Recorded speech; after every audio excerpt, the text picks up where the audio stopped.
Good morning, Age of Empires. How's it going, boys? Girls, everything we're doing. How are we doing? We're having a good day? Hopefully.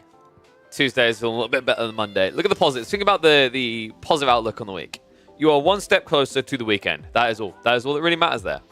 It's a bit different for me, actually. Usually that's where my job is. So I guess I should kind of hate the weekend more, but I don't. You know, that's the beautiful thing. As long as you do, what was the saying? Find something you love to do and you'll never work a day in your life. I don't know if that's entirely true. I don't know. This is that's an interesting thought. I remember I've talked to some people about this before where there's one creator I know who he's TikTok and he does it part-time. I talked to him, like, well, your numbers sound like they're good. Like, why are you not full-time? He's like, that would ruin it for me. It's like he has a job. I think it's in like a accountancy firm. I can't remember exactly where he said he worked. But his day job, from what I remember, has nothing to do with like gaming, esports, anything like that. He just doesn't like the idea of taking his job away, going into content creation full time, even if he can afford it, because he's worried that, you know, it would soil the magic. That's kind of an interesting thought, right? I never really thought about it that way. I'm not sure, like, I don't think I'd feel that way necessarily with content creation. We got that point.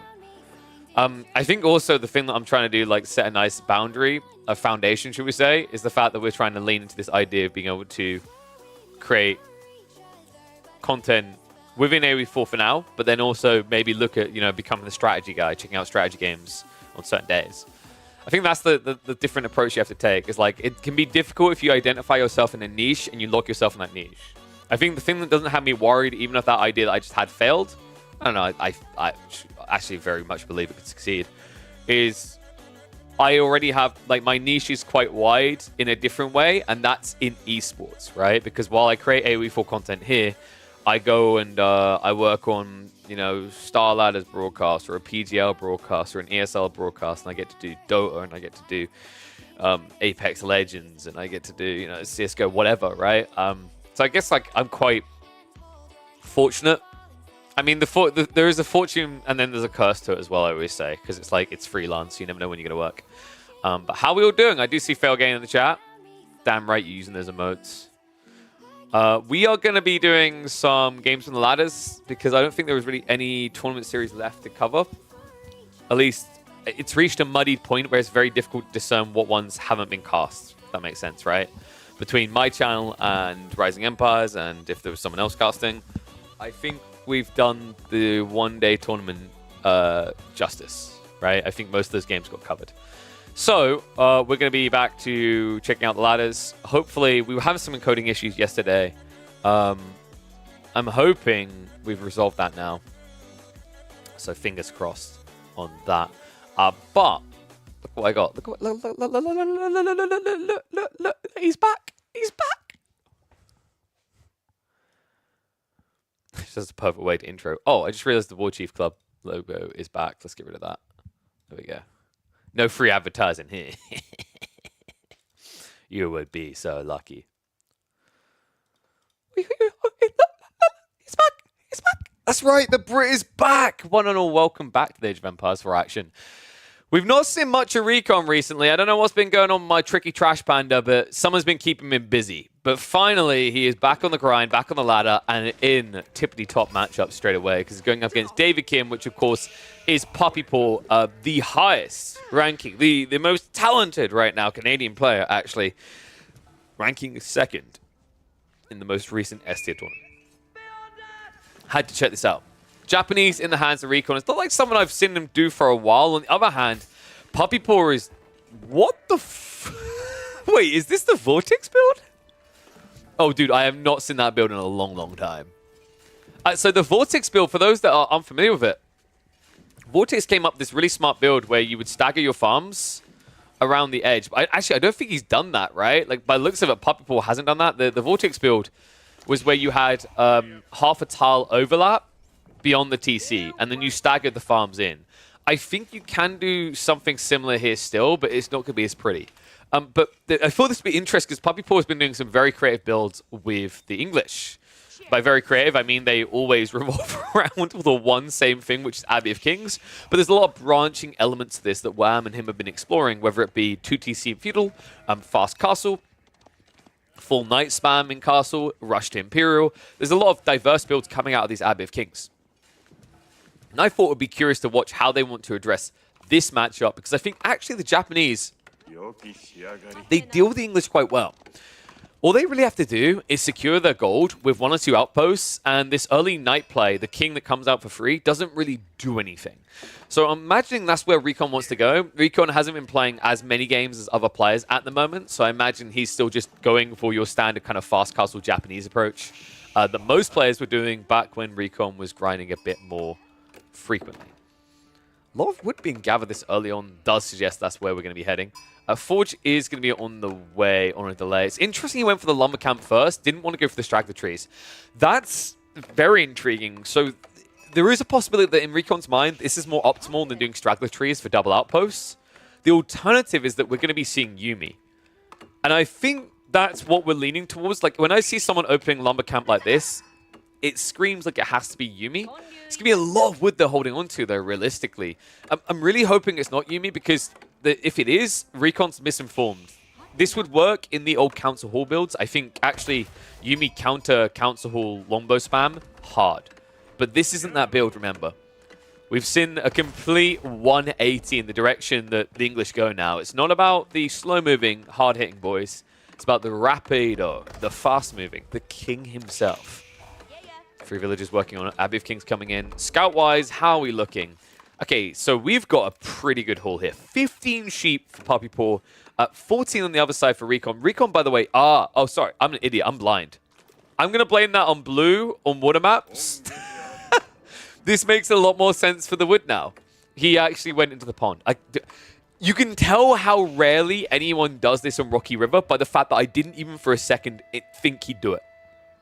This play fell off really hard, folks, because they nerfed the ponds to half their capacity. You used to get 4 fishing per pond. Now it's only 2. Japanese is one of very few civs that can still justify doing these ponds because it's fairly cost efficient, right? You spend 150 wood sure on the dock, but then it's only a measly 45 wood per fishing boat afterwards. And this game is not live. This game was played about 12 to 18 hours ago, I think it was. So close to live. Kurosawa's now coming in on the other side of this. Recon. I'm wondering, like, how does he really want to approach this? Because he hasn't left any sort of defense at home. The other reason, by the way, why I think that you can actually still play docks on Rocky River is you do get this added benefit, right, of the archer ships, which isn't too bad. I think some that's really nice to the Japanese as well. If you, like, double dock this area, you have an archer ship in each pond. Look at all the food you secure. And that's not just any food. That's not normie food. That's Japanese's wet dream, apparently, because for some reason, this civ thrives off of berries. I don't really know what the lore logic is. Like, were the Japanese really big on berries historically? Because I've never heard of that. You'd think it'd be like something to do with fishing, right? Like maybe shoreline fishing is quicker for them. I'm pretty sure that, like, wasn't there a reason behind this from AoE 3? Because I remember the Japanese was in that game as well. Anyway, walls going up. Looks like he does know what he's up against now. Outpost also set up on the ford. Wow, that's a fully condensed base now for the Japanese. So Recon fairly safe in here. On the other side of it, the king is on his way, though. This is a free unit. It heals over time. There's no reason to sit back, even when you see these walls going up. Because there's still idle time to be achieved. And it's got to be said, Recon made a boo-boo. A big whoopsie here. He didn't get this outpost up sooner. And he also put it on the ford when he doesn't actually have that much movement speed, right? It's only the Tawara. So you can actually see there's a lot of idle time being achieved here, and it takes a long time to even get in those defenses. So Puppy has got to pull away. Behind this, he's going for that second TC build. And wait. What? Okay, no. There's no way this is free TC, guys. Chill. There's no free TC. This is simply him giving himself the boar pull. He can even shove the deer back in with the scout here. So yeah, the boar is just in range of the TC. And this bridges his base nicely. I honestly wouldn't be surprised if we get something ultra greedy, like a free TC game actually out of Puppy Paw. Would love to see the King's Palace in the middle of this base. Depends on the approach Recon wants to take, because, you know, right now he is just being greedy as well. But the problem of being too greedy when you see the Japanese are playing greed is that it very quickly turns on you. Right? This is how to put it. This is the entitled Civ, the person at school. You know when like you were at school and there was that kid that had the really cool backpack or he had the latest video game. You're like, Mom, Dad, why can't I get that as well? And they're like, you have to choose, son. You can either have your video game or you can have your new football. Whoa. Meanwhile, the Japanese kid is kind of spoiled here. He gets the cool football, he gets the video game, he even gets the VR to go with it because this fast castle timing that you go for with the Japanese doesn't leave you weak. It actually makes you stronger. The surge point you get from the Yorichiro to spam out units is absurd on this Civ. Up pull. In the meantime, just trying to find some value for the king. Proving a little bit annoying, but ultimately, like, this is only going to achieve very minute idle time because you can never truly stop them unless you go for the dock. Behind this, we are now talking about 2TC. Recon is going to be eclipsed fairly quickly by this, but the whole idea is by going for the fast castle, you now play into relics. One issue is your timing is going to be slightly delayed by this king. I actually think Mounted Samurai is the wrong way to go to deal with the king, because the Mounted Samurai won't be able to hunt, and kill. I highly rate the idea of going for Onimusha. I'm just not expecting it here, considering that you are up against the English, and Lombos is still a possibility. But like realistically, if Papipo's goal is to get to Castle Age as quickly and cleanly as possible, he's not going to be going for Lombos. He's going to be going for Knights, or he's going to be going for Men-at-Arms. Likely Knights here, because playing Men-at-Arms into Samurai is a losing fight. Remember, Odachi Tech just gives them too much bonus damage. But the whole idea of actually going into Onimusha to me gives you great map control, gives you raid potential, and the Kaburiya tech ensures that you can always chase down the king. Papipo. If it is Onimusha, maybe he's able to more freely do King's Powers. Like that's the interesting pivot here. If it's Mounted Samurai, you're going to have to drop the White Tower to be safe. One issue that White Tower drop, by the way, if you drop it here, your backline farms are not protected, so really needs to rush up a wall on the left side here, and I'd even like to see a short one here, just to guarantee that your base is secure. Same on the right. I think you just have to take a similar approach to Recon and show the same level of respect, because if this is going to be either a stables or an archer range, it's going to be mobile cav. And that will shut you down in an instant. And yeah, he is going to go for the standard. So we're not getting any Kaburiya. A little bit disappointed by that. I genuinely think that Onimusha is still being slept on pretty hard.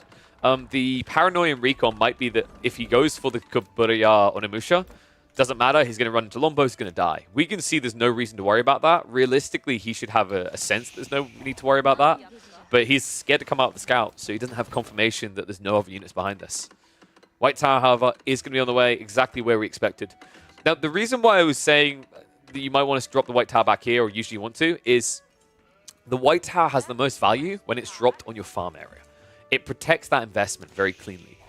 This is an area where you can set up some farms, admittedly. You can get one cluster over here, one cluster over here. Then eventually, when the gold's gone, another one here. But the Abbey of Kings is kind of a blocker in some ways, right? It doesn't allow you to use this space optimally.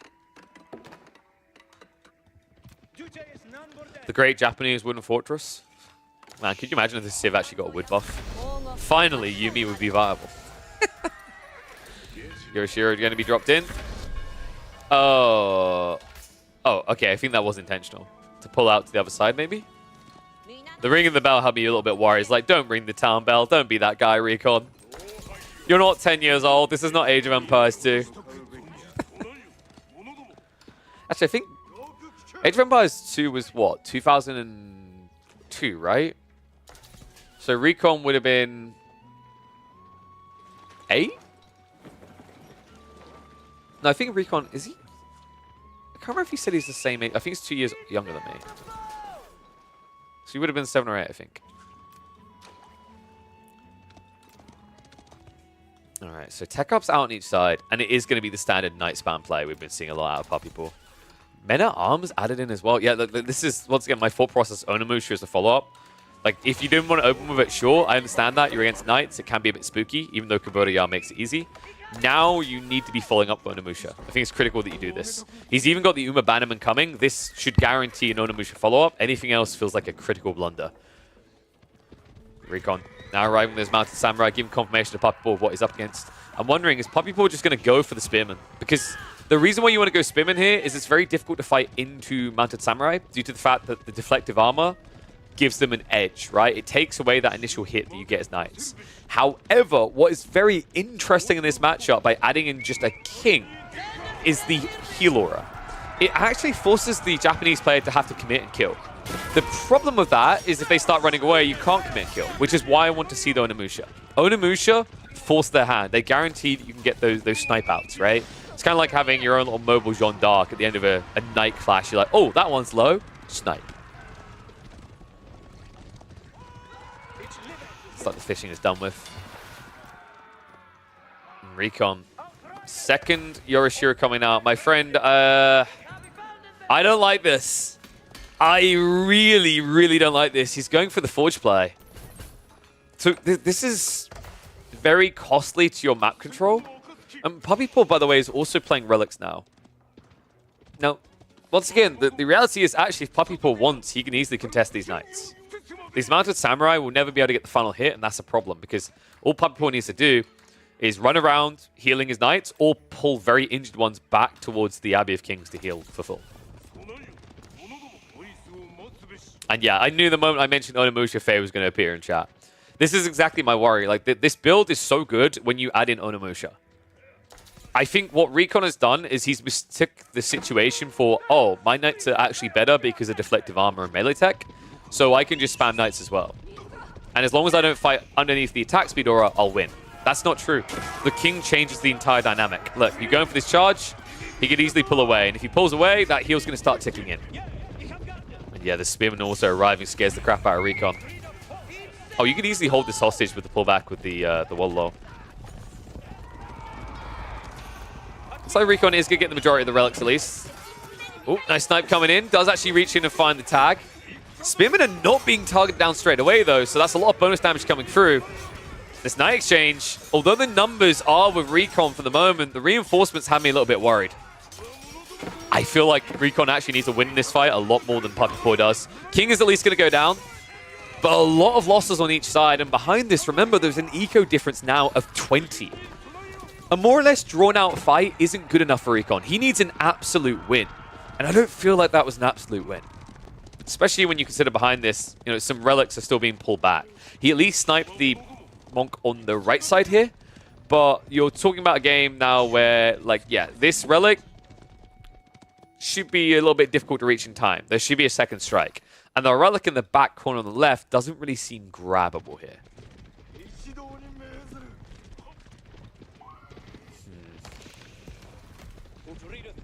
I'm wondering what Recon's win condition is in his mind. There's no way you want to be going Imperial Age in this matchup, right? We've been seeing what Wingard Raiders can do. Then again, I think Recon's perspective might be that actually Imperial is good for him because, as I said, I don't think he's been playing as many games recently. So he might not be aware of just how potent this Wingard Raider spam build is.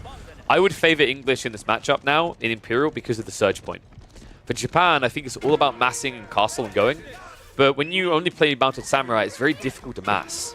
Looks like we're finally getting these archer ranges, but just imagine if he had them the fight before. It wouldn't have even been close. Oh, Samurai. I'm just going to march around the back.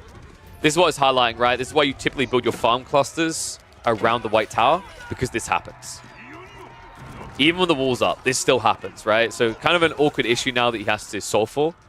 He has at least got a decent number of spearmen coming out, so this Mount Samurai raid shouldn't do too much damage. Maybe 3 or 4 villages. So it's still going to be a 20+ lead for the English. Another thing to keep in mind is that this stage in the game, it's only a Daimyo level 1. That's a 25% increased gathering rate on farms. Would you like to guess how much the English get at this stage in the game? You'd be correct if you say exactly the same. However, it's much worse than that. Because they're going to be getting the eco-techs as well. Level 2 eco-tech is on the way. So right now, the English food eco is superior. Far superior to the Japanese. And, oh, wait, what? Oh god, it's not even Onimusha. He's just adding it in for Yuumi, isn't he, for the spears? Okay, with this being the thing you're worried about, I feel like I'd actually rather see you go Onum Bugisha here. Onum Bugisha plus Mount Samurai would be really effective. You tank with a Mount Samurai, the Onum Bugisha go in and kill. And sure, you know, the Knights will be good against Onum Bugisha, but that's not your goal, right? I feel like the Onum Bugisha also would do better against Knights than you would do against Knights, right? Like, your damage is irrelevant on this unit at this stage against this comp. It's good against the spears for sure, But like, if you actually think about the attack speed, 1.62 seconds versus an Ono Bagisha, which has under 1 attack a second, right? So, I said that the wrong way around. It's 0.9 attacks every second, which means they will actually put out more damage than Yuumi are ever capable of. And sure, you are paying a little bit more, it's more expensive on the food, but you're the Japanese. Food should not be your limitation. If you're focusing on expanding these farms, that should be easily maintainable. It looks like we are at least getting the Onimusha now, so I'm glad of that. I think like the Onimusha are the thing that we're missing here. The problem is you've waited so long now that Puppy Paw is actually adding in longbows. And that was my worry, is like this initial play by Puppy Paw being 2 TC, spamming knights, very expensive on food, right? Can't really afford to stick the people on wood, but now that he's starting to flesh out, it becomes feasible. On top of that, guys, we're targeting Imperial Age. It's the same build that we keep seeing Puppy Paw do. Recon might as well name this build order I don't know what to do here. Like, it just feels like he's trying to get a little bit of everything to cover his bases. Clash is going to come in. Behind this, Puppy Paw. A lot of food coming through. Knights are going to clash reasonably well. The Onimusha should make it a good exchange for the Japanese, though. So Puppy Paw is going to pull back. And I have to wonder, does he just pull the trigger on going towards Imperial here? He's got more farm clusters coming in. The long walls are going in. There's a decent number of Mounted Samurai, but you've got a decent number of Spearmen to defend. And it seems it is indeed going to be a trigger pull for the Imperial. I wouldn't mind a keep here as well. Like, a keep drop in this area is really strong. Just gives you this kind of forward line, right? It gives you like a Magano line effect. And here we go, folks. Wingard Palace now on the way. All right, what do you think, guys? Footmen or Raiders? It's Raiders. It's always Raiders. The Raider build is insane with this Civ. There's a chance he'd consider going for Rangers, considering his opponent's army is mass range now. And Rangers beat both of these units. But you've still got to contest them out Samurai. And if you go for the Raiders, you can just spread out across the map, attack these gold veins, right? Just keep raid, raid, raid, raid, raid. Live up to the name. David Kim, the real David Kim, is the reason I quit SC2. That's interesting, Wicked Skies. If you queue at the right time in the day, this David Kim could be the reason you quit AoE4. Oh my god, he's actually... What? He's actually going for the Footman. Okay, I did not expect that. I felt like that was the one I would expect the least of. There is a Wingard Raider prepped after this, though. Yeah, it doesn't make much sense when you're up against this many Onimusha. The Rangers at least do. The Raiders, they're going to have a mixed bag here, right? Like, you are going to have some horsemen deal with Onimusha. Recon breaks the wall, but is pushed back immediately. He needs to get some damage done here. He needs to give punishment. Right now, Recon is behind by 30 villages. And now an entire age. Footmen are going to come out. So just bolstering his troops, right? I think he's trying to tick every box. And also, the crafty bugger, Puppy Paw actually is prepping hand cannoniers this early on in an age up. That's not something you see very often. Quite frequently, that's led to the death of a player. Remember how often we see Roost rush Imperial and just die due to Streltsy production time? This is very risky what he's doing. The Springwood Outpost, the White Tower might give him enough breathing room to get away with it, especially with the fact that Recon is now diving in between all these static defenses. Wingard Raiders come out. They force the clash. Hand Cannoneers have now arrived. And this is a problem. Recon, I don't think his army's big enough for this. Half of them own Onimusha, which means they are literal glass cannons. I think this is over. Recon, he's barely got any samurai left to raid frequently with. And on top of that, the Yuumi are inflating the numbers disingenuously, right? Half of his army, over half of it is a crap tier unit, a trash tier unit. You went Zerg and you're about to be outnumbered. Doesn't get much worse than this. I think Recon, the awkward thing in this game was that choice to go Mounted Samurai and then not follow up Onimusha. I think you can get away with leaving it until the second Yorishiro. Personally, I prefer the first, but that detail alone gave control of this game and control of the mid-map over to Puppy Paw in a way that Recon didn't really recover from. He needed that. He needed that initial surge to get him into the base and start raiding before Puppy Paw got comfortable with his eco lead. But now that we're here, now that it's over 40 villages, I think it's undeniable that this game is done. Recon, if he tries to save for an age up now, he dies. If he tries to all-in in Castle Age, he dies. Puppy Paw at this point really can do no wrong other than accidentally disconnecting his PC.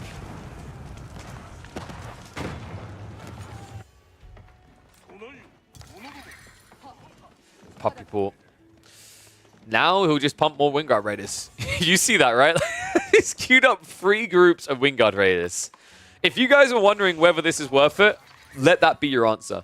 Yes, you don't get a huge discount, right? You're getting 3 Horsemen and 3 Knights, which equates to, I believe it's 1,080 resources. So you're still paying 850. It's nowhere near the type of discount you get out of the Wingard army. However, the advantage is how quickly you get it. 25-second wait is it. Even the White Tower can't compete with that. White Tower will get you a Horseman out in 11 seconds, right? What about the rest of that? And remember, like, typically one Knight will take that long. It takes 35 seconds out of a standard stable play. So that's why you go Wingard Raiders. It's not about the discount. There's a slight discount which makes it worth it. It's about this Zerg factor that the English get.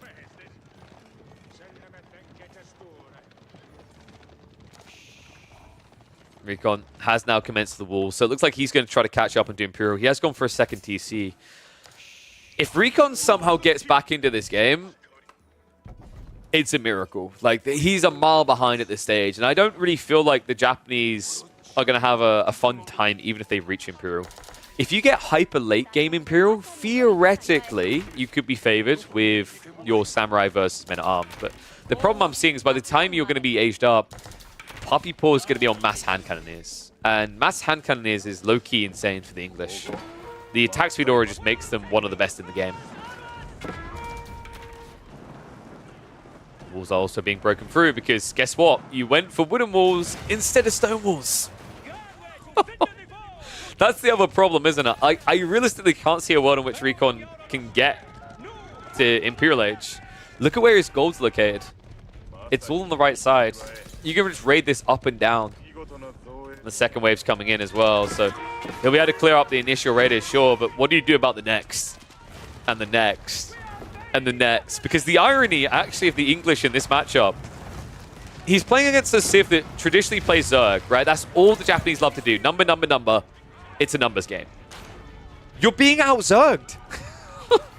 It may take Imperial Age, but once the English get there, the Zerg factor is absurd. Oh, it's absurd. I'm sorry, that was a terrible joke. Get in the fight. Here we go. Clash comes in. And once again, Recon's numbers lie. Half of that army is worthless. It's Yuumi. They're doing nothing here.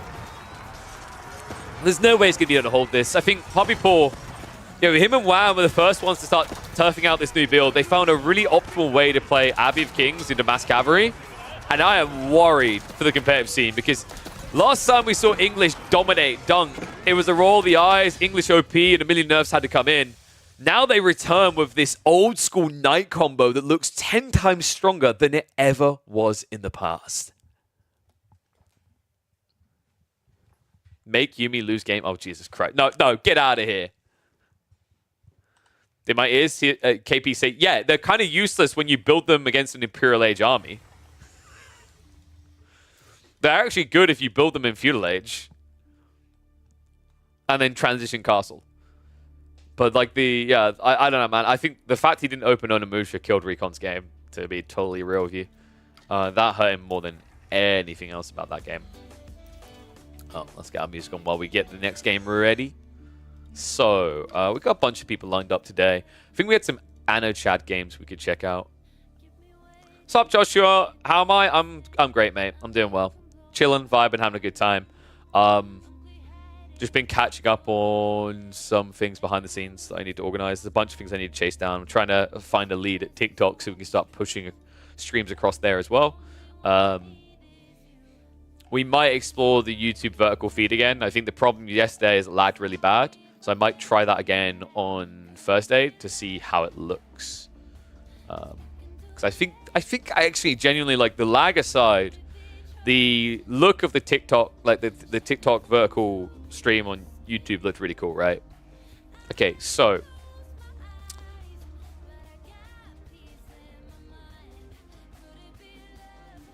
let's have a look. I think we go with... There was a crackety Anatan game, actually, we can check out.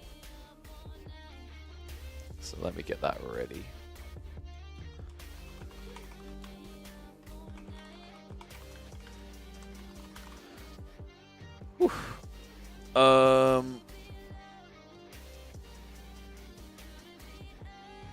Let's see. So I need to name. What do I need to name that?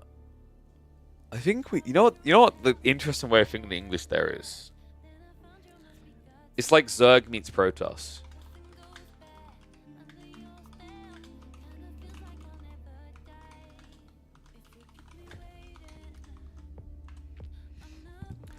Oh, well, if I'm doing push-ups, I'm not showing you entertaining games of AoE4, so I don't know why you want the push-ups so badly. You guys ever realize that maybe you're what's the word I'm looking for? You're projecting? An inability to do press-up push-ups requires me to do them. 3, 4, 5, 6. It's an interesting thought. Someone say Cannon Rush? Oh god, yeah, no. Mongols are the Protoss of AoE4, right? Actually, that's not true, because they're crapped it. Oh, thank you, chat. Appreciate the hydrates. Cannon Rush into Proxy Robo? Actually, isn't that... I'm pretty sure that would be Order the Dragon, right? When Crackety's playing them. Speaking of which, my Crackmeister, we need to get his game data up, don't we? Because we've got a Crackety game to cast. Oh no, I can't see any more redeems because someone took my glasses off. I guess there's no more redeems. So, let's see.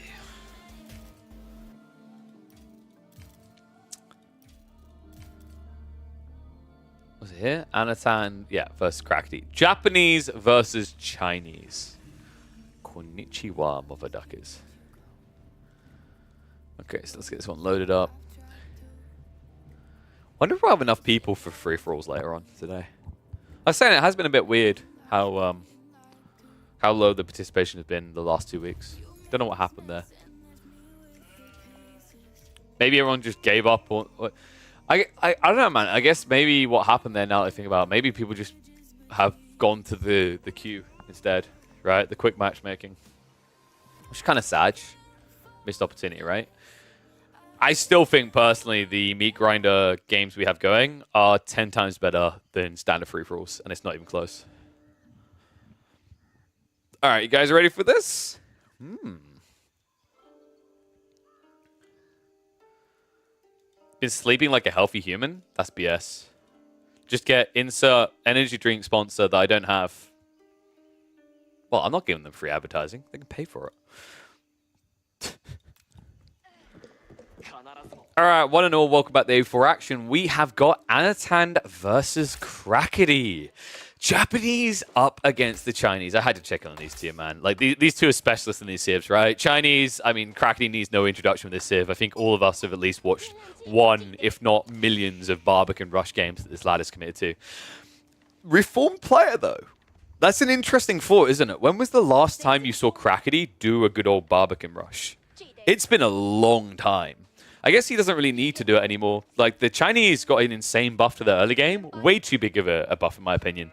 The buff to the Imperial Academy now, where you pay 30% less for the Imperial officials, is out of control. It was way too good of a buff. It was so unnecessary as well. Like, the one weak point in Chinese gameplay got buffed. And I'm still puzzled and perplexed. I'm not surprised that some players have been actually ranking this civ A, and I've even seen one or two players put low secret tier, S tier on their lists. Japanese, on the other hand, have been quickly becoming a little bit too predictable. Fast Castle seems to be the name of the game, almost every game for them. But I noticed a few players in particular have been completely flipping the table and going for these feudal-focused builds. Anatan is definitely one of them. I think that's something that could serve you quite well here, right? Up against the Chinese, the idea of just going into Horseman Onobugushi spam feels really strong for the Japanese. I'll have to see if he wants to commit to that, though. Scout pattern-wise, it looks like they both actually went to the same side of the map.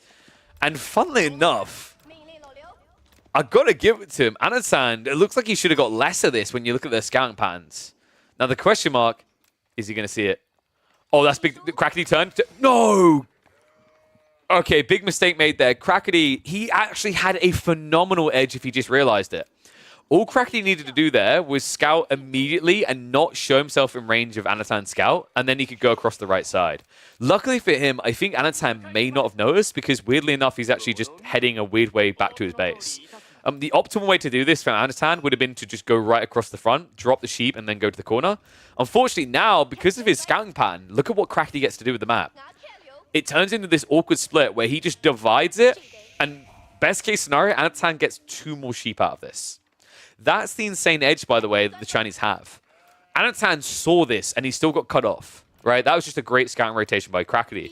But the insane edge the Chinese have is they can spot you without you knowing that you've been seen, without you knowing where they are. And even though Anatan did see it in the end, it's far too late to do anything with it.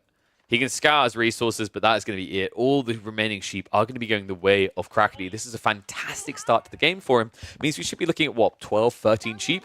On the other side, Anatan only has 8. Means he's got to go immediately onto the berries. Luckily for him, the spawn has been generous to him in other ways. He's got the berry patch as well as the deer right next to his base, so this is a playable area. It's not just immediate GG feeling. The resource spawn has actually given him a natural flow out from his base. Krakeny. I think that is almost all sheep. He's missed 1 here. It's a pretty damn good game for Krakeny. 12 sheep. And the rest of the resources, the berries aren't that accessible. The deer is kind of front-facing, but if he wants to go for, like, say, 2TC play, he'll want to drop a Barbican in this area anyway, right? Which would secure the deer as well as the berries. Anatan's like, oh my god, he left me something. That's the exact voice Anatan uses. I mean, Anatan streams. You guys have heard his voice. He definitely sounds like he's sat on his testicles. He doesn't sound like he's sat on his testicles. Very deep voice. Rax coming in, so Anatan is going to be playing that feudal we talked about. I didn't expect a Rax, though. Out of all the options you would anticipate here, I feel like this is the least expected, right? Like, you could, for example, expect someone to go for stables opening. Maybe even an archery range, just because you can easily just dive in and attack these villages, freebies. On top of that, like, the interesting thing is actually when you do the mathematics on Yuumi, Yuumi have... Was it 65 health? I'm pretty sure it's 60 health. So 60 health, a hand canceler, it still takes 3 hits to kill them, right? Whereas an archer, like a standard archer, has 70 health. So that's kind of an interesting like math point to bring up when you talk about Yuumi against Chinese for diving, is they take the same amount of hits to kill as an archer, but they cost less, right? Obviously, the Onibugisha is a much safer choice here. Just gives you a lot of flexi if you run into any sort of threats. But it's a more expensive unit to dive with. And after all, you are going to have to dive and get in melee range. So that's the difficulty. And I love that Krakeny has already been responsible. He didn't go for a forward mill on the berries. He condensed his base fully. This Barbican is a little bit safe, but it kind of has to be. And unfortunately for Krakeny, he was greedy about this. Only 3 villagers out to build it. Means this is a fail. He's going to try to pull away. He needs to pull more over. Second Onibugisha is on the way, but on a delay. So Anatan... Oh my god, he actually might get the villagers at this rate. The attack speed on this unit is insane. A little bit of extra wasted time, and Krakeny finally realizes he was being greedy about it. He definitely realized he was being greedy about it. 15 villagers pulled to build this. So practically the entirety of Krakeny's economy to get this up. Onibugisha does not get away. Well played though. Anatan did force some idle time, and behind this, Anno has one real goal in mind. And it's not to hang around with feudal, folks. This play was entirely about just distracting and buying time. And, you know, the only downside, the only thing I potentially don't like about it is the fact that he built 2 additional Onibugisha, knowing the timings would be skewered. Realistically, though, you can still use these to block resources. For example, over here on the deer, he can just split the deer up like this and kill them off, and guarantee that Krakeny doesn't have these good pocket ecos for gathering. Which, by the way, is even more annoying for the Chinese, because the Chinese won't even be able to like pull the final load of tax out when they leave this this resource. Because instead of having all the tax in 1 mill, you can have it in 3 or 4, right? And you don't get that much tax anyway due to the fact that deer, you gather so much before dropping off. So this just guarantees you're missing that little bit of extra optimization with your Imperial officials. The question is, what's the opening play going to be for Anno? He's already dropped a Rax. We realistically could just see Onibugisha. Onibugisha is a very popular way for the Japanese to play up against the Chinese, especially in early castle. ironically, what you do is you essentially play skinny Palace Guard, as I like to call it. You know, you're not as strong as the individual Palace Guard, sure, but you're very fast and you come in high numbers. So what you're essentially doing is you're replicating what the Chinese do in Imperial Age an age earlier.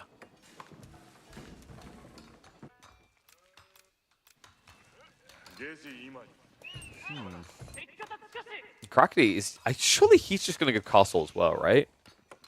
I feel like you have to here, right? There's no other play. You're not going to go multi-TC, not with the Onibugisha already out, because they'll just block you immediately. You don't really want to play long feudal here, because even if Anatan wasn't going Castle Age, I actually think Chinese are terrible in long feudal against Japanese. It's the Horseman Onibugisha count. It just gets way too high, way too quickly. And the extra melee tech plus the Bannerman Aura guarantees that you can't handle it. So yeah, looks like Crackety is macroing towards that age up. Age up should probably be Palace Guard with Nesta Bees as a focus. Actually, Lancers makes a lot more sense. Out of all the units that can come out of this racks, the one that is least frequent is going to be the Spearman. I'd say, like, on average, if you pulled 100 games of Japanese, there's more Bannermen being built than there are Spearmen. I love this switch from Anatan. Anatan is a master of this, by the way. I see him do this all the time. He used to do it a lot with the stables first. He'd rush the stone to get the Uma Bannerman, get that out, force a reaction to spears, and then he'd come in with racks afterwards. But this is the opposite way around, right? Opens with the racks, guarantees that it's going to be Lancers, and now he can go for his better heavy cavalry. Remember, Lancer versus Mount Samurai will always win because of the deflective armor.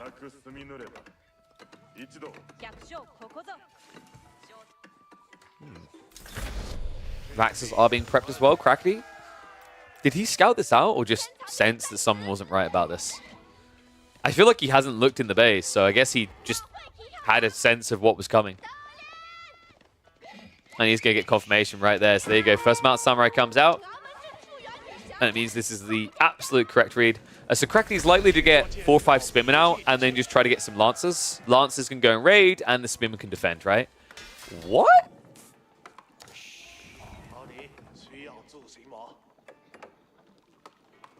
I'm a little bit surprised by this.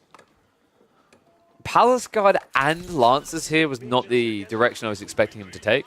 I mean, the Palace Guard are decent at dealing with the Onibugisha, so I guess his thought process is, you know, if I have enough Palace Guard plus Lancers, I can still deal with the Mount Samurai, but if I go Spearman plus Lancers, I have less units that efficiently are able to attack into the Onibugisha, right?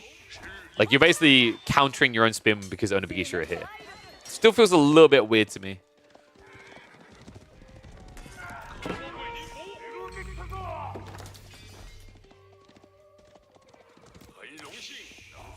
In fact, how sustainable is this for Crackety as well? Because food-wise, he's on the berries already. The forward berries are going to be contested, right? The other worrisome thing I have here, the thing that makes me absolutely hate this comp and really do favor Spearman more, it's not just the fact that, like, there isn't mass Onibugisha coming, so Spearman would have been fine.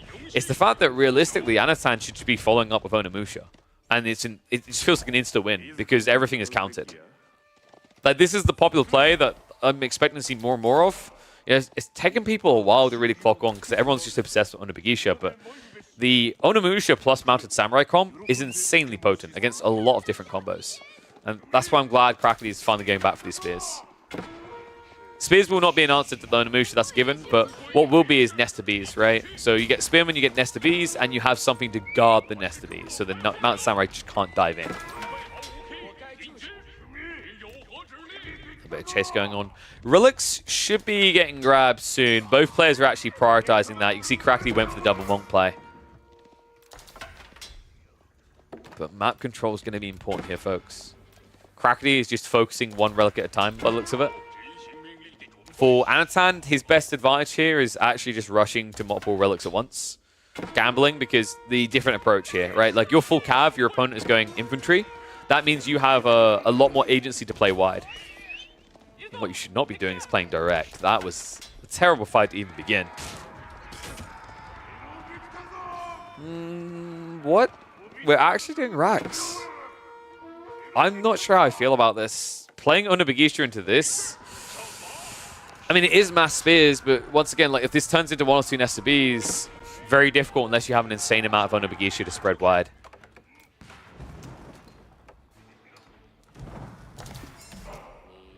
Agreed. I don't think Crackety should be playing Castle Age. He could have ended this game in the Dark Age. Just need to drop that Barbican. It's because Imperial Academy is way too good. Imperial Academy is way too good, and it means your Barbican timing is going to be off, right?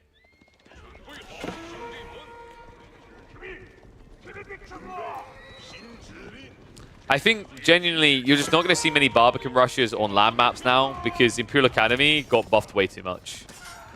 And maybe that's a good thing because it was super cheesy, right? But at least it was diverse. At least, you know, provided entertainment. Not for the person receiving the Barbican, but for everyone else watching, it was a giggle.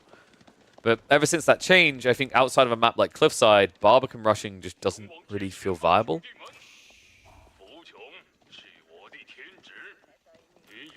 Onobugishi numbers are starting to move up a bit. Crackety, he still has huge food issues. Yeah, he's gone for a farm transition already. This is an insane weak point in this game. The crazy thing is, like, if Anatan just, I think, had come in with these Onobugishi or Onimusha a little bit quicker, this would almost feel like a GG moment. Wallow's going to come out. Good micro. The body blocks are in, but Anatan just about finds the stab in. Very difficult to get Wallow's like that off against Onobugishi. The extra range guarantees the kill, and all of a sudden, Crackety is looking completely killed. Nothing left of the army here. Well played, Anatan. I was a little bit worried that he needed Onimusha, but I'm wondering, like, maybe Anatan's thought process here was that, oh, he can't access food, so why would I go Onimusha? Onimusha are only good if he can keep building Palace Guard and Lances.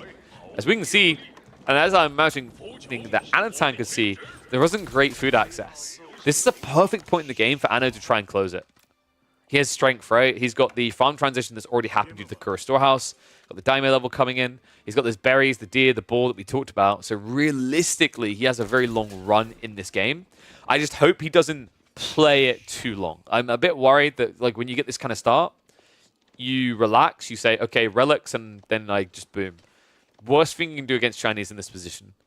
Crackety will not be weaker in this game than he is right now.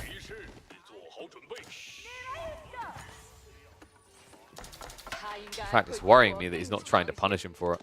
The fact that he's scouted the deer and doesn't see any sort of gathering there, same with the boar and the berries, should be very telling. But Anatan seems to confidently believe that the fact that Crackety is going for that farm transition puts him in control of the game. The problem is Crackety already got 2 of the relics. We mentioned that the Imperial Academy buff actually slaps pretty damn hard. And on top of that, because these granaries are going to be nicely walled in, this next 2 minutes, if you don't do something with it, you're going to see Crackety move ahead. And also, the other worrisome part I have, 2 minutes is enough time to start getting an army together quite quickly for the Chinese, especially with that production speed. Funny that we're seeing crossbows added in, so Crackety is worried about a transition into Samurai. It still has some value already on the field because of the Mounted Samurai factor. But I feel like, you know, if you're only worried about Mounted Samurai, you're probably better served by, say, Palace Guard and Spears. Or even actually, I'd say Spears and Lances makes a lot more sense. So crossbows being built like this, the other reason is he has got walls coming up. He can just stand behind those and shoot. If you have a full melee army, that's not viable. Something like full melee army. Burn through a wall attempt. Army is moving up here. Crackety has not pulled any villages to repair this, though. This might be a difficult hold. Anatan goes into the farms. Leading with the Onobugishi. Defenses are going to get garrisoned here, but way too many villages in the area. They spread the line here. Limited crossbowmen, only 3 of them. And the Onobugishi not having too hard of a time getting through these Palace Guard. No melee tech whatsoever. Means the Onobugishi are absolutely going to slap this one. +3 damage, up to 10 total. So 7 damage per strike going through on those Palace Guard. A complete rout here as Anatan looks to dominate the farms that have been freshly set up. Oh my god, dude, Crackety, no blacksmiths here is such a huge blunder. This is a huge weakness actually against the Japanese. You can't afford to be missing your melee defense. This is a Civ that gets an extra +1. So at this point in the game, you're taking double the damage you would in another matchup. Right? In terms of leak through damage that you need to contest. Anatan, good little dive in here. Does force them out of time, does get some eco kills, does wipe the army again. But does decide that he wants to take a slower approach, and that worries me. I'm looking at this. We've got trebuchets on the way from the main base.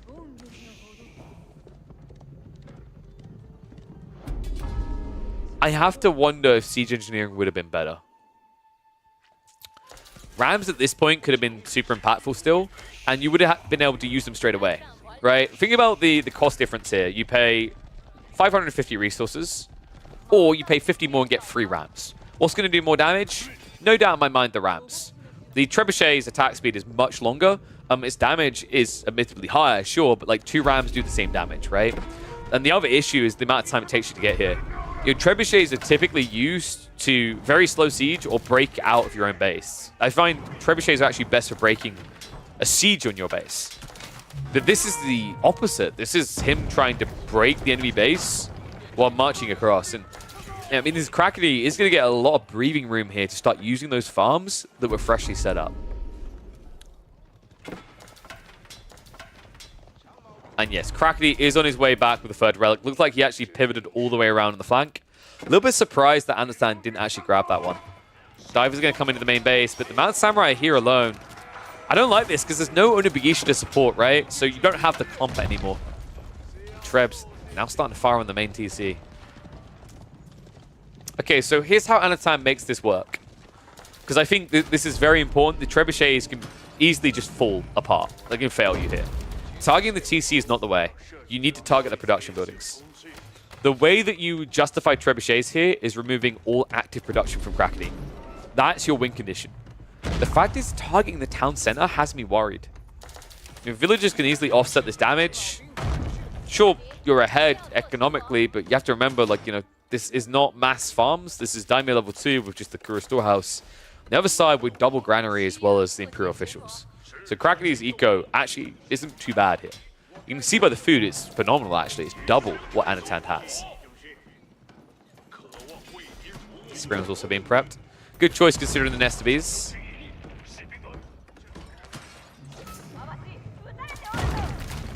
Crackety actually going back into Lancers. I really like that here. It's just a body blocker in the choke points. You need something that can stand its ground for a long time so the crossbows can win you the fight. And what kind of worries me is like Anatan in this game, I mean, Force Spring was cool, but would it have been better to have had a Mangonel maybe? He has at least got the Sacred Sites locked in, so like realistically, Crackety is going to have to come out soon, but he's got quite a bit of time here, right?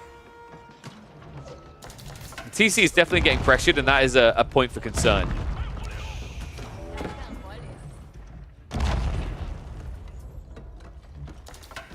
So we have got a little raid coming in. Lancer is going to move in. Won't get too much eco damage done here, though. Now, the question is Crackety going to allow this to happen? No, he's not. He's on the move. Can't let that town center go down. But the Onibigisha line is thick.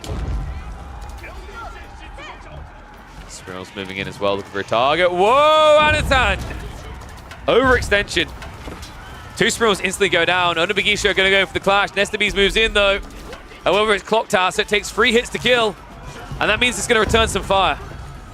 Front line not holding long, though. Crackety actually losing the main line. Crossbows behind this are pretty healthy.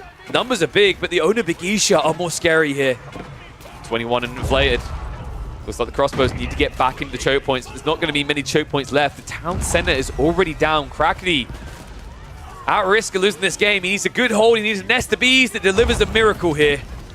And it's not going to be able to do it. GG gets called. Anatan, they're able to close it out. Credit to him. I had some doubts about the power trebuchets. I think I, as many others, have been quite vocal about this unit looking underwhelming at the beginning of Castle Age. But credit to him for actually finding the additional pressure in time to close out this game. Ooh. And I'm impressed by that, actually. I didn't think that the trebuchets were going to be quick enough. I'm wondering, like, what could Crackety have done differently there? Probably the clearest thing would be his comp was a bit funky to begin with. Like the Palace Guard opener instead of the Spearman opener. Because he was paranoid about the Onibigisha. If he got that the right way around, his army might have been a little bit bigger. I think Anatan just played that game really well, though. He hit his timings quite incredibly. The opening Ona Bagisha bought him a crap ton of credit in that game as well. Just wasted so much of the early game for his opponent. Anton was far enough ahead he could have done anything and won that. That's true, Faye. That's true. I do think that the Rams would have been better, but yeah. I think like you're right. Like that Ona Bagisha play put him really far ahead. I do think that the opening play with the Mount Samurai maybe set him up to be a little bit weaker than if he'd just gone straight Ona Bagisha. But overall, he played it really well. Crackety, he just didn't really feel like he had a leg stand on. When you have to farm transition that early, it's the food. It just got constricted way too much. So let's have a look and see who else we've got here. In fact, have we got anyone live from the ladder right now? Is a curious thought. I always like to have a look. So let's have a quick ganders. Let's see what we can see, CC.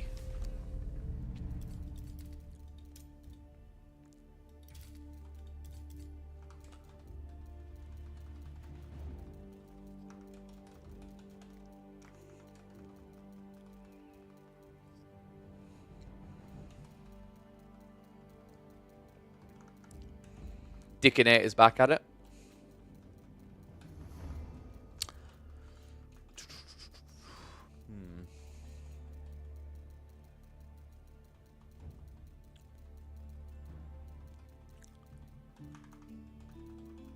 Not seeing any familiar faces here, actually.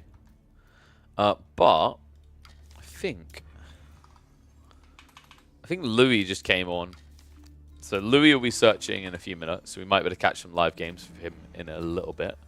I think there was another game that Recon had that could be interesting. So where was it? He had a game versus Vortex. That was on the 31st. Oh, interesting. So that was what, some scrimming? Oh wait, no, I think that was from the Thingy series that the Beastie hosted, right? Sup, Dinky? Surely you found his weakness after all these casts. Oh, what? Wham's weakness? Yeah, Wham's weakness is loose trees around his house. So if you just hire a lumberjack, you can very easily beat Wham. I hope that helps.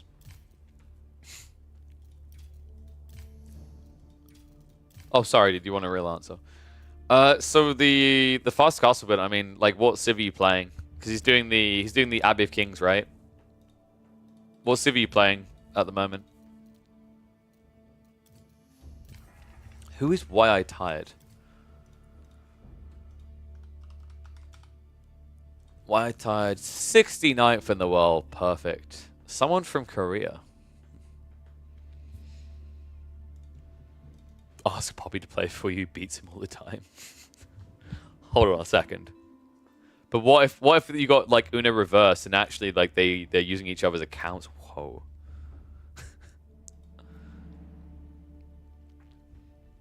So I think didn't Dinky and I'm pretty sure Dinky and Faye had a game that I was gonna check out. I don't know, it might be too many games in the past now, so let me have a look quickly. You ask Wham to play Wham? There you go, guys. That's how you do it. Or you like say he has to play without his keyboard. And if he says no, call him a pussy. That always works, right? Like just, you know, goad them into it. So Dinky and Faye had a game 5 days ago on Cliffside. I'm gonna see if I can find it. Because I meant to cast it before. It was the Iabid Mirror. And I usually am not one for Iabid Mirrors. But this intrigued me. Oh, Dinky, are all these custom games you're playing with Wham, are they like private scrims, or was he streaming them or something? So I always like to check that those are okay to... we both streamed? Okay, so we can check those out. Alright, is this Faye Dinky game here, though? What map did I say it was on? It was Cliffside. Alright, I'm going to make an exception to Iabid Mirrors for these two.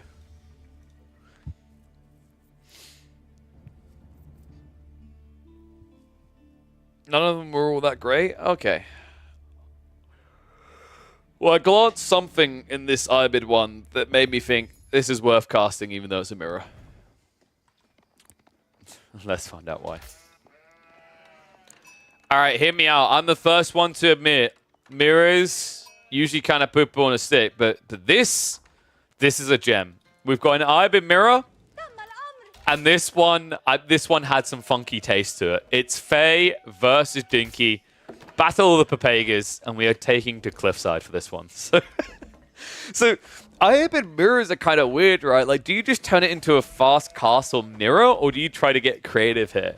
Considering Faye's in the game, you already know that something weird is going to happen. Like, if you guys have not watched Faye before, this is a person that just goes Onimusha only against Chugenu. This is a person who, when the expansion dropped, first thought was, Byzantine trade, right? Like, she has some very creative, very wild ideas. I remember watching, just the other week, her try to play Magadai only versus static emplacements of the HRE.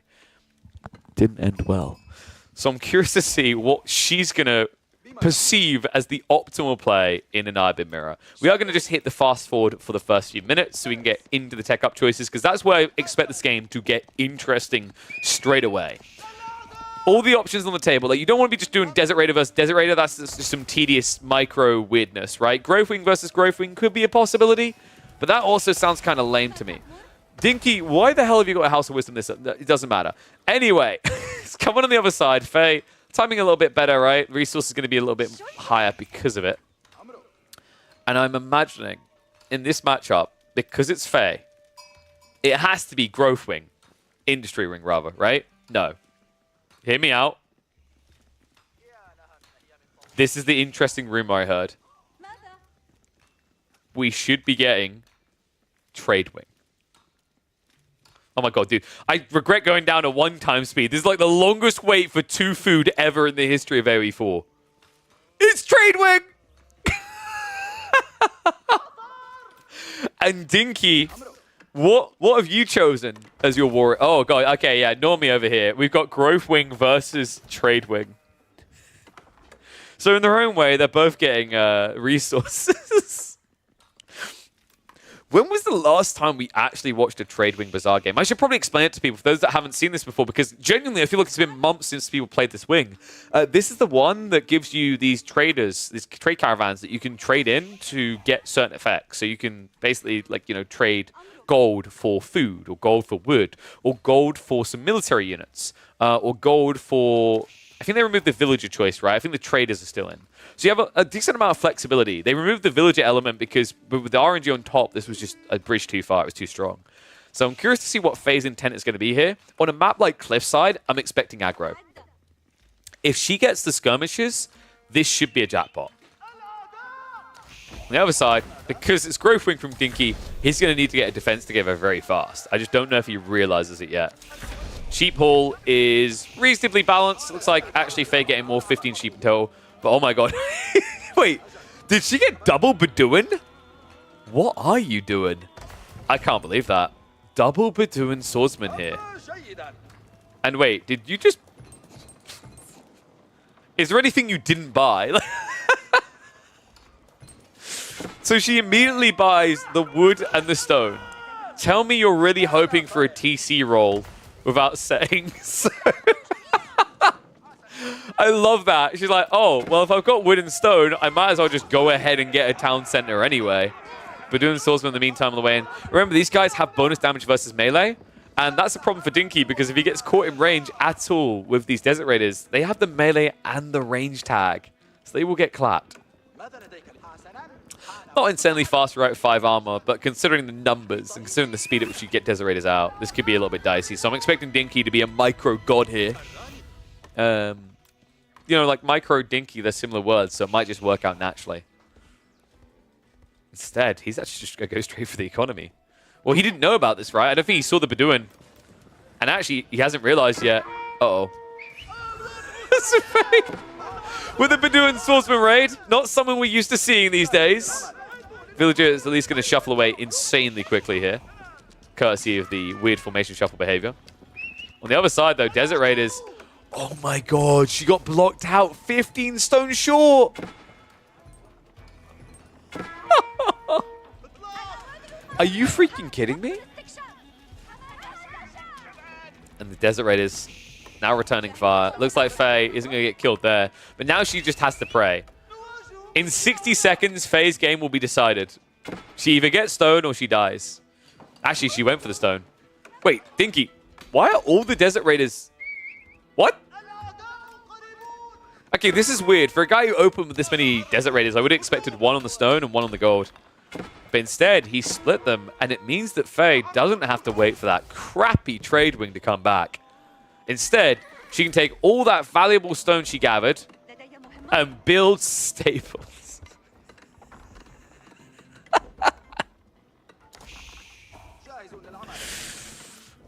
You know, the funny thing is actually legit. If Faye had just gotten double skirmisher roll, I think she has control of this game fully. But doing swordsman double roll is kind of bad. In this matchup anyway, right? Because Ibers will either build archers or they'll build cav. They'll build stables, which will allow them to get Desert Raiders anyway. So like, it doesn't feel like you have a really good situation there. Whereas, for example, if it was the other way around and you force your opponent to start building horsemen, you could add in a few Desert Raiders. Like, you know, you've got plenty of resources for that. Or you could even just consider adding in spears to counter the entire comp. Like, spears plus skirmishers is kind of like playing a poor man's Marlians. Wait, did she just get Bedouin again? Twice? What? So she got the food, she got double Bedouin, and she got traders. I'm sorry, what? How do you keep getting so many Bedouin, like, swordsmen? This is getting a little bit silly now. Faye, can you please tell your trade wing? Like, they do know they can roll other things, right? There are other options in that trade wing. Can you please tell, like, your RNG Jesus to fix himself? Desert Raiders. Okay. Well, guys, you want to know why we watch Ibin Mirrors? Where else can you see something as silly as this? This is a depressing fight for Faye. The +5 melee armor means all your bonus damage is offset. You just don't do enough. Oh my god. If she gets Bedouin one more time. I'm gonna be honest, Faye, I don't know what you'd be doing in this game. You're legitimately gonna lose to Mass Desert Raiders. The last time I watched someone lose to Mass Desert Raiders, the year was 2023. It was early access, and it was Merlin losing to Winston. That's how long it's been. Horseman spam's coming out. There's just so many Desert Raiders.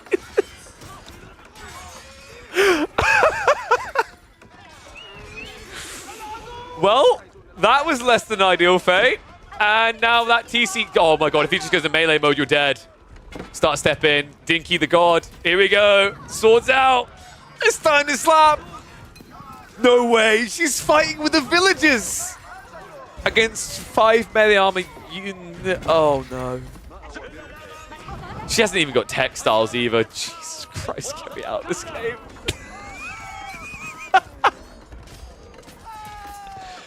Alright, there are some mirrors that are hilarious, and this is one of them. This is definitely one of them. Faye, she gets the town center up, but it comes at a price. She is now 14 villages down. If villagers weren't meant to fight, why do they have daggers? The problem is you told them to fight and you didn't give them a loincloth yet. No textiles. Shame on you, Faye. Do I have to have Donati rate your build? Desert Raiders that are meant to get countered by Horsemen. Definitely not feeling like it in this game. You know what the best part is? He got Undermesh and Steeled Arrow, but didn't get the melee. You'd think at this stage, actually just getting +1 extra would be pretty worth against Horsemen, but nope. Oh my god, what a game. What an actual game. Desert Raiders actually at this point also causing pain because Faye, you know, for all this focus on gold, the problem is it's all going into the trade wing, which means none of it's going into a blacksmith's. She's actually taking a lot of damage on these horsemen. Okay, Dinky, I actually meant this tech, but yeah, we'll get there. One of everything coming in for the Ibids. We done it! She got them! The Bedouin skirmishes! Is it too late? for them. Because I actually, like, here's the problem. At the start of the game, this would have been great, right? Remember, those skirmishers, they aren't truly javelins. I said they're like a discount jav, right? The discount Malians. It's bonus versus light infantry. Now, I personally think that Faye has been scammed here because I like to point out that that is an infantry on horseback. Do you guys ever think about it that way? We're being lied to in this game. Faye should have the ability to refund these guys. Just, you know, cram them back inside the trade wing, get your money back. And then get your tech up money back and make a better choice. Trade wings. I can't believe once upon a time, trade wing dominated AoE 4. It's hard to imagine, isn't it, at this stage? Yes, a knight is also infantry. He's a men-at-arms on horseback. Awesome raid. Not going to be as impactful. The Desert Raiders still proving to be a nuisance in this game. He's still only building the camels. Dinky, I just need to check. You do know that there are other units that the Ibids have. I know we call them the camel civ, but you do have. I mean, why build other units, right? Just look at the camel. She's still playing catch up with that TC, by the way.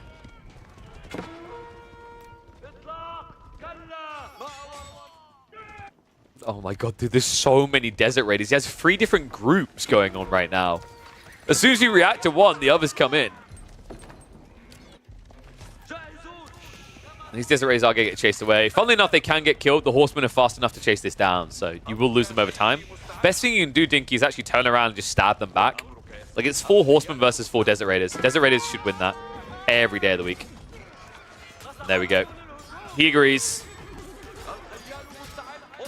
See what I mean? Like, there's nothing to fear here. And now kill these guys too. Like, what? Who are they throwing pointy sticks at us? Get them! Oh my god. Is there any fight that Faye is winning right now? I can't find one. Okay, this one's not too bad, courtesy of the TC. And that's his numerical advantage. However, the second wave of Desert Raiders is coming in. Or is it the third? Or is it the fourth? I'm losing count at this point. There's just so many camels. There are so many camels that I would play a particular Black Eyed Peas song if I didn't think it would get me DMCA'd. You're fine to stay alive. Does that count as winning? No, because that leads to you having to stay in this particular game longer. So I'd count that as double losing. Every... How many minutes is it? Every 5 minutes, right? Jesus, that's a long time. No, sorry, it's 3 minutes. Every 3 minutes, you're just reminded that you made this wing choice. So far, you've felt pain, what, 3 times in this game? You know, they actually say that 85% of gamblers quit before they get their big win streak. Faye is looking to be in that 15%.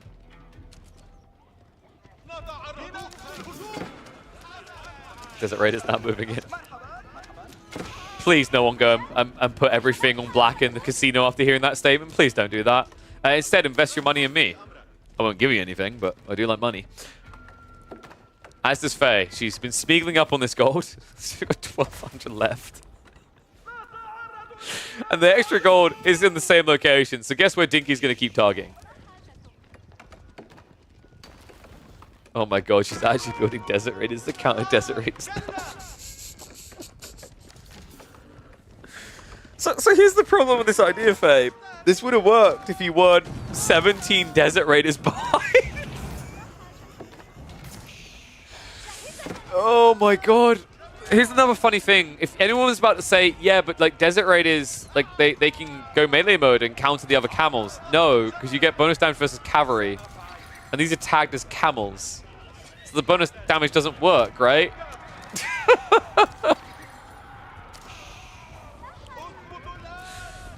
Oh my god.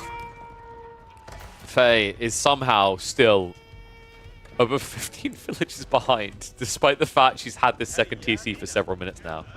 A camel's not cavalry? I mean, like, I'm willing to admit that I've just said this wrong, but I'm pretty sure I'm right in this. That because these camels They're not cavalry, they're camel. I'm pretty sure the Desert Raiders don't get bonus damage. Oh, wait, no, we already went over this. They're infantry and horseback, guys. Like, why you even argue? I like that Dinky's trying to make it fair by being in ranged form. I mean, if he just actually commits the front line to melee, yeah, like, this is literally all you need to do. You know, usually mirrors are boring because one small mistake means that the other person's in full control of the game. This is how you keep mirrors interesting. Building the worst possible unit you can and still winning. Spears do have bonus damage because they're camels, right? Like, I'm willing to like, admit if I'm wrong. We've got a few pros in chat. Right now, I wonder if they're scratching their head as well, because I'm pretty sure Desert Raiders don't get bonus damage against Desert Raiders. It's hard to say because we just don't see Ivan mirrors these days. Butchery going on. There's a sustained 20 villager lead. The worst part still is Faye is building all these units to defend. She can't attack with them. Look at the walls. Dinky is completely safe in his little corner.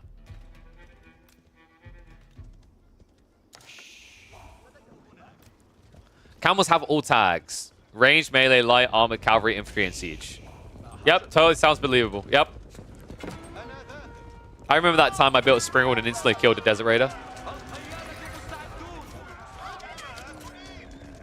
Everything counters.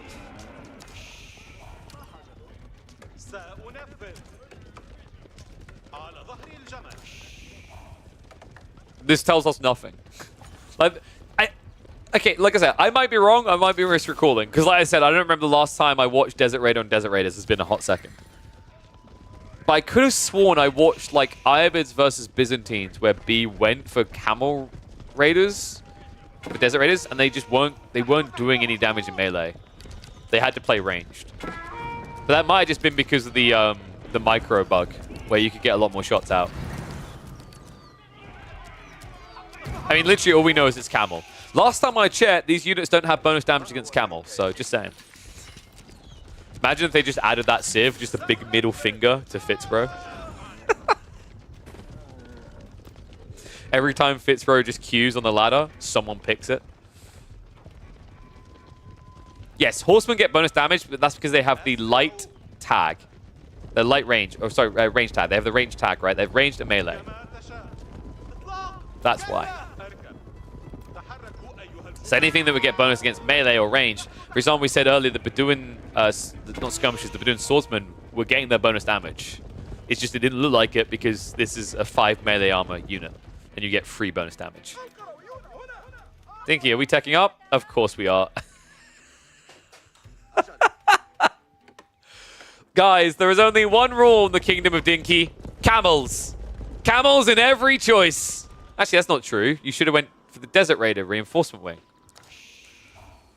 More camels are required, folks. Faye, I think this is the point where the game is over. She's not started to tech up. I mean, you could always build another TC and try to recover. Can you repair camels like you can siege? Yes. With other camels. Mama Camel comes in, aka the Dervish, and kisses the boo-boos better. That's how it works. Right, remember, Faye, just keep putting everything on black. This is how we pay off the mortgage and also pay a mercenary army to come and kill Dinky. No one gets a buff against camels. There you go, checkmate. Camels OP, guys, confirmed.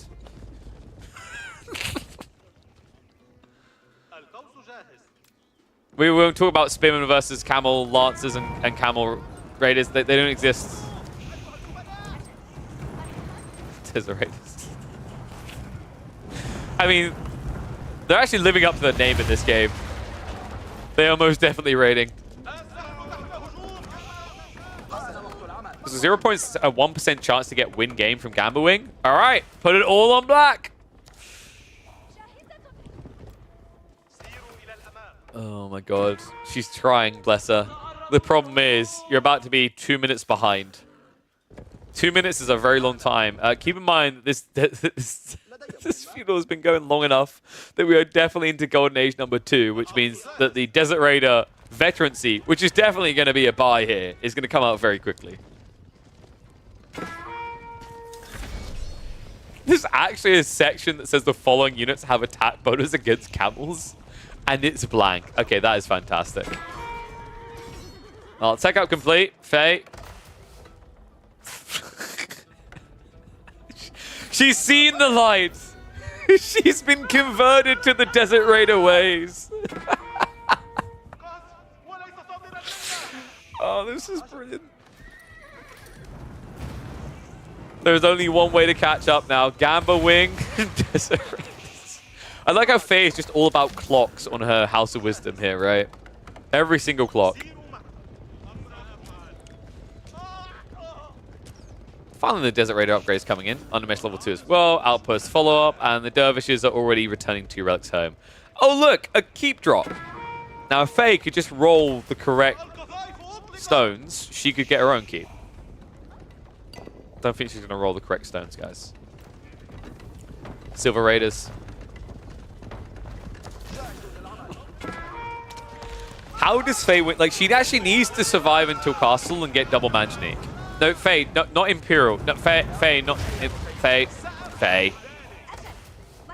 Don't. I know what you're thinking. Don't. Imperial will not save you from this, my child. Only Manjaniques can show you the way. Yeah, she's moving for the wood in the back line here. She got forced off her primary. This is like the worst possible time to not be able to get wood. Unless you've got a Gamba Wing. Oh, crap.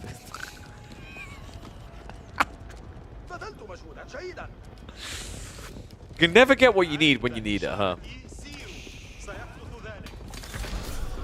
Desert Raiders. Oh my god. Well, that town center is not going to survive the age up. Faye is still 25 villages behind in this game. But don't worry, she actually clicked her upgrade to veterancy straight away, unlike someone. But I don't think it matters. Oh my dear god, everything just dies instantly. Faye, props to you for hanging in there. I know like the connection to Australia can be a bit dicey sometimes, but I have a feeling that Dinky isn't going to disconnect.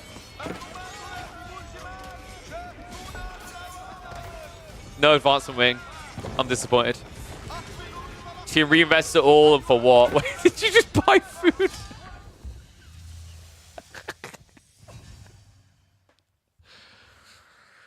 Oh, they should just call it Trade Wang. Oh my god. Well. Let's see, what do we call that? The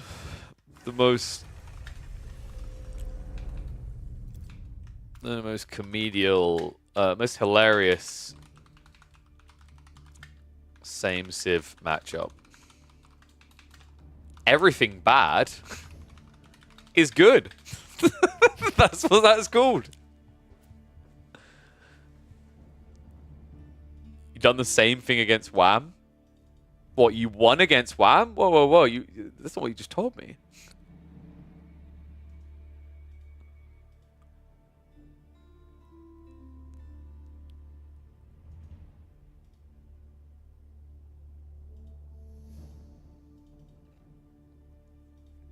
We can see if I win. Half the hopium. But wait, how about this for another option? Isn't Louis online now? Sorry, Dinky. Yo. Oh my god, dude, that is too good. That is way too good.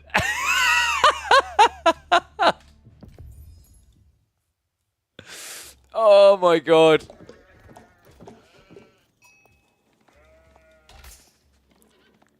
Dude, we're doing it. Oh my dude. I'm laughing because we literally just watched an Ibin mirror. It was the Pepega matchup between Dinky and Faye. And now we're going to be watching two players that were in the Elite Classic 2 playing an Ibin mirror on the exact same map live.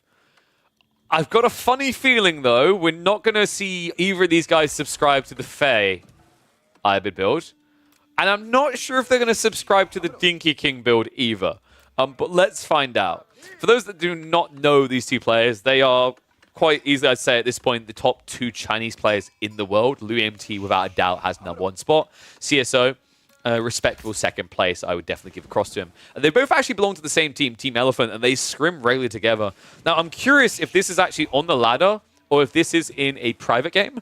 I was able to right-click and observe games, so either way, it's fair games. I always respect the privacy of scrims, but this is not a scrim. So please, boys, give me something meaningful. Stat-wise, how are we looking? We've got 10 versus 11. And, you know, I know what people are wondering straight away, because I usually highlight this at the beginning, which Civ is favored. In this matchup, Iabids are typically favored. But the interesting thing is, by the end of the game, the win percentage for this matchup wouldn't have changed at all. So, Desert Raider. It has to be Desert Raider, right? All right, we've got a normie game, folks. Yawn, can't believe it. They're literally doing the same things. We're going to stick on the 2x speed here. Curious to see what the divert point is going to be, because like in this matchup, usually when you watch mirrors, you know, you expect some elements to be followed. The perfect example is an English mirror. You used to always see Lombo on Lombo, and there's a cut point where one stops doing it to do something else. I'm wondering, you know, is there going to be just a standard play into castle, or is someone going to try to all in the other in feudal? Because we usually say that feudal age, long feudal is terrible for the Iabids, but this might be the rare exception, considering that their feudal is just as terrible as yours. Oh wait, we should probably do predictions for people. Who will win? You don't want to know how close I was to just typing Iabid or Iabid. Alright, 1 minute. Off you pop. So stables drop on one side, archery range on the other. That's an interesting difference already. It should be highlighted that a lot of people probably favor Louis, but I've actually seen Louis lose in some weird ways to the Iabids recently. In fact, if you remember, in the third place match for the Elite Classic 2, he had a very odd approach to the Abbasid Iabid game that led to a very unexpected loss in that matchup, considering that historically Iabids are heavily favored there. But we are getting the stables now added in, so he isn't going to make that mistake of just running archers into mass cavalry. Meanwhile, CS... Oh god, he's subscribing to the Dinky King build. You need to add in an archer range, surely. Actually, do you? Like, no, you legit could just play stables here, right? Because horsemen are good against both these units. Desert Raiders guarantee that Louis' own horsemen can't really do much. So if you're investing everything into this one comp, it actually beats Louis. Like, Louis is now in a position where he actually has to add in spearmen or he loses the fight. Outside of just completely out-microing. How are we looking on food as well? Because that is going to matter in a mirror like this. 15 sheep versus 14. The berry patch is fairly balanced as well. They both got back spawning berries, so there's going to be this very long slog, I think. The deer is a kind of interesting one on the flank for Louis, on the front line for CSO. So, you know, if he maintains momentum, then CSO has an easier time here. But instead, I'm starting to see a little bit of save up here. I think CSO is trying to sneak towards advancement wing. And he can make it pretty easily when you consider that Louis' comp, as we highlight, all gets countered by stables. Wait, did literally no one actually bet? I love that. Like, there's no, oh, well, I know, I've read the numbers, KP. I know that X-Civ is favored 25% of the time against Y-Civ. Usually I look across and there's like 10,000 points bet on something. I don't gamble. I don't blame you since that gamble win game, Faye. I think you've gambled enough for 2024 as an entirety. Louis, oh my god, he's so paranoid about getting attacked. You know, this is exactly what I highlight about cavalry and why cavalry just feels better than infantry. In this matchup right now, Louis is acting as if he's getting all in. So he's playing defensive, he's reacting on the flanks, right? Because like if he mismatches, if he mistimes it, there's going to be a jump in that will cost him a villager or two. In a mirror, that's the death sentence, right? But CSO, this is all a bait. He's now going to fall back. Louis finally realizes that actually hasn't been scaling, but the outpost is up. And on top of that, Louis is at risk of being an age behind here because CSO actually has what he needs for advancement, but funnily enough, the greedy son of a gun is going for Growth Wing. Wow, I can't believe that. I mean, it has to be Growth Wing here, right? You could maybe play Logistics, but okay, it was just advancement on delay, ignore me. I think you realize he was being too greedy. It's way too much to ask because it's quite obvious what you're doing now. And you can see the reaction coming out of Louis. Immediately into the ram. Remember, when you go for the reinforcement wing, you can build siege with your camels. Clown carrying begins. Archers hop inside. Honestly, CSO could easily defend this, though. With the Horsemen and Desert Raiders, you can just stab down the ram. Instead, he backs up. What? I mean, the army is bigger for Louis, sure, but like the arrow fire that comes in actually hurts these Desert Raiders a lot. So you could pull the Horsemen out, stab on the archers, and stay in the tower, shoot down, but instead he just gives over ground. And how many sheep has he got? He's still got 13 to work with, so that's plenty of food underneath the TC. He'll be very constricted on space, though. Setting up archer ranges behind the TC. He's going to start adding in now. Meanwhile, Louis, I think you just go for a full tech, right? No advancement wing. He's going to get growth. Okay, this is a perfect example of how actually rushing age ups right now is not the meta. Good players will punish you for it. And this is a pristine example of that. I think genuinely the meta has shifted away from just these boring days of me go castle, you go castle, me go free TC, you go free TC. Feudal has a lot more relevance, and you're absolutely seeing that here. And we're absolutely seeing the phenomenal subscription of PMSick. Thank you very much, buddy. Welcome back to the Swarm. But I really, really like this approach from Louis. And this has been across the board. We've seen this out of high-level players. They will always find a way to try and squeeze you for that tech up. Now CSO adding in the Camel Lancers. But that's going to take time, right? And Louis, this is very intriguing. We don't often see Spearmen. I'm a little bit surprised by it as well, considering the logical play for Ibids is going to be Archers and Castle Age, so you're kind of playing into a counter here. And you're already countered on everything else by Archers. Like, enough Archers, everything here dies, right? Louis needs to just save resources and get ready to go for a switch. I think the logic is to have Spearmen defend against the Lancers and then Ghoulems to win the push, which is really bloody crafty here because with the Growth Wing, he'll have enough villagers to afford a Ghoulem spam.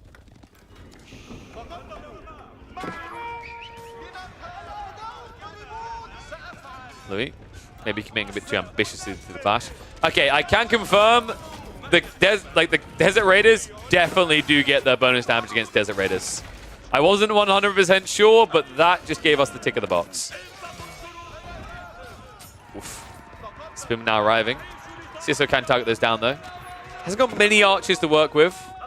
Needs to be careful about the ground he gives over, but with the tech up coming through in a few seconds, I think CSO knows it as well. If this was a full feudal, he would have seen more units by now. There we go. Tech up confirmed. Desert Raiders are pretty good at dealing with these initial Camel Lancers, by the way. This is a rough fight to be taking. Looks like he is going to be able to start pushing this in, but now Louis is just going to be more spears, more archers. CSO, meanwhile, is going to be playing for those relics now. First Dervish on the way. Who do I favor at this point? I actually think Louis is looking a lot better off. He's got the eco advantage, right? On top of that, the Spearman is weird to me. I still don't agree with that. But if you just mass archers here, and realistically, you could just add in your own Desert Raiders, even Camel Lancers, and contest. You have a better economy. So, like, if you mirror CSO's comp, you are going to get ahead. But I think Louis is being a bit more greedy about this. It's almost like he wants to put resources elsewhere by going Archer Spears. I think Louis' mentality in this game is because it's a map like Cliffside, you're much closer together. And because you're much closer together, an infantry comp is a lot more healthy than a cavalry comp. It's an interesting idea. I do think it's dangerous when you haven't walled in, though. You can still get raided because the reality is, as this game goes on, and this is even more true in mirrors, you have to play flank resources. So that means the berries here, the deer here, the berries all the way over here. These are vulnerability points where you can get jumped by Camel Lancers. CSO first relic on the way home. Louis, I don't think he's even going for them. Okay, so Louis is basically saying that I'm going to try to end this game in castle. There's no longevity to this play. Like, prepping the army the way he is and not going for the relics at all is telling you a lot about the state of the game. CSO is actually technically sacrificing military strength to produce into these dervishes right now, right? On a delay, it pays for itself, but it means you're weaker in the meantime.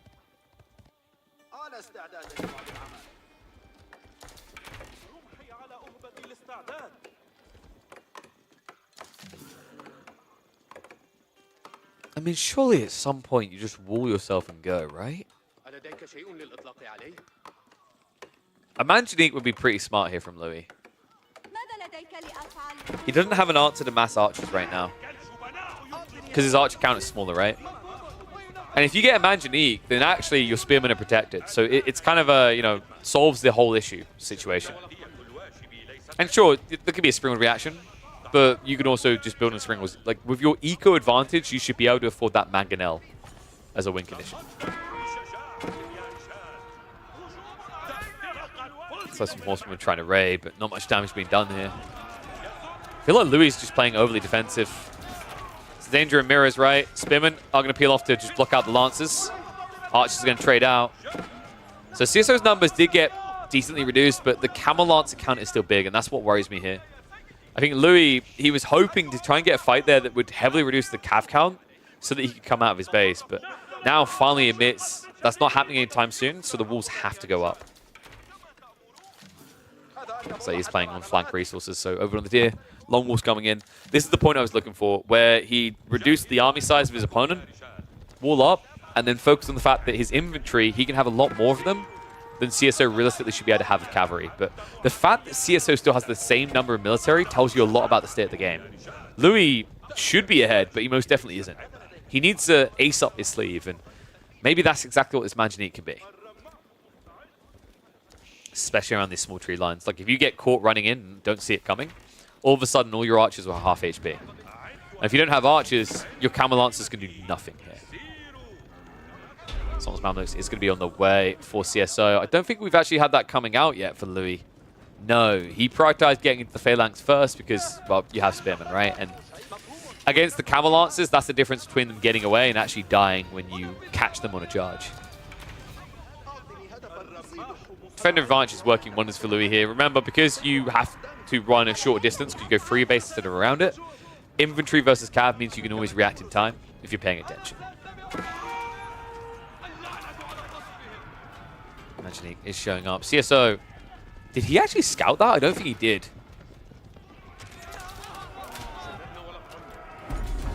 He must know something's up, though. This is now a very hard fight for Louis to win, unless he micros like a god. The Manjanique's being prepped on the other side. Oh, Jesus. So Louis needs to prep a Springald ASAP, or he's in trouble. He's actually going for stone, so likely we're looking at a sneaky second TC behind this. Most walls are at least up. And oh, he catches the Manjanique being built! Well played. Perfect time to move out and intercept. However, the Camel Lancers are now looking to break through.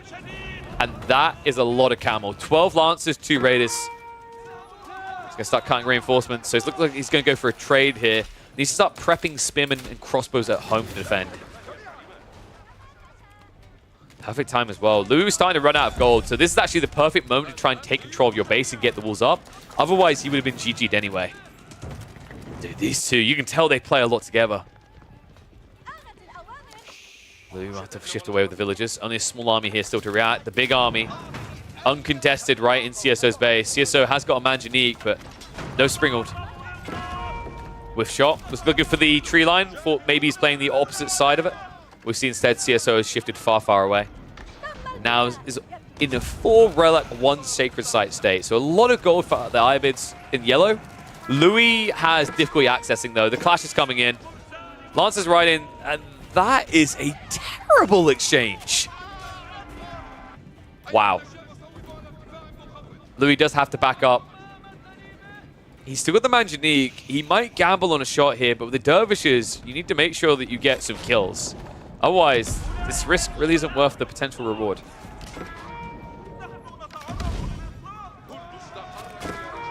Lance gets paid in. Not too bad of a trade. Remember, the price on these Manjaniques, if you kill 3 Lancers, it basically pays for itself, right? That makes it a worthwhile exchange. Speaking of which, the Lancers are still alive for CSO. Still 10 in the back of Louis' base. Now, Louis does have some big eco hurdles to overcome, but I'd love to see this being a TC play with the stone. A TC play makes a lot of sense to me because you know you need to catch up. Like, you haven't had any map control, you haven't been playing for relics. So realistically, that's a big edge that CSO has. Growth Wing could do wondrous things, but if it's Growth Wing versus having 4 relics, I'll take 4 relics every day of the week.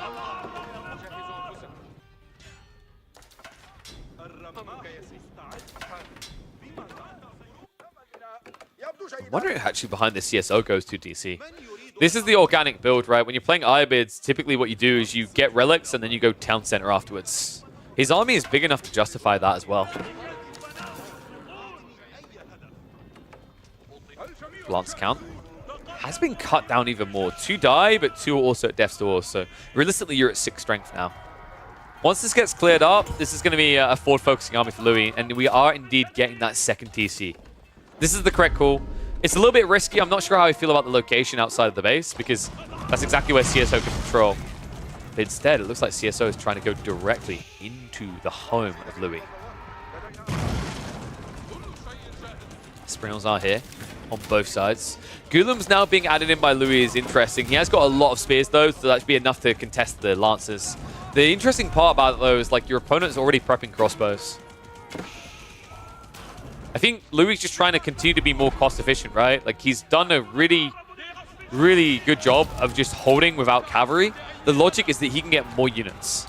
He's finally actually reaching that point as well. 60 to 53 military. Siege has been sniped out, though. Sacred sites have been locked in. And CSO now has siege control. And the game is getting worrying. Louis is playing wide flank now. Luckily for him, CSO is bogged down diving into the base. So he's not going to notice this, but if one Lancer rides out there and shuts that down, all of a sudden it's GG. So Louis playing a very dangerous game on those flanks. Sprune now being built up by Louis. Manjanique as well. CSO is not in a position to dive this base. Realistically, actually what he needs is either more Manjaniques to just blitz the base, or Treb/Ram to start deleting buildings. This approach won't work. Like, your army is mass archers, right? Diving town center is just not optimal. You'd rather be diving economy. And now, because Louis does have that second TC, every minute that passes that you aren't going to the base is a minute that your game gets more shaky. What worries me is CSO might misidentify these sacred sites as his win condition. I disagree with that notion. Your game now, your game plan should be to outscale your opponent's economy, either through raids or through TC boom. He's not raiding, and he's sure as hell not TC booming. Instead, he's age booming. This has to be the Growth Wing to catch up, right? Maybe you could go Trade Wing. I mean, you have 4 relics. Trade Wing would be a very intriguing choice in this game. But like Gambit Wing this deep, I'm not entirely against it. Growth Wing does just seem like the safer option. Especially considering it buffs your Golden Age, right? So you actually have a better Golden Age than the Abbasids, essentially. And yep, it is going to be the Growth Wing. This is insanely greedy, though. You will be an age ahead, but if Louis senses what's happening here, if he identifies your army isn't really growing quickly, and he attacks, this game could be over before you see any advantage. Louis, of course, does his own form of greed here with the TC and the farms now coming out, so maybe that's enough to make him think twice about full commitment.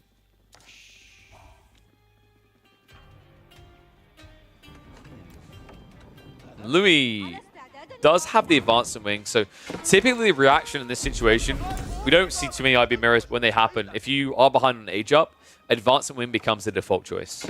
The only alternative I could see here would be probably Growth Wing. Not Growth Wings, the Trade Wing. Probably Advisors. I feel like you just can't do Bazaar. You don't have great gold access, right? The one player that can do Bazaar is the one that actually has relics. CSO has been sitting back here with these knights for a while, by the way. If he times this right, if he waits for Louis to come out to contest the site, and then rides in with these lances, he could easily cut down 10 plus villages.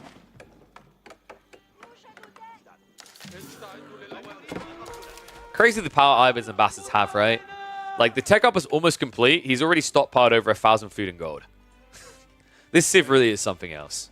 And that's with 68 economy, by the way. He's not exactly breaking the bank when it comes to villager count.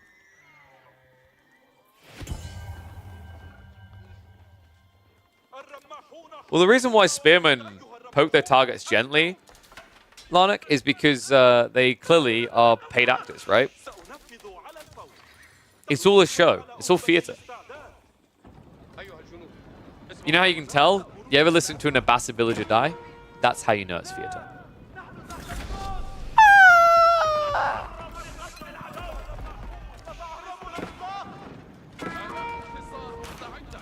Sprinkles.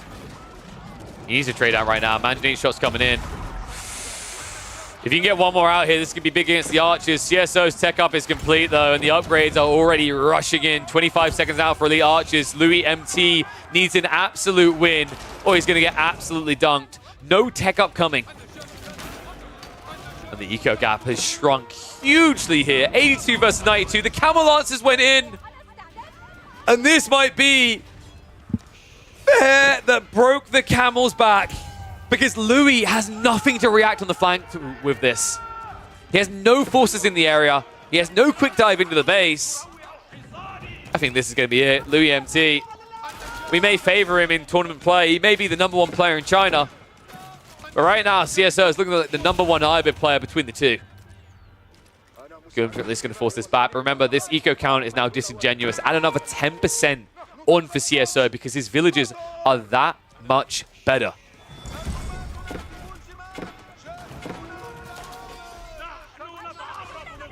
Oh my god, he's still raiding. All right, we've heard of the 4 Musketeers. The 6 Cametiers? The 6 Cameliers. They've earned that title. They have taken away Louis MT's eco lead in its entirety. On the other side of this, the raid-in done practically no damage worth of noting here. And these Lancers, they even run away, most of them with their life afterwards. I say that. If they turn around, they won't. Holy crap, dude. What a play by CSO. The patience to wait in the back corner that long with the Camel Lancers to wait for this dive in. Absolutely majestic. And now Louis has this all-in timer. Like, I don't think you can tech up. Not until you're popped. It's the only way. But by the time you're popped, there's no doubt in my mind CSO's going to be there as well. And thank you very much, Zubi0T, for the resub. Man, he's getting butchered. It's elite Gulam, elite Archers. There's no way you can hold here. Louis, Ryan starts to become apparent on the wall at this stage. All this done on just 1 TC. You let Louis have that advantage. Maybe he didn't know about it, but he had a clear win objective in mind, right? This Imperial Age timing, and now hand cannon is on the way. Elite Gulams as well. You know, Louis doesn't really have an army that can contest. The one way he's going to try is with Manjaniques, but if CSO sees that and then just goes shut triggers, it's curtains closed.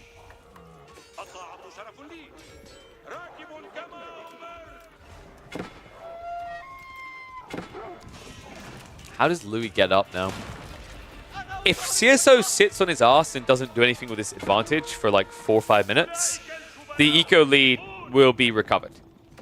But that's like a big if. At this point, CSO, what has he really got to aim for other than attacking? His farms have been set up. He's actually got quite a lot. 47 farms, in fact. On the other side of this, for comparison,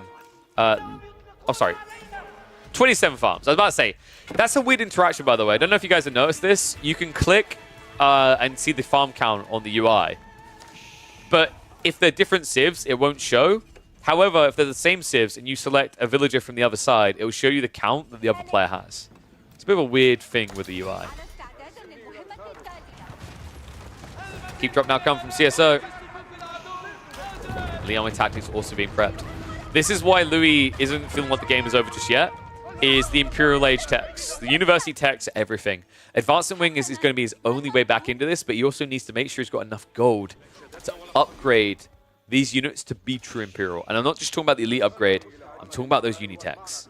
They are a game changer. Elite Army Tactics is about to make these Gulams gods amongst men. So much so, one of them can take all an entire... No. He won't be able to take out the entire army. Chill. Gulams aren't that broken. Nice cancel. Flash comes in though. Gulam's now tankier, an extra 45 health to work with, not to mention the damage increase. And the castle most definitely is going up this time. Louis can't hang around. The problem is he just went Advanced Wing. Sure, it's a discount, but it's still a high price to pay. Something that you're not putting into army instead. 8 hand cannoneers in the mixer as well. Love the split. Just means these Mangonels aren't finding that premium shot that just wipes out the back line. Means he's buying enough time that this castle most definitely should be going up, and Louis MT, with only a backline of crossbows left over, does not want to fight hand cannoneers. Needs to be careful of the siege, actually. Like, Louis... Yeah, I was about to say, CSO's about to get some freebies here. Remember, the Ghoulims do have the double strike, super effective up against siege. Louis being heavily reduced, has got enough resource to start pumping new troops. Funnily enough, he's actually adding in additional crossbows, but I think this is due to long-term access to gold being handcuffed, right? He doesn't actually have as much access as the CSO side of things. But as soon as I say that, he queues up 10 hand cannoneers. That's wild. That's either hit or miss, right? Like, if you aren't able to hold with 10 hand cannoneers, you're pretty much drained. Look at the gold access on the map. That's everything for Louis. He has gold vein over here, and this one's kind of weirdly contested. So long term, there's a lot more gold access for CSO. Manjanique's also now just being given over. Also, wow, that is the worst place to be building hand cannoneers out of. Talk about freebies. CSO finds the production. Louis, this is a problem. He's got additional hand cannoneers coming out from over here. His account is currently only at 2, and the Ghoulims have got in on the siege. Oh my. Well, luckily for Louis, it looks like the Ghoulims actually changed targets. Unluckily, there's nowhere really Louis can go that's going to be safe here. 2 heavily injured Manjaniques. And the second wave's coming in. I mean, this has to be over at this stage, right? The gold is about to get denied on the north side. In fact, it already is being. Camel Lancers have moved in. Louis is about to lose all access to gold and all rights to being in this game anymore. He's going to get a second wave of Ghoulim coming through to try and repel this. But CSO has got 12 hand cannoneers. Just needs to get them out here. Siege weapon on the front side as well. The Culverin's already out, so the Manjaniques aren't going to be the MVP for Louis. Actually, if anything, he now needs to get a siege workshop of his own. Hand cannoneers still hunting. Villagers shift away just in the nick of time there. Really important that he shifted away when he did, by the way. He doesn't have textiles, and the other issue is that these hand cannoneers, if they actually kill one, all of a sudden that Mamluk's bravery allows him to chase down the remaining villagers because of the extra 20% movement speed. Six once again locked in. Gunpowder tech is now on the way. A good fight over here for Louis, actually. CSO, bit gluttonous hanging around, but luckily for him, has enough of a gap that the Ghoulim shouldn't be able to kill him off. But the gold is the more important thing now. Louis has none. This is why I was saying this game is over. You can't play this without gold, so you have to make a desperation play. And that should make you very predictable. In fact, here's another thought, guys. Why even bother chasing the gold when you can just kill the landmarks? Ayyubids only have 2, and we're in Imperial Age. While one of them might be very tanky, Bombards don't take much issue with deleting those buildings.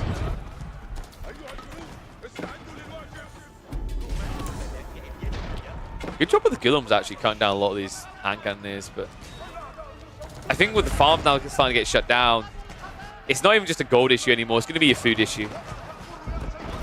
And if you're reaching meat grinder points of the game, right, and it's not just about gold, but the food matters just as much in meat grinders, how do you really contest this? I like the way that CSO's consistently been playing these flanks looking for raids like this. You know, it started with the Camel Lancers over here.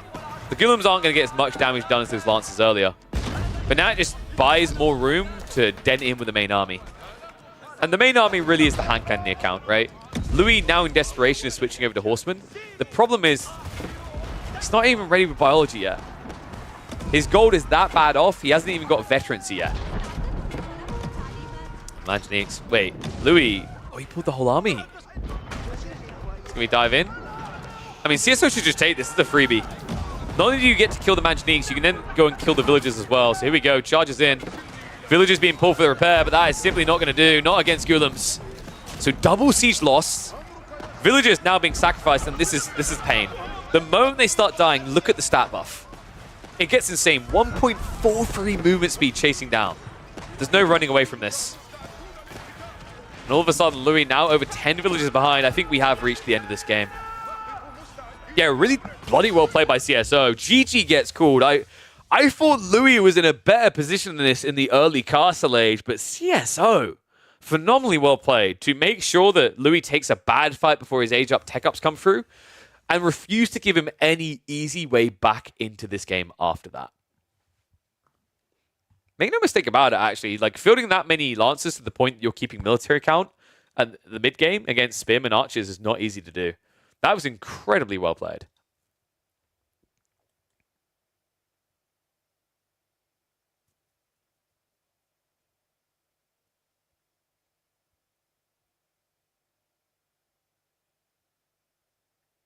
One second.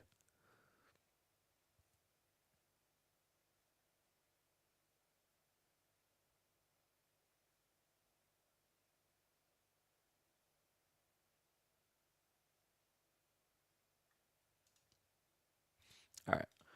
You're rich? Oh, yeah, I got to give you points. All right. Music. Boink. Need to do the point redemption. CSO gets the win. What a chat.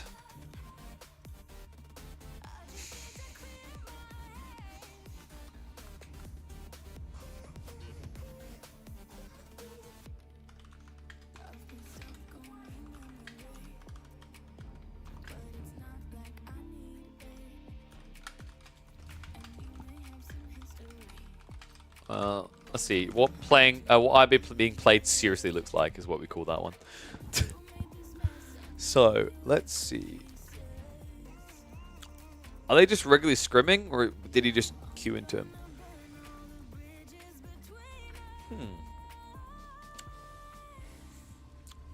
That's an interesting matchup. Because we don't see Roos much. I guess we are Louis fan club? Kinda, yeah.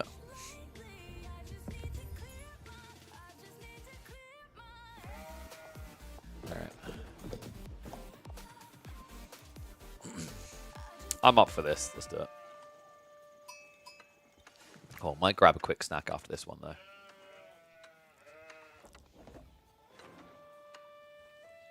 Alright, apparently they're scrimming or something because we're getting back-to-back games of Louis versus CSO. I was like, do we check this out? Are we just going to keep doing Louis all day? And then I saw the matchup and I had to check it out. Jeanne d'Arc versus Roos is not one we get to see often. But on top of that, this is actually Jeanne d'Arc in the hands of CSO against the best Jeanne d'Arc player in the game right now. You knew we had to check in on this one. And already we are going to see pivot different to what we're used to seeing actually out of the Jeanne d'Arc faction, because CSO has gone for that double scout opener to contest the Roos. Now, on paper, I feel like this matchup actually favors the Roos quite a bit. The reason is actually that Jeanne d'Arc, you play knights, your opponent plays knights, and the problem with that, the reason why that's a struggle for Jeanne d'Arc is in knight and knight clashes, Jeanne d'Arc doesn't really get to exist because she can be targeted down very quickly by heavy cav. What's interesting, though, is we've noticed a few more players recently going for range form Jeanne d'Arc in these heavy cav matchups. The logic being is that when these injured knights pull away, you snipe them down, you all of a sudden get 24 XP per. And then what's very intriguing about that build in this matchup is Roos loves siege as the game goes later. When you play into Imperial Age and you get the high armory, it's all about siege. And that's where Jeanne d'Arc range form really wins out compared to melee form. So curious to see if that is going to come in this game. Looking at the scouting rotations, there is going to be a contest on the second deer. Wait, did Louis not notice? You just didn't check this first. Let's actually have a look, because we're live. This is the beautiful thing about being live. We actually can switch over and see how... 120? Okay, I'm never looking at that again. That's atrocious. I mean, we're 2 minutes in, but this is a bad start for someone that went double scout. The reason, by the way, is if I'm not mistaken, Louis, I think he waited for the hunting cabin to build the scouts, right? Yeah, because look, he's a villager ahead. So he didn't sacrifice a villager to contest this. CSO's read was correct. I think Louis may have been a mistake. Well, he's going to find a wolf over here. So he's going to get... If we look at what's left on the map, maybe like a 200 bounty game if he's lucky? Yeah, okay, he's going to find the extra over here. This is... awkward, though. You never like to see this. When you're playing Roos, the ideal situation is wheelbarrow, researched, as you're building Kremlin. You've got half what you need. This is going to get you close. Okay, he actually did find the extra wolf. So Louis should be fine with this. He should be able to start the wheelbarrow about halfway through Kremlin. That's very desirable here. The unfortunate element, though, is you don't actually have excess gold to go for a knight if you make that choice. So I wouldn't be surprised if Louis just waits and chooses to prioritize the first knight, because the first knight is very important in this matchup. Considering you know your opponent is going to actually have a knight coming out immediately, you have two choices. You either open spears and accept you're defending, or you mirror knight on knight.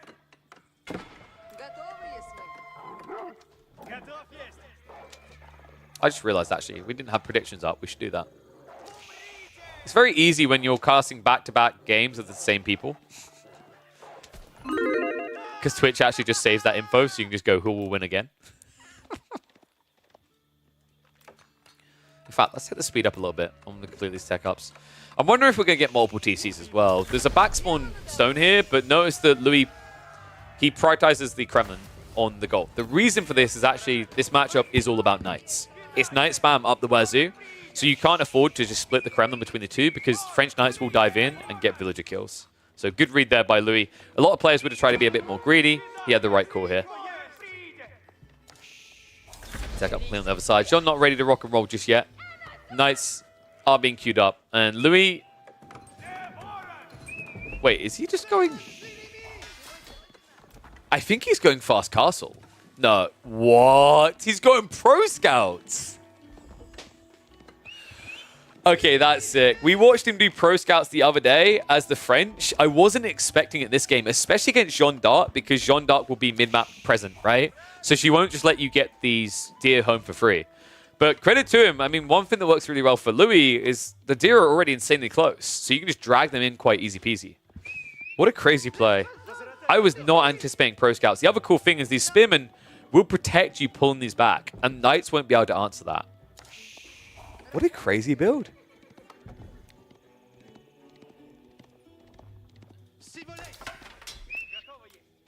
The question is, will CSO know before it's happening?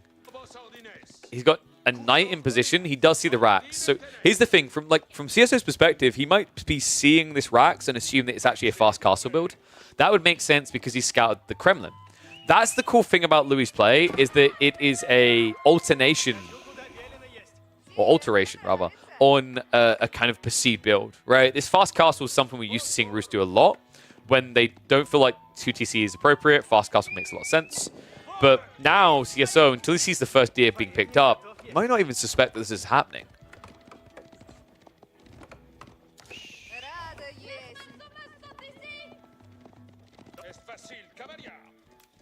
And he doesn't even yoink the deer from home. You cheeky son of a gun.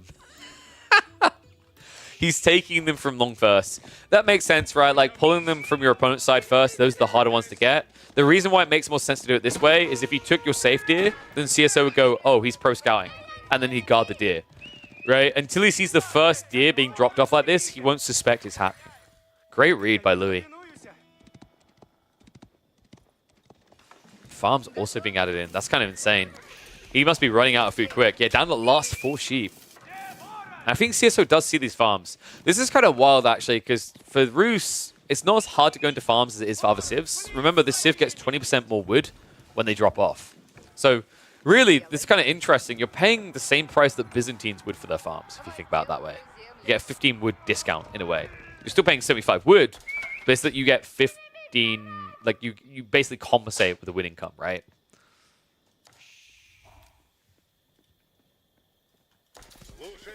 Nice. Also now being added by Louis. Pretty smart choice here, considering that CSO is going to play pocket economies. Most Jean players will. Even if they go for second TC, that second TC will not be built at home.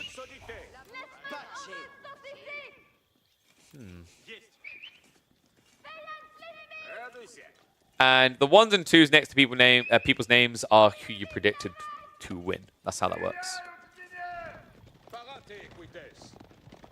So what is the win condition for these two players now? I mean, Jean's going to struggle to find a fight is the issue.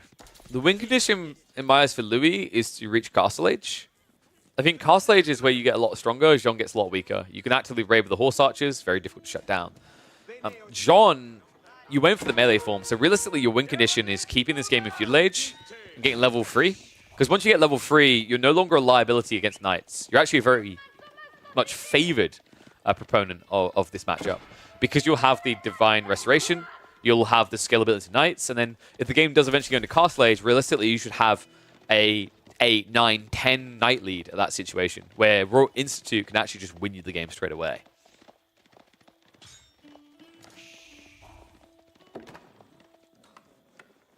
Stables being added in, so we are just inflating the Knight numbers more. This is very interesting because you'd think that this is like the type of play that wouldn't hit for the Rus. You're building Knights against a better Knight Civ at Feudal Age. But the thing that you really have to be conscious of here that makes this a really smart play by Louis is that he knows CSO's playing pocket economies. And he knows that he doesn't have to play pocket eco because of Pro Scouts. That's how Pro Scouts drastically changes this matchup. We are at least now seeing a second TC coming out from CSO. He's going to drop on the Deer, so that's going to give him an eco inflation. But now this becomes an even bigger liability. If your opponent is trying to match your Knight count, and he comes out onto these flank resources, he can start sniping you. I think part of the logic here for CSO as well is that this also blocks certain resource. These Deer that you can quickly exhaust now can't be taken away by the Rus player.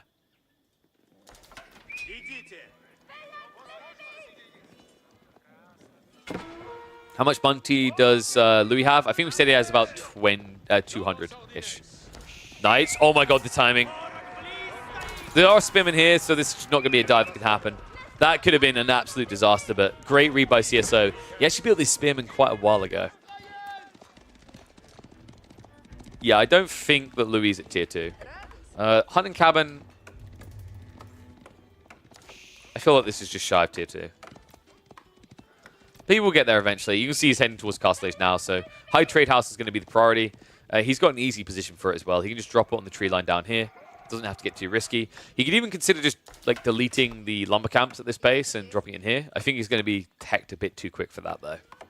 Some players will just play it even safer and drop the High Trade House back here, because the only risk is if you drop it on the forward, it's nearer to the enemy Knights.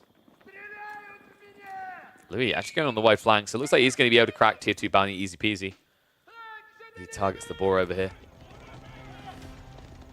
Louis now going to find himself an age behind. What worries me even more still is Louis' TC play was so delayed that he's not really ahead here in any measurable way. You know, it's kind of crazy. I don't think he expected the Pro Scouts at all. If he expected Pro Scouts, he would have dropped TC straight away as a reaction and guarded the Deer. Instead, you saw this TC come in after a heavy delay when he realized it was Pro Scouts. This is just a sick bait by Louis, man. You can't take anything away from him in this game.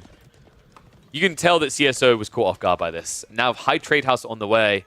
The only option for CSO, he needs to try and pause this timing. He needs to buy himself more time, because even if he rushes an age up, he's still 2 minutes away from even starting it. CSO will find his target. Remember, Louis is playing as the Rus. He did go for the Kremlin, which means he has got Militia to pull. So worst case scenario, you just spend a little bit of food, and this Knight play doesn't do anything. So even though Louis is being slowed down a bit, it's very easy to stop any damage being done by Louis here. By CSO, rather. Yeah, a little bit surprised, actually, Louis is not just doing that. The Gremlins are a little bit more expensive now, right? You pay 55 food per, but just double spam, that's good enough. Instead, he just waits for the spin to come up. Honestly, I actually think it would have been more value to just spawn 2 militia here for 55 food. You lost way more than 55 resources for the idle time. Not to mention the extra resources missed out from not having High Trade House sooner. CSO. He did actually buy a lot of time with that. You can see he's gone for the stockpile. This is likely going to be, I want to say, Guildhall in this type of game. The cool thing about Guildhall is if you can now survive the mid-game, you have scalability, which Rus do not. Because this is a game where Louis didn't go for 2 TC, and you did, right? So Guildhall kind of naturally plays into this next step. If he feels threatened, he'd go Royal Institute, but it has everything it needs to here, right? Guildhall on the way. All you need to do really is build more spears, and then there's not really much that Louis can do to your economy. Unless you know, make a huge boo-boo and leave some gaps in the walls.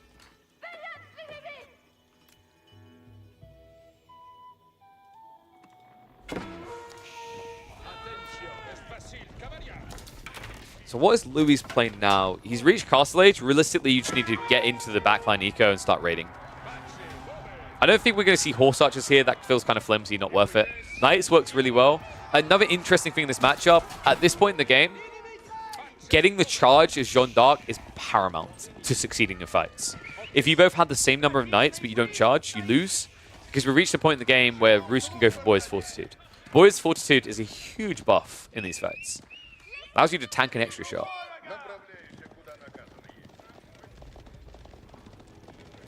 Do I have my age up binded to F12? Oh, I don't know what I've got it on Observer mode. Yeah, Observer mode has F12.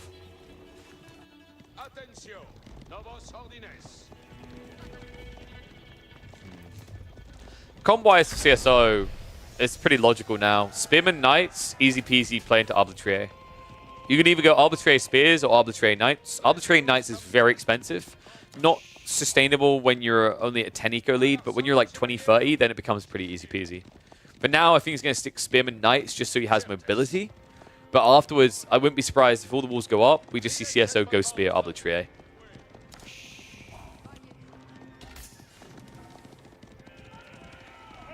Well, torches out. Louis looking to punish this TC. And CSO not ready to defend yet. He hasn't even actually got the upgrade coming in for the Knights. Oh, wow. No, you can't fight this. This is an atrocious fight to take. Louis, he sees the fact they're not upgraded. He wants this fight. Moves in for the clash. It's a bit of a weird choke point to have to fight in. It means the villagers are going to be able to repair, but this army is not going to last long. Jeanne left behind. She's going to be brought down. Get a little bit of XP for her troubles, but she is indeed dead, and it looks like the TC is going to be abandoned. Wow, what a timing there. Louis, realizing that CSO is being too greedy, for some reason CSO has so much food, no gold to work with here. Now it means your second TC is going to be lost, and that's even more expensive because, remember, he consecrated this. He was looking to get as much value out of this as possible. He still has an eco lead, but it's been shortened. On top of that, now we're at a stage in the game where Louis is playing for relics. So drawing all the attention back to CSO's base is perfect in this position. Because between the high trade house and then the relics, you'll be the one with the eco lead. That's a really cool play. I think part of this is on CSO. There was a mistake. He definitely mismacroed his gold. But you can't take anything away from Louis. That was a perfect read. And now with 17 Knights, I mentioned Boy's Fortitude as his own power spike. He's coming in 20 seconds. CSO, with even less Knights to contest with now, is going to have his work cut out to try and hold. Nice denial on the second relic coming home.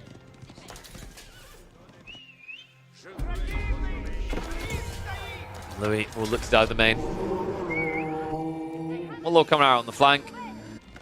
It's going to be a little bit of time. And realistically, Louis, you can just dive in here. Your army is so much bigger. There's only 4 spearmen to defend against this. And here we go, charge in. Any villager losses here feel permanent because you do not have the TC advantage anymore. Spears catch up. Notice he's not allowing the charge to come out. Spearmen do commit in. John's still only level 2. I don't think level 3 is going to change much about this. Cleave's coming out, but the Spearman's just doing too much work. Level 3 does pop out. Louis, though, with 14 Knights still. Not all of them here. He's going to have to retreat away from this. But more damage done. More eco lead shrunk. And behind this, more relics now on the way home for the #1 Chinese player. And CSO is going to have to make a farm transition soon.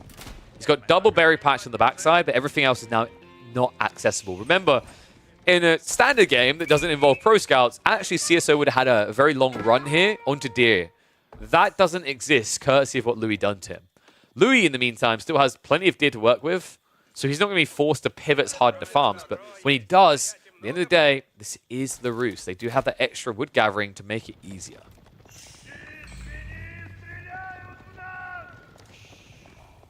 I have a tough one now for CSO. Another thing that worries me, no blacksmiths. And archers also being prepped by CSO. Not sure how I feel about that versus Arbitrary. Arbitrary is your win condition. You just scale Arbitrary and get Gambesons, and then that beats everything Louis is doing. So I'm wondering really what the archer thought process is. It might be a lack of long-term gold access, right? He's got 2.7k back here, and then everything else is forward of his base. So I think this is more a necessity rather than a desire. Because if you had a choice, you'd always choose Arbitrary over archers. And also, it just helps with padding himself into that farm transition we mentioned, right? The farm transition's already going to put enough strain on him. So he wants to really prioritize gathering wood, right? Instead of just having all these farms coming in straight away. Either that, or it's the weirdest misclick I've ever seen, because he did actually get veterancy on these archers, right? It wasn't like he just basically accidentally farmed 2 archers. He vetted them up. So, yeah, a little bit weird for CSO. Even more so when you consider that point I made around gold. Ball's going up. God, this is another element to the never-ending list of why people hate Roos and why they feel so strong and competitive. These walls take so long to break through. They have double the health of standard palisades. This is super effective against Night Cav civs. Means that CSO can't really raid with his comp. That's so nuts. Oh, good lord.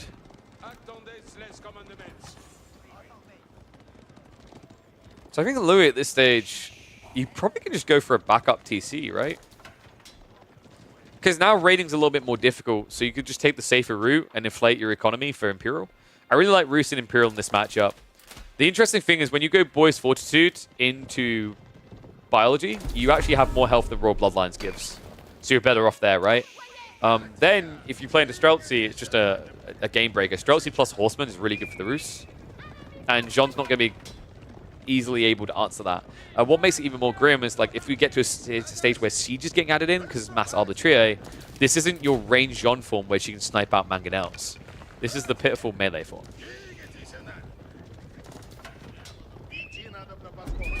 Oh yeah, 100% argue balance. I love it when people argue balance. As a game design student, it's always fun to then just do the classic GTA. You know what the classic GTA is, guys? Tell me exactly what it is you want, and I will tell you specifically in an exact way why it cannot be. I freaking love that quote. Light Clash coming in. Keep drop on the way for the fat stack of gold. Wait, Louis. Oh, wow. He sees the second wave and realizes it's a mistake. CSO has an insanely large army. Louis, meanwhile, he went raw knight, so his count is heavily outnumbered here. Great read by CSO. Balls are still on that lad to commit to the fight.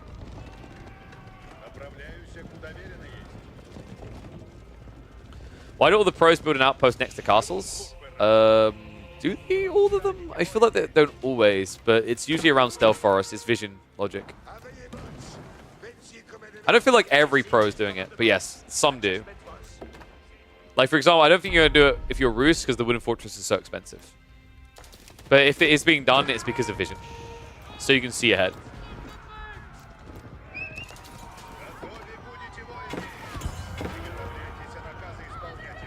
Knights. Count the reinforcements now. So this is exactly how Louis can actually take control of the game. He can't take the main fight. But by having mass cavalry, you don't have to take the main fight, right? We talked about this in a game with CSO the other day where he was spamming cavalry, but he wasn't raiding. And he lost the game because he wasn't raiding. If you want to play mass cav, your goal is never to take the fight that CSO is looking for, the stationary fight. It's to spread them out. Yeah, second TC was added in by Louis, but check this from CSO. Red Palace now on the way, and he's securing the 8k gold, the short route, and on top of that, he's already tapping the vein on the west side, so this is now actually really scary for Louis. His game plan looked really good, but when he decided to play Mass Knights and not choose to raid, things got really weird here. I'm becoming increasingly concerned that Louis may have thrown away an advantage. I mean, he has got 4 relics, he is 2 TC versus 1, those things are great, right? But now an entire rage behind, up against Red Palace in the center, the fact that you've given 16k gold over to CSO as well, this is no small detail. This is exactly what French and John players need to close the game in Imperial. Meanwhile, yeah, you've got the gold from the relics. Yes, you've got High Trade House, you've got Hunting Cabin. These are very powerful elements for sure. But they don't really give you a surge point. They give you a reliable trickle of gold. There's a very big difference there, especially if you plan to keep massing knights.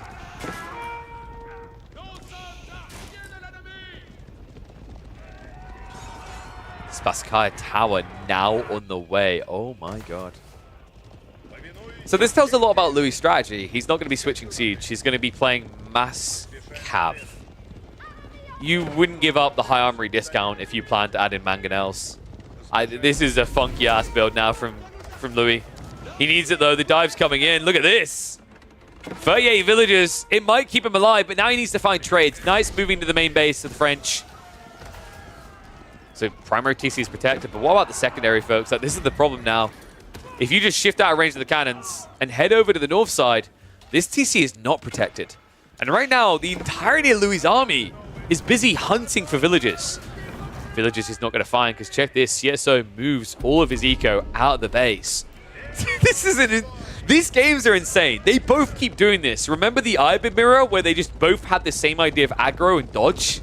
Same thing here. Monastery gets blitzed. 3 relics now on the ground. Now the interesting part actually is that CSO doesn't know about that back spawn TC, so he hasn't checked for it. That's going to be a lifeline for Louis because he needs all the eco he can get. Nice, in the meantime, we're going to get blocked out. They have got the Saints armor. This is kind of interesting actually because if you don't let the French player charge and you get the Saints Blessing off, you are a phenomenal advantage in these engagements. But the problem is the Arbitraries. The Arbitraries are the difference maker. Louis, I mean, this fight is terrible, man. Like, he doesn't want to commit to it, right? Doesn't have the elite tech. But look at the health bars now. His knight count has been cut in half. This game, I think it's almost over at this stage. You can see he's planning to play more knights, right? Knight Poleaxe is coming, but you're against knight, spears, and arbitrary. Literally everything here counters you. I don't feel like this is the way that Louis can ever win this game. Sure as hell the way he can lose it, though. TC did get scouted as well. CSO has not been pushed out of this base still. Keep goes up in the corner. Secures 4k gold, sure, but this is an expensive investment to secure the absolute corner of your base. Same with the Spasskaya, and look at the yoinking. I mean, you can't blame him, right? In this position, Louis still has nothing to defend his base. Wall, Louis, ooh! He just about gets the re-wall. Wallow's going to be coming out now. That'll actually buy time. That's really smart. So CSO done that because this health on the wall is nothing. If you wall a lull, the villager can't come in to build it, right? So really well played there to actually just break down the wall and get out with the relic. Meanwhile, elsewhere, the knights do now have their pole axes, but this is kind of funky, right? 35 damage versus 29, but if that charge touches you, look at the damage difference, up to 32.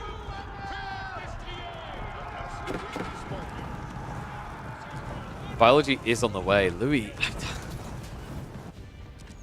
it almost just feels obnoxious. At this, like, what's the word?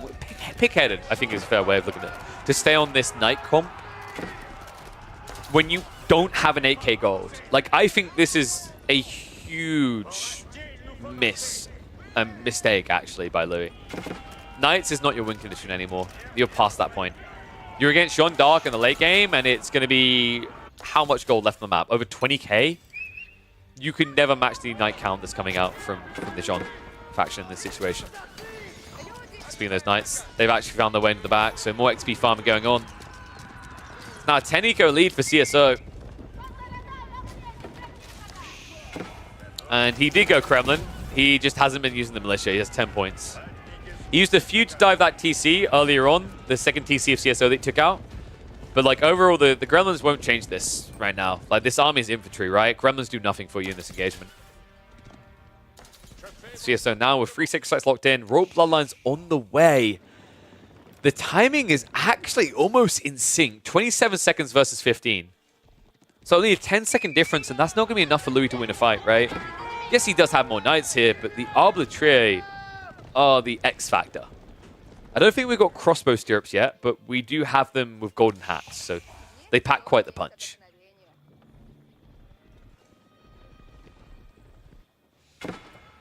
So good question coming in from Yakimo. Why does he keep going for the knights? One, it's that poleaxe detail we mentioned that makes your knights a bit stronger. But the other detail, I think, you have to realize that it's very easy for us to sit here in our seats watching, not in this game, to say, oh, yeah, he needs a transition. Transitions, to quote a fantastic lad, I remember Artosis always would say, transitions are the most dangerous point in the game. and you're under pressure, your base is being attacked, how do you easily transition out of stables play? You don't have mass archery ranges, you win mass stables. You already kind of made your bed, and now you're lying in it. So while Louis needs to go into different form, he needs to go into Streltsy to win this game, he can't just completely sacrifice Knight production at the stage, because it's the only thing that he's scaled for. Late game, Knights, Roost Knight's better because higher damage? Yes. And higher health. Look at this. Boy's Fortitude plus the Royal Bloodlines, like their health difference is only 10, right? So like if you think about the maths involved in that, with the extra free damage, it's actually more than that if they never actually get a charge off. You make up the difference. Castle being rushed up on the front side of Louis' base, trying to stay alive. I think he's dead though. Castle may go up, but there's already a cannon here, and it's already hitting the keep. So Louis, all this work to try and keep himself alive. Remember, actually a third of his army is just militia, so these numbers are disingenuous, and John has to be close to level 4 at this stage. I think it's too late for Streltsy. Louis has got practically no gold left, and he knows he's not going to get the time for it. GG gets called CSO. Maybe he's the #1 player in China, because all I'm seeing is a lad who keeps beating Louis MT. Good lordy. What a Chad Lord. Louis just getting whooped by CSO. It seems like he has his kryptonite.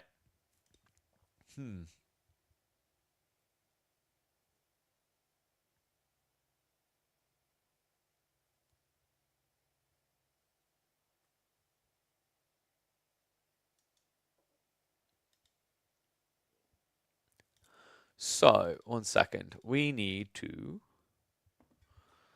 Maybe we catch some more of them? Let me check the life on the ladder, because we might have a few more people on. I saw Recon talking earlier, actually. My trash panda. I need more games,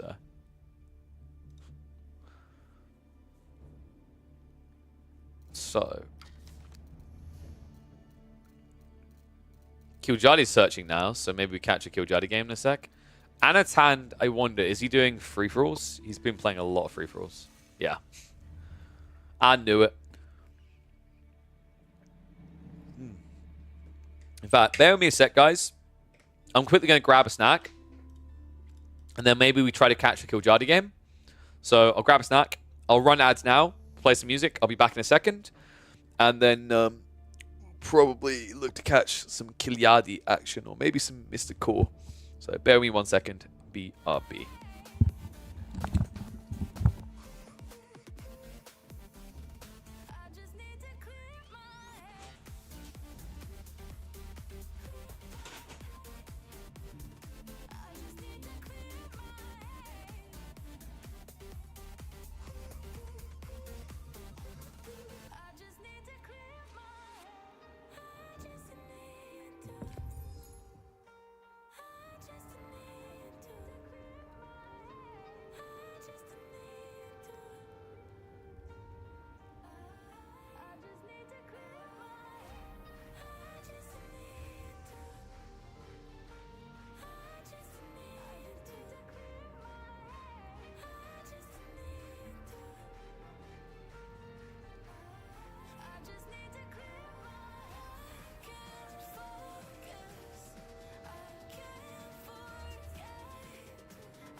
Oh no, not fish.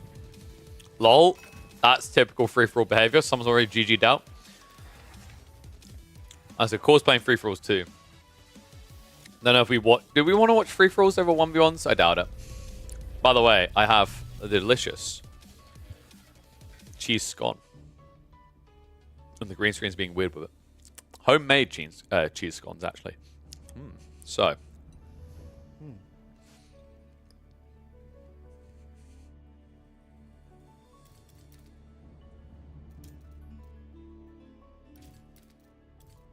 Let's see who's playing.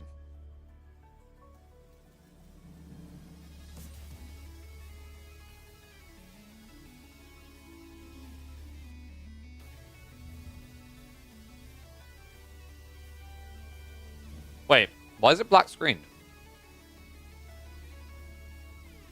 That's weird.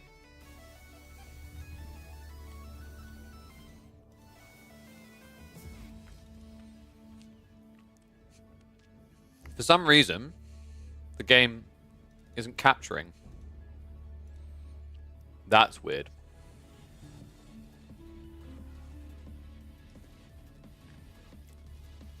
Alright, let me restart AoE4 quickly. Because that's very weird. I don't know what happened there.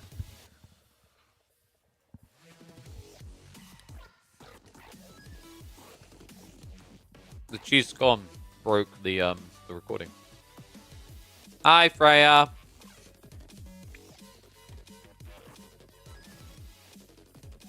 She's woke up. Oh, that's actually a decent length nap for her. Nice.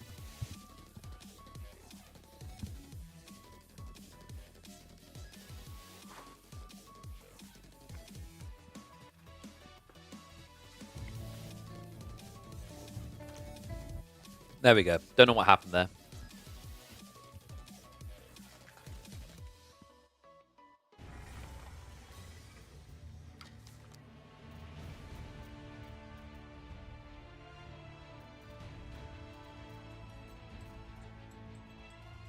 Yeah, I'm taking my time with the scones. Wow. It would have done. Emma's picked most of them already. KP and technical... Bro. What are you trying to say? I don't have technical issues. Alright? The game really does lag whenever I lose. Otherwise, I'd always win. Anatan live game? That's a free-for-all. Core and Anatan are in the same free-for-all. So, like, it's a possible option.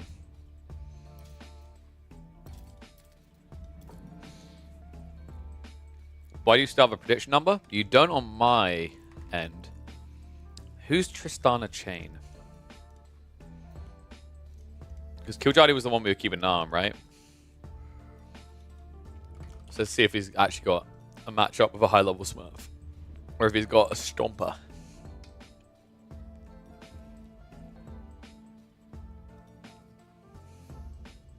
What?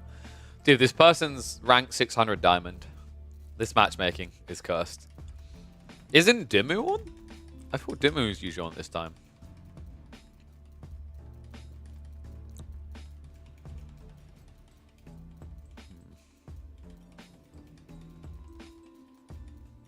Oh yeah, there he is. Oh, he got a match up against Kyo.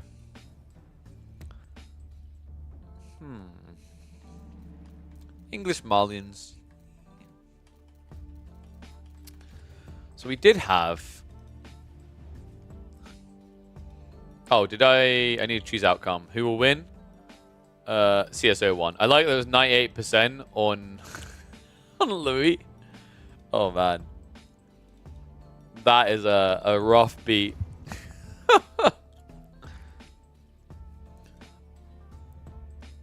Oh, dude, are we doing the Tim Currys? The Tim Currys are great. What was that? Let me get that one up. I'm escaping to the one place that hasn't been corrupted by capitalism. Space! I freaking love that so much. Red Alert 2 is still the best game, but that may be the single best cinematic in the entire Command & Conquer universe. Tim Curry deserves a goddamn Grammy for that. It's, you know what, it is legit. The sell point for me is the emotion on his Corrupted by face. capitalism. Right there. Space! Face. Oh, that's so good. All right. So Crackety versus Ronnie Pickering, which I'm pretty sure was Zerton, right? I think it was Zerton. I'm not entirely sure. We have an Anatan Puppy Paw game, actually. Yeah, let's do the Anatan Puppy Paw game.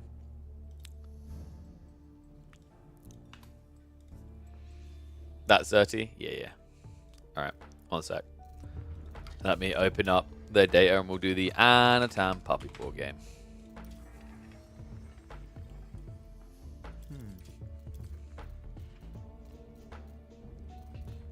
What map was it actually?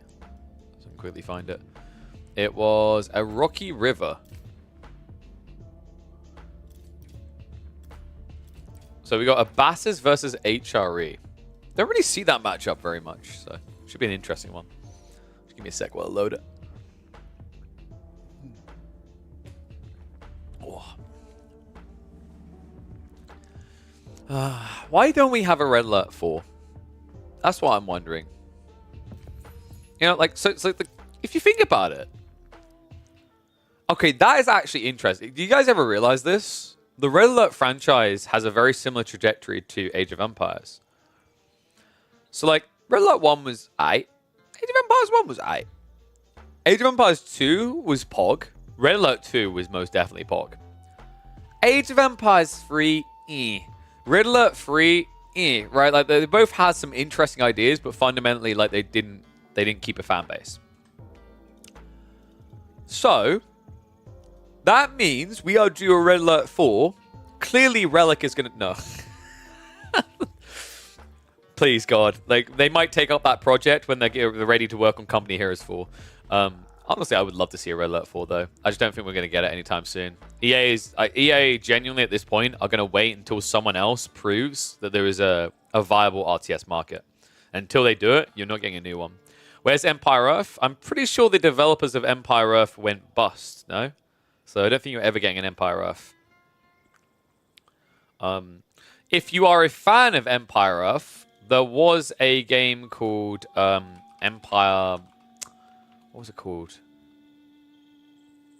God damn it, I'm trying to remember its name now. I played it. It's like you play through to World War II. 3D, a little bit more graphically updated. Because it's Mad Dog Software. They made... Let me find it for you.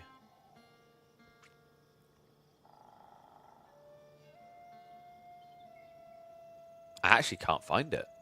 What the hell?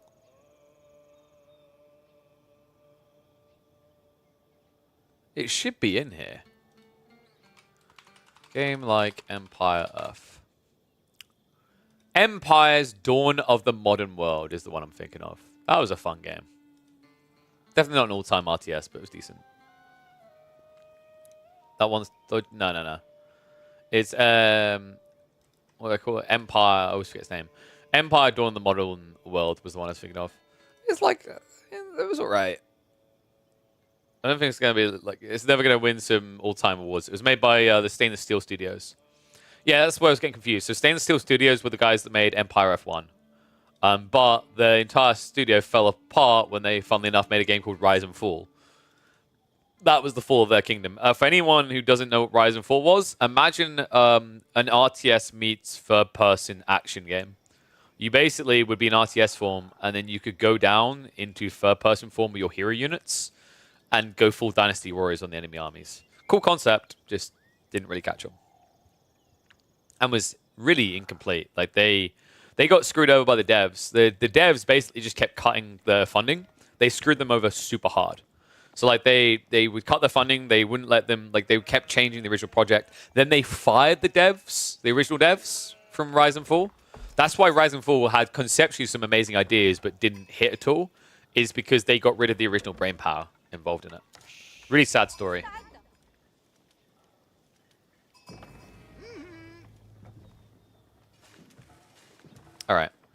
Should we get ready? Let's get to it. All right, one and all, welcome back to the... Actually, I say all right at the start a lot, don't I? Let's try someone else. Hello! Okay, I'm sorry. Well, I said I say all right at the beginning a lot. That's different. Time for more Age of Empires for action. We've got Anatan versus Puppy Paw. Abbas is up against HRE on Rocky River. Saw this matchup, instantly wanted to check it out. One, we just do not see Abbas versus HRE much right now. Two, Anatan is one of the funnest people to watch on the Abbases right now. We are on a map with a trade post, and this guy has played more Abbasid trade games than everyone else in the last month combined. Now, maybe that counts as 2 of all the games we've seen, but it still counts. Interesting to think about this matchup as well, because I think HRE, old school, obviously just rush Castle Agents free. I wonder, even with the buffs to marching drills, surely the play still here is to rush Castle Age, right? Because the Abbasids suck at dealing with timing-based civs. This is why Ayabids are really good. This is why HRE are really good. This is why Japanese are also really good against the Abbasids, is because you just can't race them towards the Castle Age. And Castle Age is just such a game changer.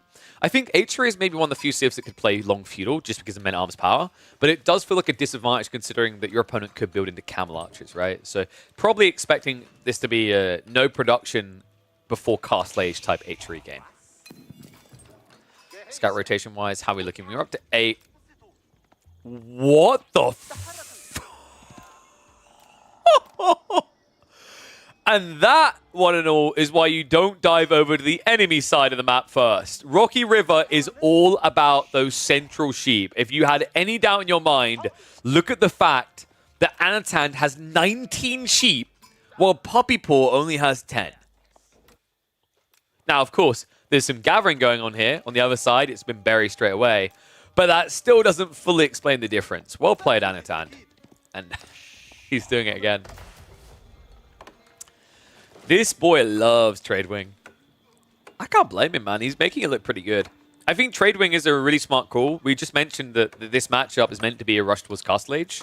The best adjustment you can make to that, you will never be able to beat or match the HRE to Castle, right? You can go Culture Wing, but like really what's the point? It's better to inflate your eco faster. And nothing inflates your eco faster than trade. You could go TC Boom, it wouldn't be as quick. This works a lot better. And on top of that, remember, this is a map where the trade posts spawn right up next to the edge. Unfortunately, he got the closest spawning trade posts. Would have been better if he was on the north side. But you can always just walk out like this and set up the marketplace ahead of time. Yeah, really well played by Anatan, actually. Cool thing about this as well is after you're done with this, you could always just drop a mill here and leave the villager out. Because you eventually want to wall this in, but you don't want to rush the wall in. So take out complete. Moment of truth. Are we getting any sort of production? No, we're not. So I'm hitting the 2x speed. Actually, he's gathering a lot of wood. But this might be to the due to the sheep issue. It isn't, though. Okay, slow down the timer, Hawk. We jumped the gun. He actually is playing feudal. Archer Ranger already online. This is super effective, actually. This is the best way of dealing with this strategy because actually, I've seen Anatan do this a few times. He relies heavily on the idea of archers. On horseback, or camelback, shall I say. He likes going camel archers to try and defend trade. Now, he can still go horsemen alongside camel archers and contest what HRE are doing, but this is the beautiful thing about marching drills. Archers plus spearmen, super effective as a combo to run. You can even think about just doing men-at-arms plus archers and have a similar impact. Another thing that's kind of worrying actually for Anatan is like, if his plan is to rely on the trade for his gold and the trade gets idled out at all, another edge that HRE can get here is in their blacksmith decks. Steeled Arrow makes a world of difference. Undermesh especially makes a world of difference. Or rather, Insulated Helms just to give you the melee defense against the expected horsemen that are on the way. Puppy Paw. Well, he scouted the trade wing early, right? I'm pretty sure he did. If not, he might just see it in the corner just because he's looking for more sheep. Sheep that he was never going to find. He's only got 7 left over. Meanwhile, it's still 20 for Puppy Paw. And here we go, confirmation. So now he knows it's definitely a trade game. He knows it's full distance trade. Has to be. With the House of Wisdom this close, it just wouldn't be good coming there. So 77 gold each way. That's honestly a level where Grand Bazaar is pretty tempting out of the gate, but I'm glad Anatan's not rushing that tech. It's more important to get your defenses online. Where are we going with this? Like, the army's sitting at home. He hasn't moved out just yet. Your play should be to just guard the neutral trade post. That is awkward because realistically, Anatan could just trade this side. But it's the more optimal play, right? It's closer to your base. It's easier to maintain reinforcements. All right, what do you think, chat? 1's for HRE, 2's for Abbasids here. Who would you favor? Because we're actually getting the layered comp from the HRE. Men-at-Arms being added in alongside the Spears. What worries me for Anatan, he's only got Horsemen right now. He's finally bringing in the Archers on a delay.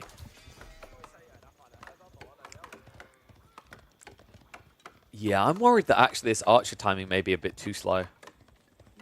At least to come out and protect the trade. The other issue is, like, just realistically, if you're relying on Archers as a healthy part of your comp and Horsemen can't function without them, that means you can realistically never catch the HRE player.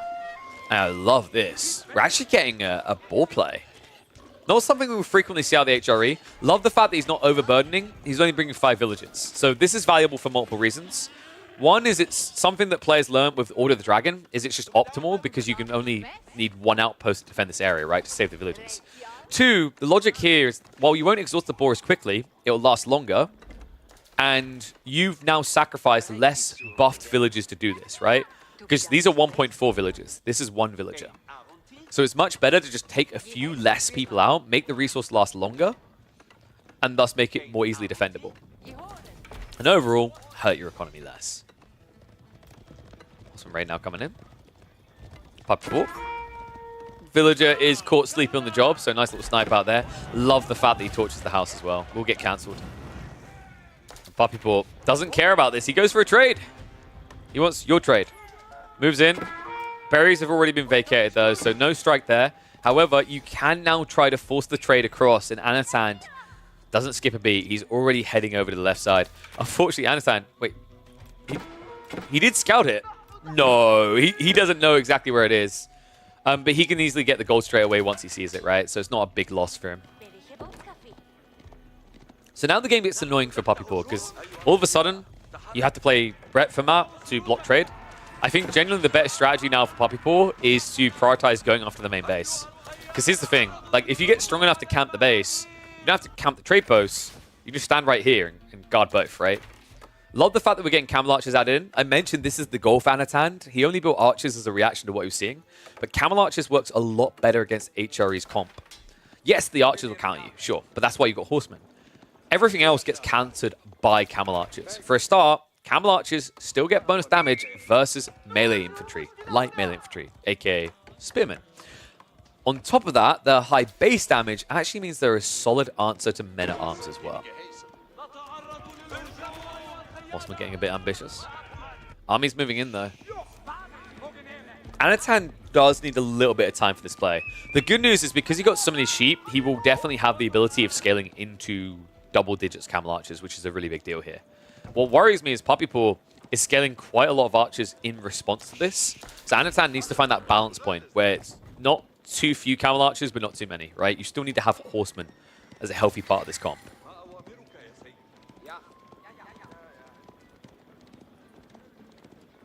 Still Darnell coming in. And undermesh in response. So yeah, it shows you the different approach. This is what I was waiting for. It's like, yes, you've got marching drills, but you need to get the blacksmith tech. Whenever you play mass archers, you're playing blacksmith techs. Looks like he's trying to force a fight. Anatan, he's not here with the horsemen, so defending this is quite difficult, actually. Seems there's hesitance coming out from Puppy Paw, though. He doesn't want to dive the TC for it. But that does mean, like, right now, you're exhausting your limited resources quickly, right? The sheep underneath your TC, you're already down to 9. Yes, you've got the tree line, but eventually this tree line even starts to thin to a point where it becomes dangerous.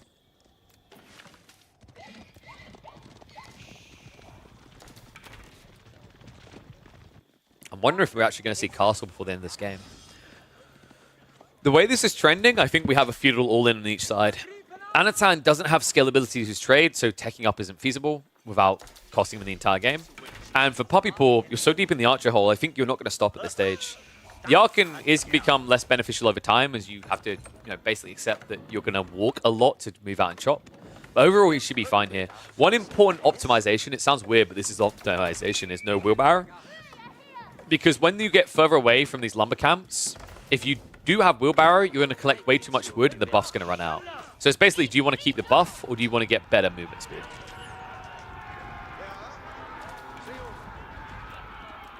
I don't think Anatan's even trading anymore. Oh, wow. Yeah, no, he's just stuck at home. The spearman and the archer guarded it. Well played. Puppy Paw didn't send everything. Now the archers trading out against those camel archers. Anatan's going to try to cut reinforcements. Smart choice. This is why horsemen are considered MVPs. Is because they can just find the trickle of troops and cut them off. Weirdly enough, actually, Puppy Paw just happy to take that trade. Losing 1 or 2 troops, but getting cavalry in return is definitely a worthwhile endeavor. Archers are going to turn to the camel archers now. And these camels, I mean, they should not be in range like this. This is a terrible trade for Anatan. Still outnumbered. And clearly outgunned in these fights. What he really needs now is a raid. The problem is half of his horsemen are at death's door, right? And if there's a few spearmen waiting for you in the base, you're just going to lose the entire mobility advantage because you won't even have an army to mobilize. So really kind of dangerous point in the game for Anatan. He has at least got the trade getting back online, if I'm not mistaken. No, dude, it gets sniped. The moment he tried to kick it off again, it gets found. Well played. Puppy Paw, game sense through the roof here. The horsemen are getting chopped down gradually. Only 9 left over on the flank. Just a few spins is all it's going to take, right? Like this. All you can do now is try to hit eco and hope it's good enough. I don't think it's going to be. Anatan now being doubled up in military, and considering he's now trying to pivot into archers, he's making this game oh so simple for Puppy Paw. All Puppy Paw now needs to really do is spam more archers.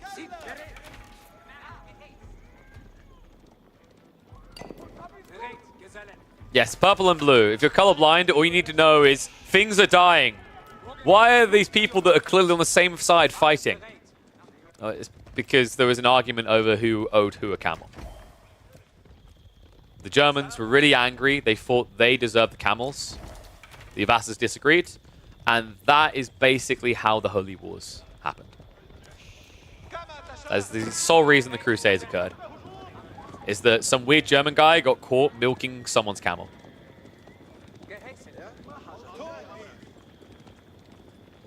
Puppy, coming for that other trader. That's a freebie. Okay, so what worries me is Anatan's actively trying to inflate trade now. And this just doesn't work. You have to play short route. You can't play long.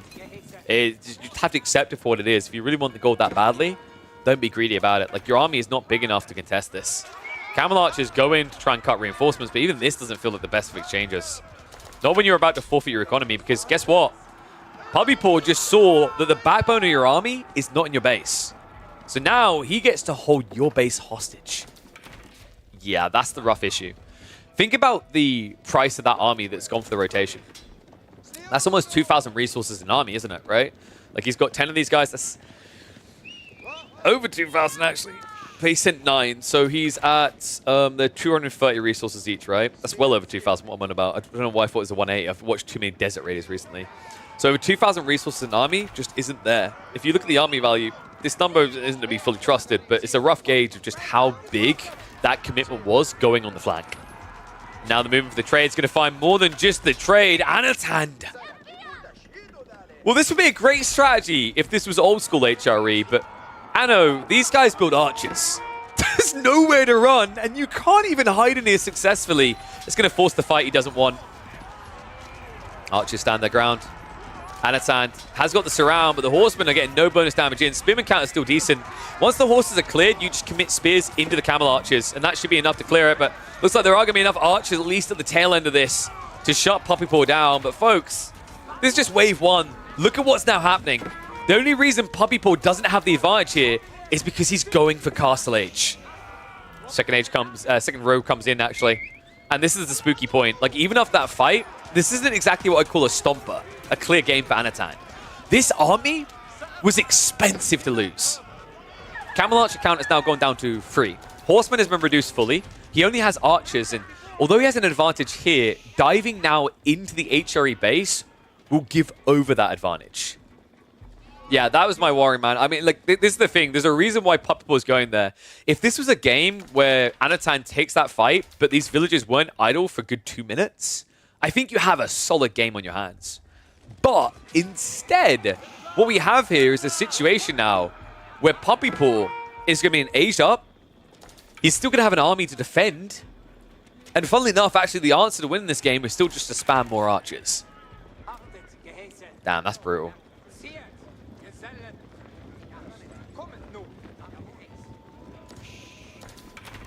Kind of feel bad for Puppy Paw in this situation, for Anatan's situation, right? Like, he made the right move in the end to punish the greedy overextension, but just shows you the power of the HRE in the game now.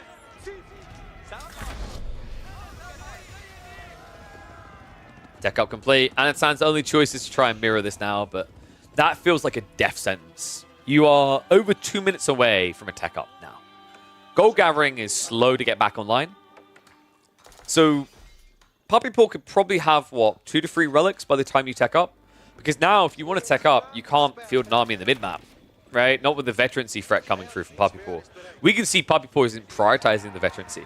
But the thing for Anatan is he has to act as if it is coming out as a priority, right? He can't just dive in and say, oh, I know that he's not getting vet archers. Like, you have to assume that it's on the table.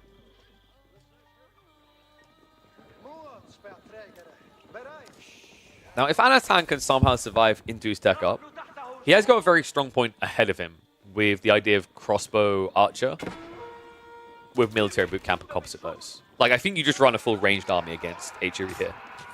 That does leave you vulnerable to siege, though. Like, it's not a perfect comp. That's the beauty of Age of Empires 4. Everything has a counter, except Shugane. The problem here is, if you go anything but archer crossbows, you're countered. Golems will lose to men-at-arms with heavy maces, right? The spearmen are already countered by the archers. So I think you do just have to take a very static, ranged, focused approach to getting back in this game.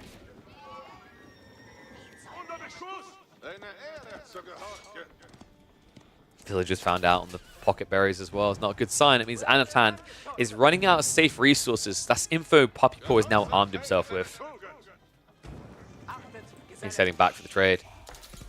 Oh no, dude, not again. No. Come on. He's going to be idled again. He's going for the wall in. But this army, how many spears has it got? Okay, so it's only got 5 torches. That's not crazy. But at the same time, the berries are right next to the wood wall, right? So you are going to be vulnerable here. And also, with the berries now running out, your reason for being in this corner is about to disappear. So even if they can't reach you, if you're stuck in there, it's already a GG. More villagers getting cut. Well played by Anatan. He sacrifices his arm to save the body. He pulls the army away with a handful so the rest can live. Unfortunately, these pocket resources are now just camped. Puppy Paw has identified the weak point in Anatan's formation here. It's the south side of the map. It's where he is for everything.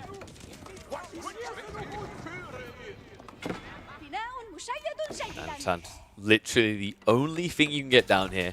I'm not sure you want half your economy on wood. You just simply don't have any alternative options.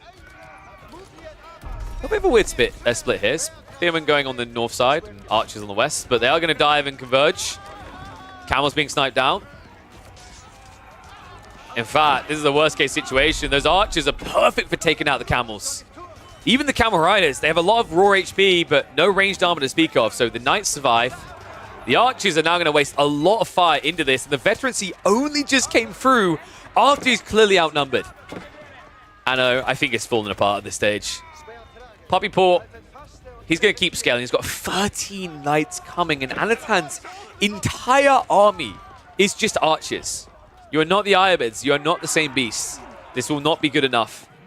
He might survive round number 1, but behind this, Puppy Paw now going up to a 3rd relic and looking to non-stop pump knights.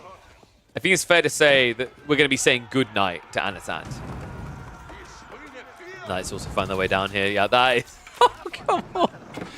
I swear, this southern corner has been Anatan's kryptonite. The wild thing about what he's done here as well is he kind of set himself up for discipline. And what I mean by that is by choosing to go south corner, and set up the marketplace, he wanted maximum distance trade, but at the same time, his berries and deer were down here. It was already going to draw attention to this area. It's already going to paint a target on the south corner of this map. But because of the fact that he sent all of his villagers down here as well, the entire game, in my eyes anyway, has really focused on this area as a defining point. And now, I think it's just undeniable. Anasand, he runs out the berries. At least there's not a knight here. But you no longer have an army to defend your base. You're down to 16 archers. Knight count is 4 in the base and more on the way. And at that point, you can't stop these knights killing villagers. That's the problem. And with 0 Raxes in sight, I don't see the solution. Are Ibid Archers better than Abbas? Yes, timing plus the fact they get the Mamluk's Bravery, but GG gets called. We're done talking about the trashy Abbasid Archers. Just not able to do it in this situation. HRE, that Feudal Age really is the kicker that they were missing. All of a sudden, this Civ that was one-dimensional has become so diverse. Whew. Yes. IU Archers are better than Abba 1's Kraken, at least from the initial start of Castle Age. It's teeter-totter, and what I mean by that is Abbasid Archers have composite bows. That is an advantage. But you need to scale to a point that's worth getting. Mamluk's Bravery, on the other hand, is applicable across the board, right? If I'm building Ghulams, building Spears, building Archers, building Crossbows, it's a value tech. The issue is that Ayabid's Mamluk's Bravery is more about timing. It's more about controlling the scale. But Abba's requires numbers before it's good. Ab probably has the best archers with composite bows. Yes, but once again, 0-3, you need scale. So 500 resource tech, and if you have 15 archers, it feels terrible. Especially if you're up against a few knights. With Ayabids, the opening archer play just feels a lot better. Why H3 viable in Feudal Age now? Because they got marching drills by default. It changed everything. Their timings are so much more aggressive now than what they were before. So yes, very spooky Civ. So, let's have a look. That's why I say Ayabid's archers are better than Abbasids, because in the position that you find yourself, as Anatan did, small numbers of archers can get more value. Because actually, that's another interesting thing about Mamluk's Bravery. Mamluk's Bravery is more valuable in smaller numbers, because you can actually even, like, if you want to be high level about it, you can actually micro to make sure the final hit is done by an unbuffed archer. When you've got 30 or 40, that's less feasible to do reliably. Dimmu versus Kiljardi. I will happily sink my teeth into that one.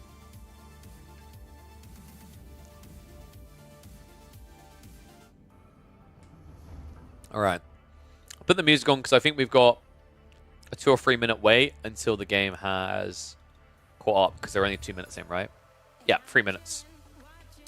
Perfect time to run 90 seconds of ads so you guys don't have to worry about it in game, because I know Dimmu does like going into Castle Age and maybe beyond quite a lot of his roosts because he's a big Horse Archer fan. So let's run the ads now so we don't get them in game.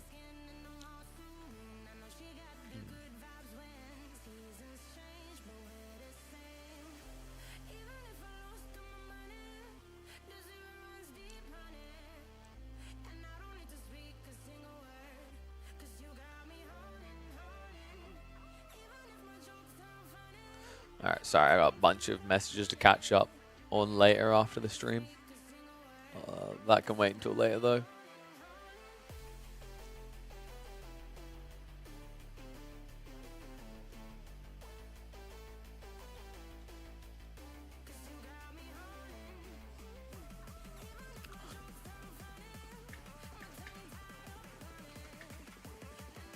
Alright, there we go. Will you say he likes horsing around? I most definitely would. Jesus Christ, I hate you. Oh, you know what? I would say he likes horsing around, just not deep into the night.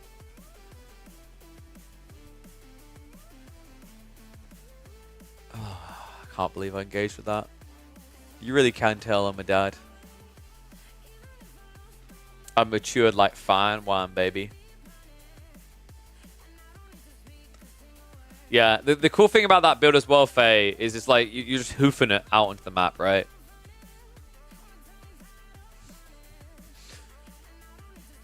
And I don't want to hear any naysayers saying that horse archers suck.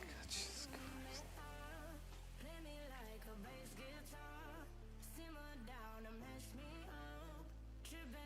That was enough punts, right? We could keep going. There's easily one about your throat and being hoarse. Horse archers suck? I mean, if you suck that much, your throat does go hoarse. There you go. See, thank you, Faplop. Led into it. Oh, Jesus. What have you done to me?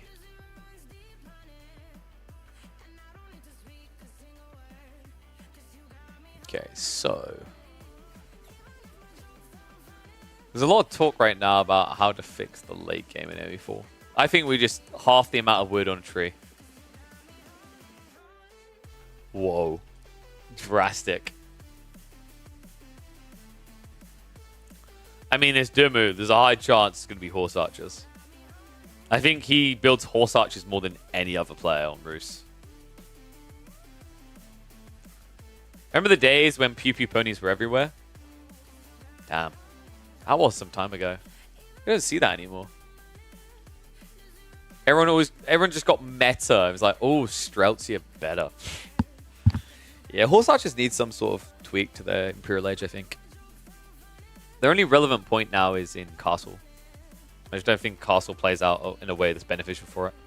On like 9 out of 10 maps. In competitive, at least. Alright. Sweet sugar.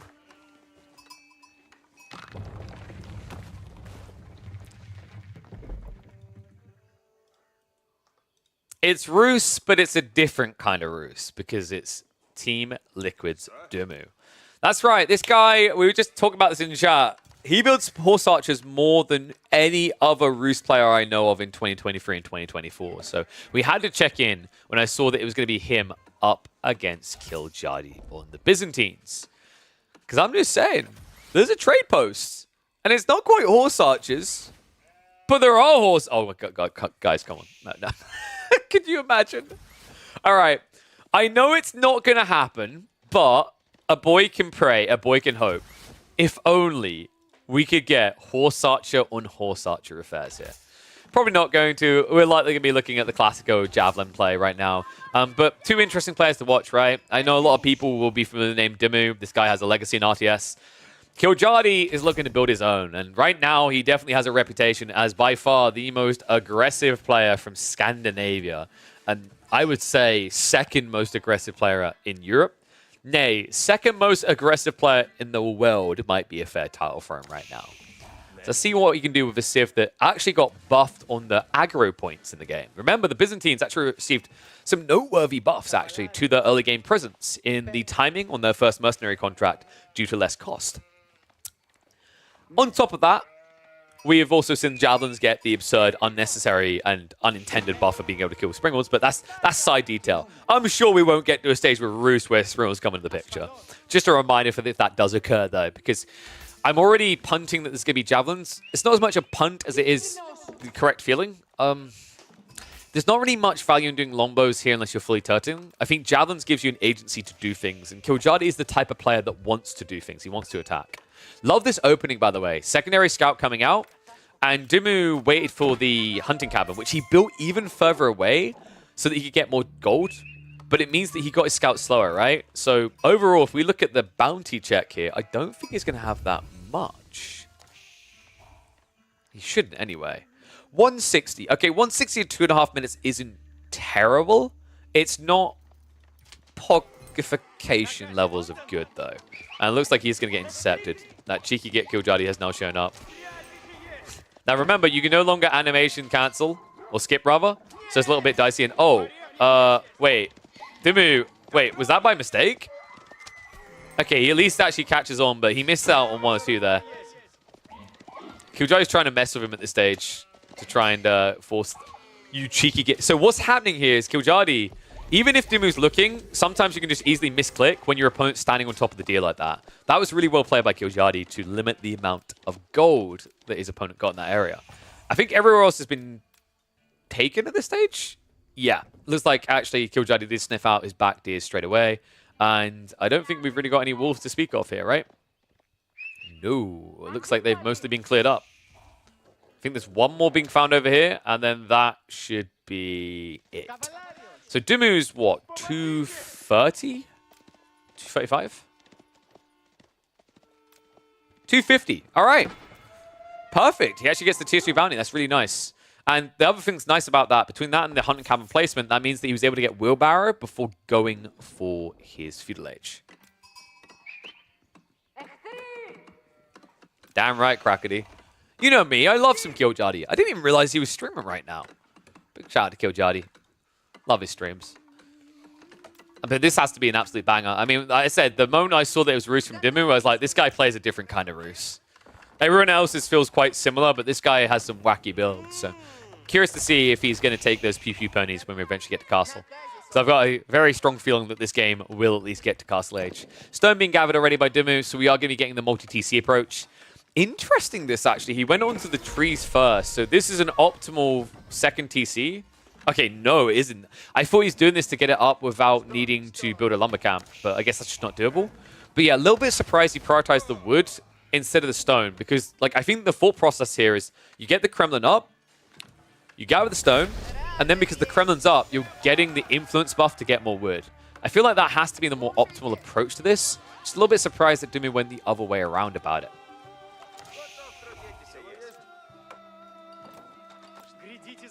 Final sheeple coming in, looking pretty decent, right? 12 to 12, so not too bad. Especially considering you got 250 bounty.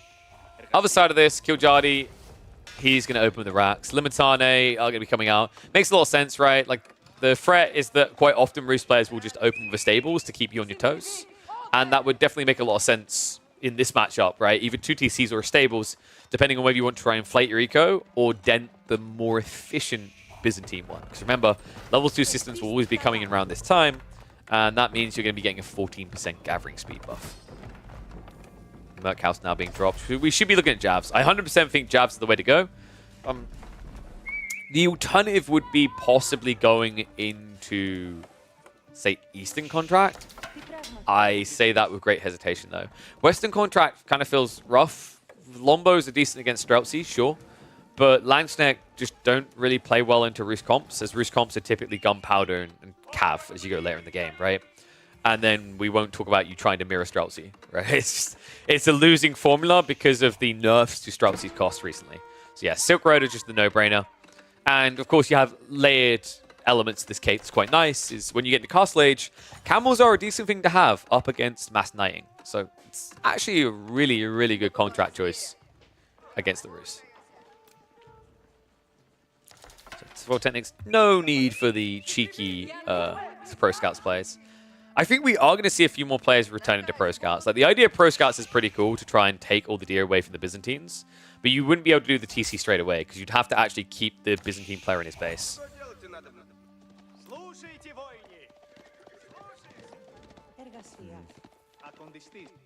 Now the question mark is, does Killjadi want to just go into Castle quickly? You can apply some pressure with the Jabs. Jabs are really nice against secondary TCs because the TC range is abysmal. The Javelins can actually just kite the edge and shoot at you pretty freely. But I don't think you long-term want to play this Age, right? I mean, Killjadi is a very aggressive player, so I wouldn't be surprised if he tries for a Kara Siphon type investment into the second TC. But for most Byzantine players, their win condition is still Castle Age. Camels give Camel support in the late game if you go Foreign Engineering Company. I actually wonder if you just do Varangian in this matchup. So you want Palatine School. Any matchup where Varangian is like a backbone of your comp, you tend to feel really, really good about the idea of Palatine School. And this is coming from someone that's a really big fan of Foreign Engineering Company. It can be strong here for sure. Like, I'm not gonna write it off. The extra +2 armor is huge. But the reason it's a bit weirder in this matchup is like +2 armor against the Roost. Streltsy blow your face off anyway, right? +2 armor is not going to make that drastic of a difference compared to having extra units for free. Oh, she's now coming out from Dimmu. And the Javs, I don't know, like that was kind of interesting. Killjadi, presumably he's trying to hide any move out to the eastern flank. He was looking for the scouts, so he walks forward with Limitane. Doesn't have an answer to the initial archers. So feels like a big mistake there. Yeah, your timings are everything as this Civ, and those initial javelins not moving out to do any sort of pressure is a bit worrying to me. Killjoy is starting to stockpile a lot of resources, but how about this for an interesting curveball? We've got stables, and we've got blacksmiths. I think we're getting an all-in feudal.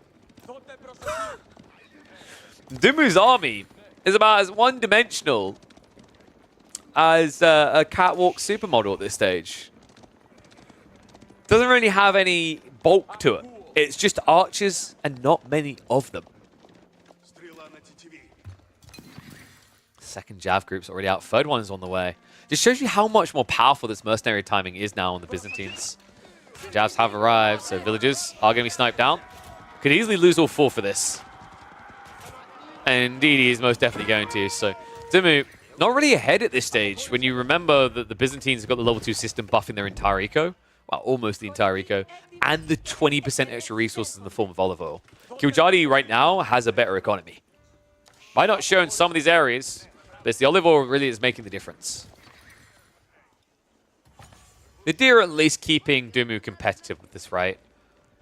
But I'm a little bit worried with the Deer running out and now the Javelins here.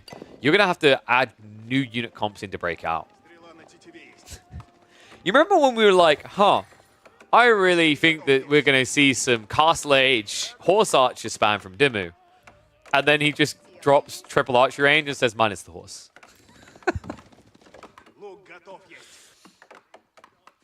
Wait, is he playing another resource? I feel like this food income's way too high. Okay, the Deer are just stacked there, I guess. Because this is where this number is going to plummet, right? And you have at least got sheep at home. You have got the increased gathering rate due to the bounty. 10% is pretty respectable. And you have got the 20% extra wood. But the olive oil to me is liquid gold at this stage of the game.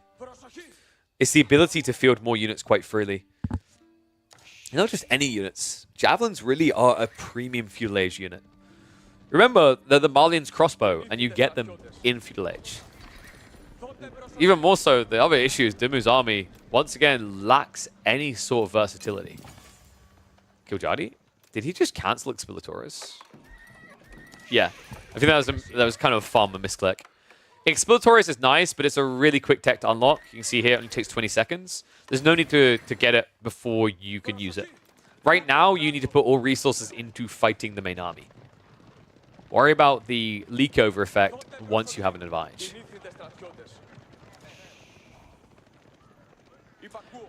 So Wicked Sky says, 30 archers, in my opinion, beats 12 Javs. That's an interesting thought, apart from the you have to gap close, and there's also 15 horsemen.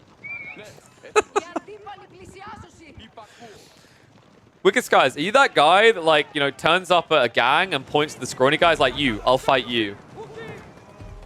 And they won't let you have that one-on-one? I agree. Like, the archers at this stage could probably take out these Javs quite freely, but they are not getting that fight. All right. Big Timmy and Big John are not going to let you beat up the scrawny kid. Spinman now being added in by Dime. Kare Siphon's coming now, though, from Killjoy. He wants that second TC gone. This is interesting, actually. The Horseman wraparound. Have we now got Exploratores? This would be the moment, actually, where you could justify it. I would even recommend Trapezites. You've got 18 Horsemen in total. The extra bonus damage on the torch is worth the very, very small investment of 80 resources.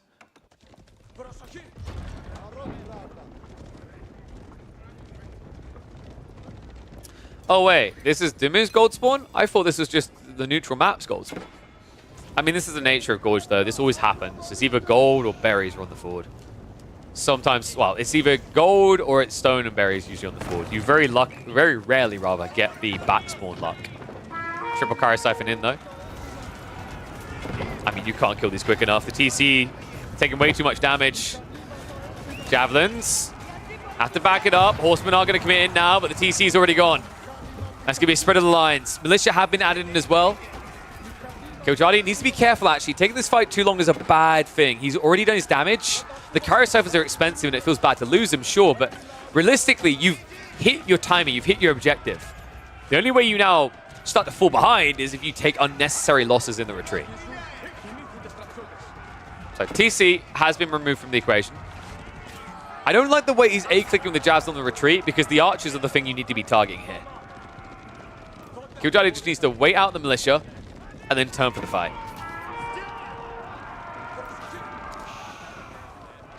Kiljadi about to get another group of jabs coming through soon as well.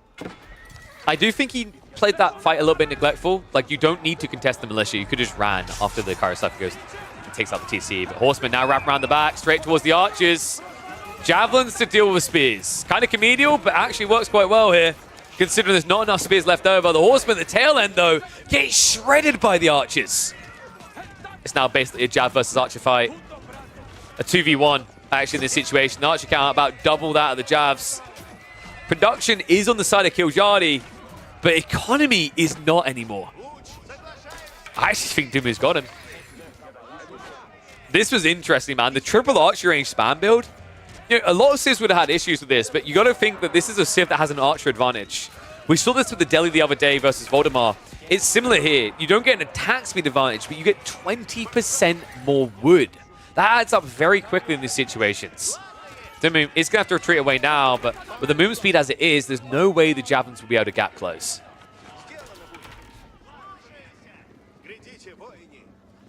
Really well played. Behind this as well, look, Dumu did actually take advantage of this to get map control. Well, who was worried about that gold? Don't worry. Benny Boy's got it covered. He actually adds in another town center. That's crazy. If you're wondering just how big the lead was after the tail end of that fight from Dumu, the fact that he was able to still win the fight while gathering for a TC says everything it needs to about the state of this game. I think it says everything it needs to about the state of Rus as well. Holy crap. Now Kiljadi's got a huge miss macro issue. Sitting over 1,000 gold, nothing to really do with it. I'm starting to get pretty worried in this game for Kiljadi. Castle Age is kind of your only out now, but the problem is if you're going Castle Age, the time it takes you to save up for Castle, Dumu's going to have a 25 eco lead, and he'll probably be mirroring your timing at that point. So this is a very difficult game for Kiljadi. The best way you can try to get back in this now is relying on raids. The problem is between the Kremlins and the condensed base, it's very hard to get in. Luckily for him, there has been a sneak out in the flank. Unluckily for him, another broken thing about the Rus. They build one fortress, one outpost, and they've got room for all their villagers on their pocket eco. Now, you do pay more for this, but I think the thing that usually gets glazed over that's really important to consider here is that you may pay more wood, but you don't pay more time. An outpost would take a minute. A wooden fortress takes a minute. It's kind of broken when you think about it that way. Horseman. Exploratoris is coming in, but Dumu instantly reacts. Oh, he's going to try to burn through this. Unfortunately for him, that is a great read by Dumu. Castle turrets is so underrated. This is an incredible tech. All those archer shots coming out are about to increase their damage by 2. It's quite funny to think about the increase in DPS. Watch this. 11, 7, now 13-9. This outpost is not going to go down.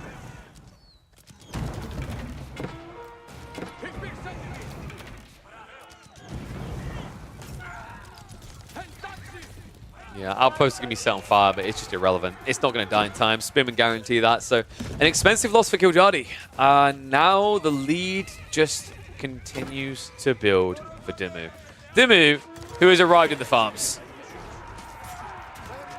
And guys, you are seeing that correctly. Kiljadi doesn't have enough jabs anymore. He's had to add in archers. The archers will at least get a good trade up against the spears, but the horsemen are all eaten up and gone at this stage. Dumu is going to eventually have to fall back. Numbers just won't favor you here, but it's just more damage done, more idle time achieved, while you continue to build a villager lead. Now, Dumu's goal should be to very casually cruise towards Castle Age. Don't just immediately cut production. Make sure you're still producing archers. But at this point, your food eco should be good enough to inflate there. You've got berries, you've got boar, and you've got deer. People having a discussion about javelins and the AI. I actually think the javelins and the way they function against archers wasn't the issue there. I legit think Kiljadi, he had his condition ticked. He took out the TC. But then he hung around for the fight way too long. He lost way too many javelins and cav units unnecessarily. That was not the way to approach it.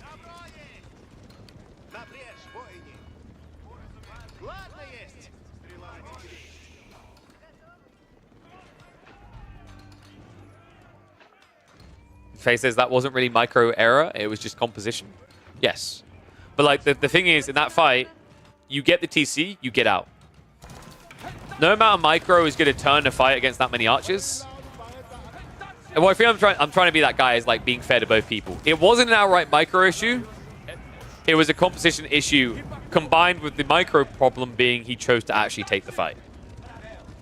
So in a way, you're all right. Look at me with the cop-out solutions. Tech up complete though. Dimmu, surprisingly enough, hasn't actually aged. Yeah, this is kind of surprising actually. I think he maybe overburdened himself on reproducing an army. He's got a huge macro issue now into gold. The thing you have to remember is like Killjadi, for all the losses and fights, it kind of shows you how busted the Byzantine eco is because of these olive groves that are very efficient to add in, right? It helped him a lot. However, Killjadi needs a lot more of these now. The boar is running out soon. The deer are not going to last too much longer. There is a problem in Killjadi's future here. Now, Dimmu has a similar issue, but the beautiful thing about playing with Civ is that gathering rate, system versus the influence, you're better off with the influence of the roost right now.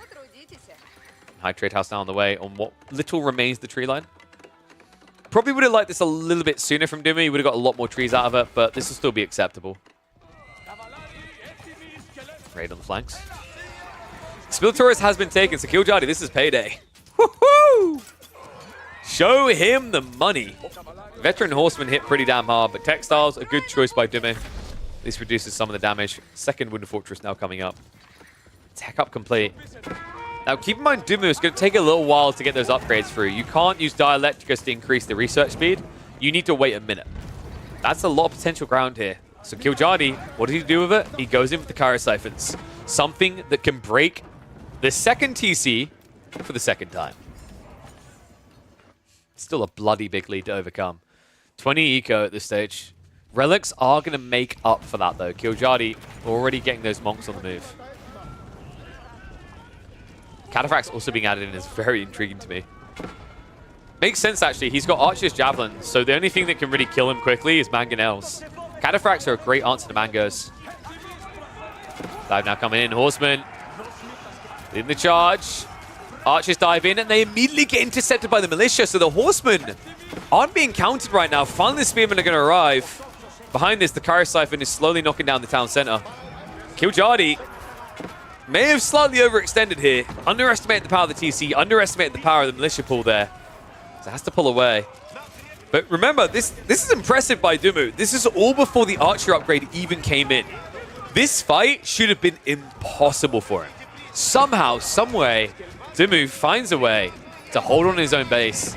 And now with veterancy coming through, he should be able to boot Killjadi back. But it doesn't come without a price. The town center was destroyed. This game's getting crazy. I love it. Killjadi now just marching the north side. Interesting, he sends the Cataphracts up here instead of into the main base. The Horsemen go there instead. Villagers are going to try and run away. Wait, no. Wait, what?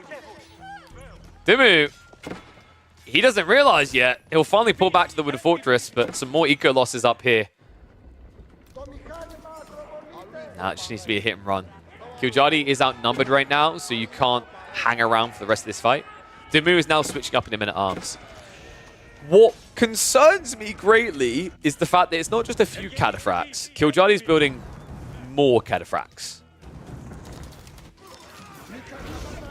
I'm not sure why.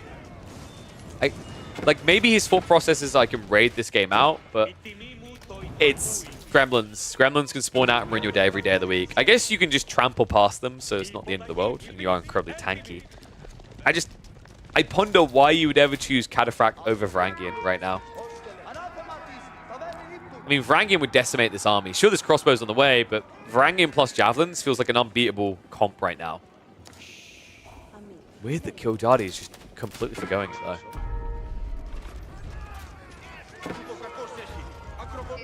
Cataphract raid.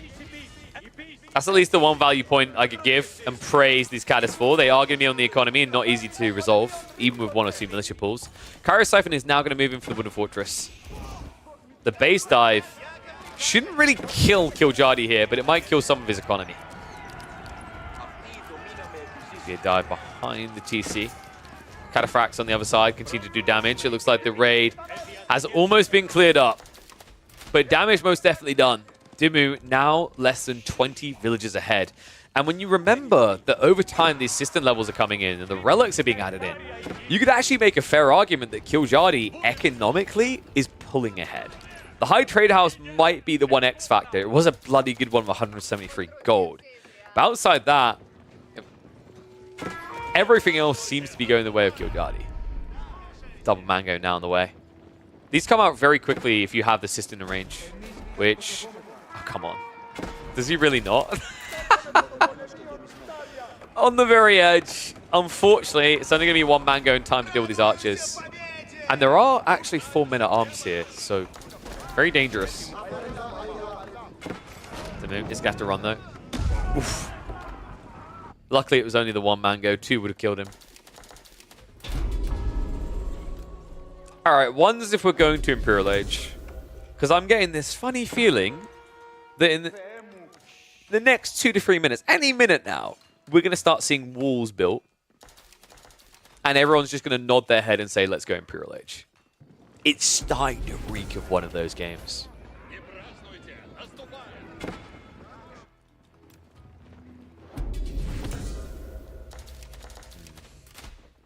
Killjadi now switching to Horseman. There's my Ben boy. I wondered when he'd show up. It took 25 minutes, but we're actually getting Horse Archers. And here come the walls. Oh, man. I didn't expect it at this point in the game, but actually, when you think about it, Horse Archers are pretty good at dealing with cataphracts, right? High base damage, more movement speed. Catas can't really easily gap close you, let alone stick to you. That's little raid from Dimmu. I just realized, actually, Killjadi has a big issue with his spawn. All of his gold is on the one side. So if this becomes a focal point, you can be disrupted. You can be completely starved for gold. Meanwhile, like, Dimmu's spawn is a lot better, right? He's got gold north and south, so he has options.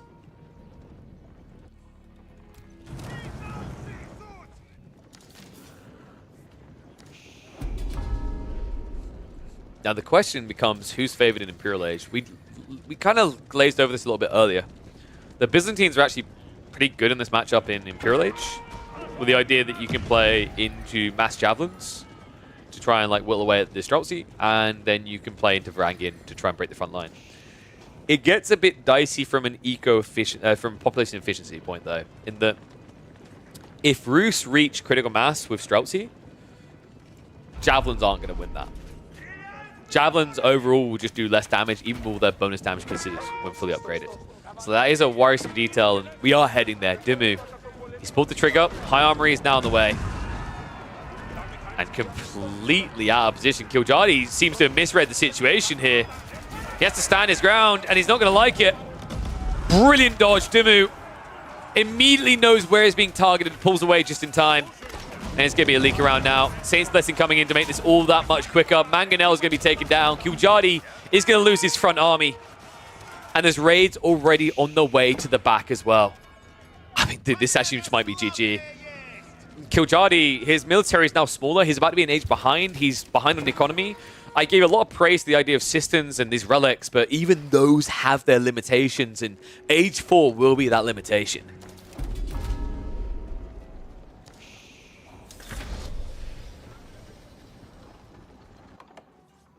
Siege can immediately start pumping out. I mean, you could be looking easily at 1-2 bombards to start blitzing the base. Killjadi needs to defend. Spearman there to meet the cavalry, though.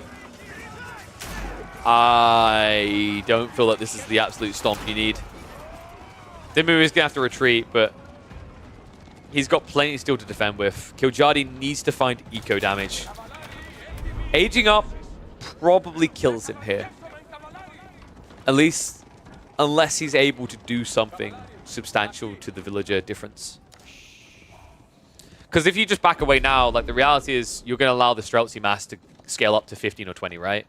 So like you actually legitimately need to attack before the numbers get too big. I think the problem is Killjadi might just be paranoid about the losses. He lost a lot of units on that attack. Probably doesn't feel like he's got mass to do it now, and that's bad news because it means when you do age up, when you go into this Age 4, Streltsy count should be at, what, 25, 30? And the other thing is Dimmu is pretty deep on farms, right? You can see from the consistent 2.4k food income. He has a farm count of 43. Natural transition point here is to go Horseman. And yes, High Trade House is not affected by the maximum amount of gold you can get from hunting cabins. So High Trade House is not going to take 173 off of your 500 cap. So you can actually just spam High Trade. Like, you can actually spam hunting cabins on this map.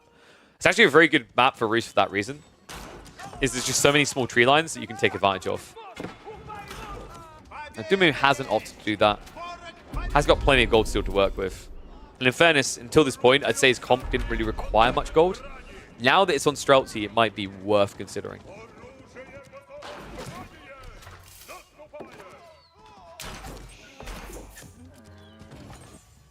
Palatine School. Boom! Oh, man. I'm just going to, like, you know, I don't often get to seem smart, but I did predict this literally 30 minutes ago. It's logical in this matchup. You can't play Foreign Engineering Company.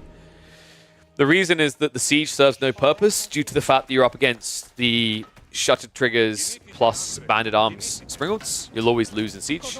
And then on top of that, the unique tech upgrades. Precision Training is pretty nice for jabs, great, but you know, the other element, this whole idea of the +2 armor from the Camel support sounds great until you realize that, like, it's not as if you're fighting up against a Bastard Spears where 2 damage is a lot.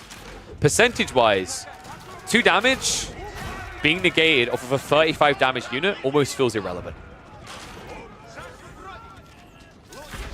That means we should finally be getting into Varangian. But what worries me about that, folks, is that means he hasn't actually got the veterancy ready to go, because his priorities are on the contract right now. So we're not immediately going to see elite upgrades coming in. We're not going to see elite army tactics. The play by Killjadi is so he can fight a few minutes in Imperial Age. But right now, he's about as weak as he's ever going to get. Dimmu only getting stronger now. 22 Streltsy.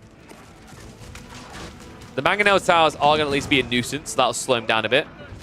Funnily enough, Dimmu actually completely forgoed going into a Bombard. I'm a little bit surprised by that. So it means actually he can't just dive this base right now, because funnily enough, these Mango Towers are infuriating. Mango's for real coming in as well.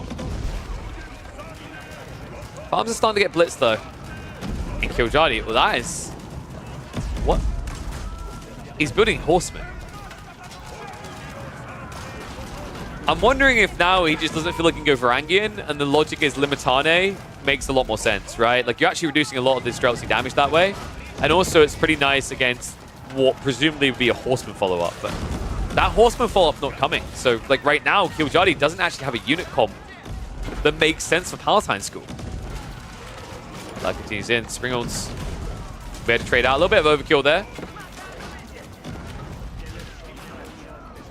Dimmu, I really wish he just added a Bombard here.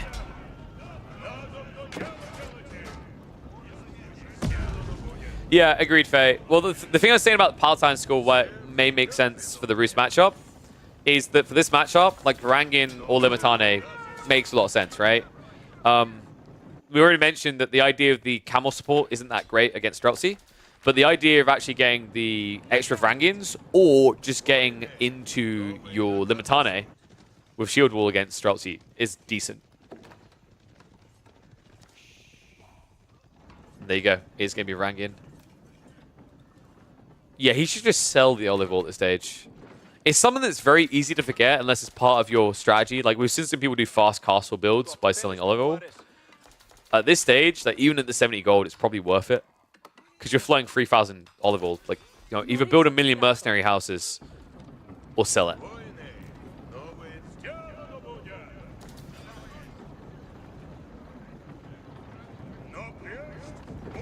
I think the issue is they've got nothing to spend Olive Oil on. But he has Grenadiers, Faye. Notice that Faye said javelins and camels do not scale well. There was one specific unit she didn't mention there. Wait a second, please don't do that, actually. Jesus, he doesn't even have teardrop. He's doing it! Oh, wait. Please tell me they haven't all been queued up in one mercenary house. Oh my god. The Grenadier defense. You didn't know how much you wanted to see it until you saw it. I mean, Dumu is actually diving into a choke point here. So Grenadiers can actually do a lot of damage. That Mango Tower has done a lot of damage. Dumu feels like he's going the hard way about this. Man's allergic to bombards. He actually has been pushed back. What the hell? But guys, wait. He needs to complete this outpost and then it's GG.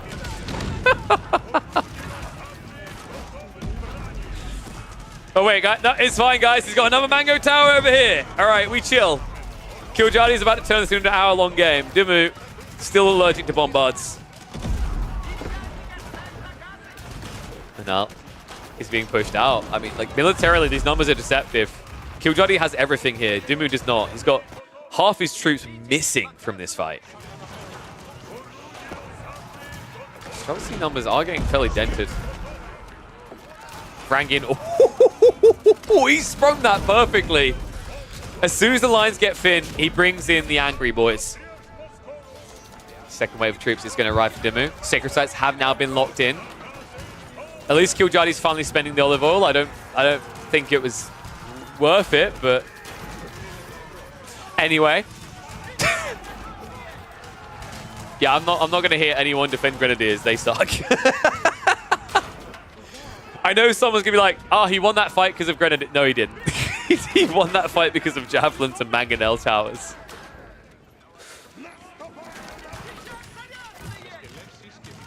Oh, man. We've even got Siege Crew training on the way. Wow. Okay, you don't see that often. Which is interesting as well, because like he's just building rams now. Not mangoes, or bombards, or trebs. You do you, King. It's at least something to start deleting these buildings. That's what he's been missing. Palatine School to be taken out. Killjadi, I think it's fair to say that the longer we get into this Imperial Age, the more it's looking like a misclick on the Palatine School. I like the idea of it in an equal game for the Limitane Varangian flexibility, but this game is nowhere near even. And I think this is one of the sucky things in this matchup. You go Javelins, but if you let it reach Imperial Age, I don't think you can beat Rus. Because the problem is the Springolds. You'll never be able to beat their Springolds on range. So if you play into the Foreign Engineering Company, you need to build Mercs. And as Faye was saying earlier, like Javs, Camels, really what do you want to build there that feels good? There isn't anything that feels great. And this does not feel great either. Rams are literally moving in as you're building a keep. That is going to be enough. GG gets called. Real question, Killjadi, was it a misclick? Oof.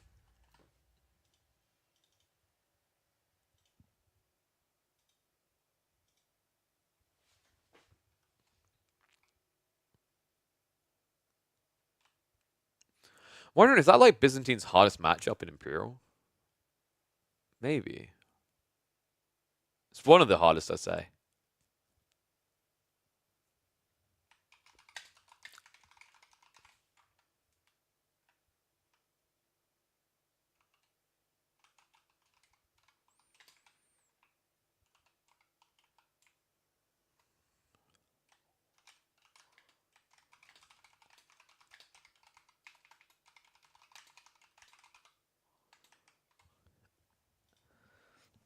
Sell olive oil, 100 cataphracts. Ah, yes, pop efficiency. Pretty tough because of Streltsy.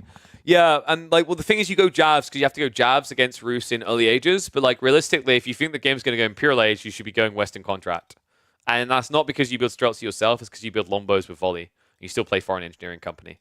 But yeah, that looked like the idea was to never end up in Imperial Age for sure.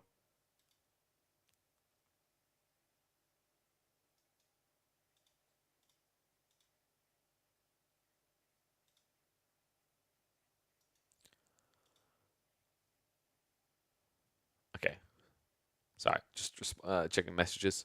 All right, so let's see if we got some more live games. Obviously, you go Eastern Contract for the Elephants. Sorry, I'm just trying to erase that from my brain. I think I got rid of it.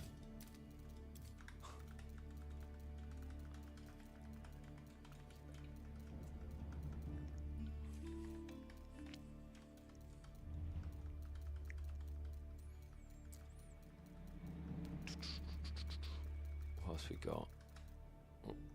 Music. We got any other players on right now?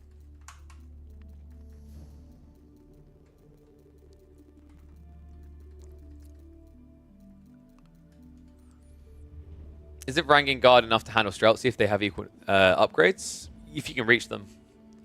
You have to get through and get in quick enough is the idea. And if a fight is static, then you have an issue because static redeployment wins out. That's the issue. You have to drag the fight a little bit. But yeah, that's why I was saying Varangian works really well or Limitane works very well as part of the comp.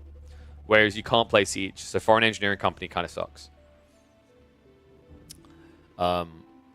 Especially with your contract choices, right? I would legit rather just go Western Contract and then play a Merc House onto a neutral post to get my camel. And then have my aura that way, right? Yeah. Now, that's not always guaranteed, but there's a lot of situations where you can get it. Who's Killjoy up against now? This player's rank 45. I'm not sure who they are, though.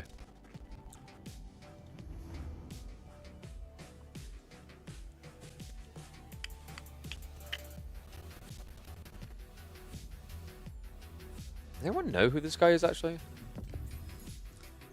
It said the account is from China. Ottomans versus Byzantines. Wait a second. But KB, if Biz super late game, the flood of spearmen can flood the Springles and then you can use bees. Alright, Philsbert, we're going to have to take your keyboard away from you for a few hours.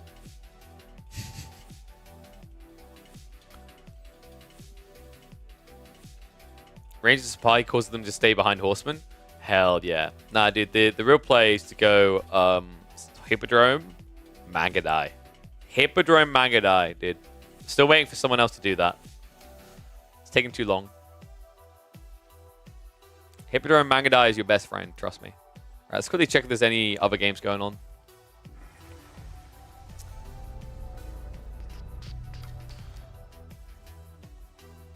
Don't know who the hell Edward is. Where have I seen that Balatro name? That is a high-level player, right? I'm pretty sure it is. Let's have a look.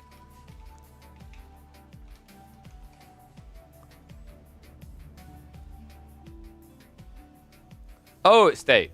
Okay. KP 1v1 me. No. Never play the game. It's like me saying 1v1 me in Apex.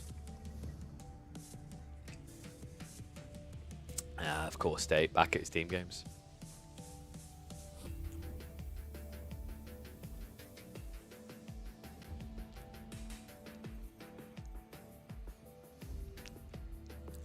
Also, the idea of your spearmen flooding the Springolds.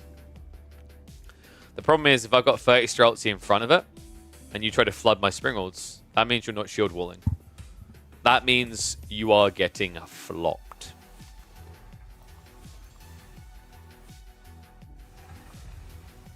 Dealer never uses his own supply and knows AoE4 is a hard drug. Exactly, I peddle it on you guys. Guys, you want to know why... do you want to know why being a caster is the Giga Chad move? My highs will never be as high as Marine Lord being the Elite Classic 2, for example. Well, Rebel will, I'll be fair. But I'll never have the lows of absolutely getting stomped as well. Isn't that beautiful?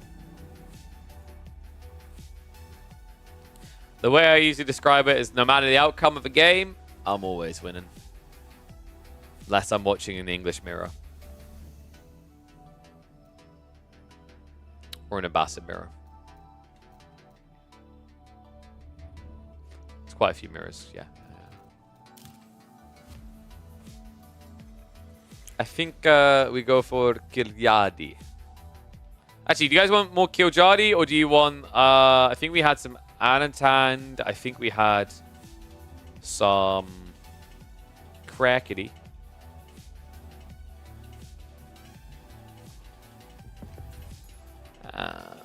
Yeah, I think we had Anantand or we had Crackety as alternative options.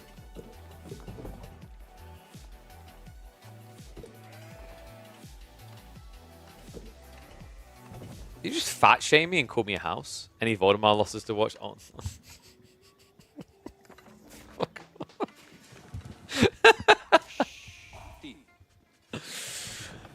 oh, poor guy. Poor guy.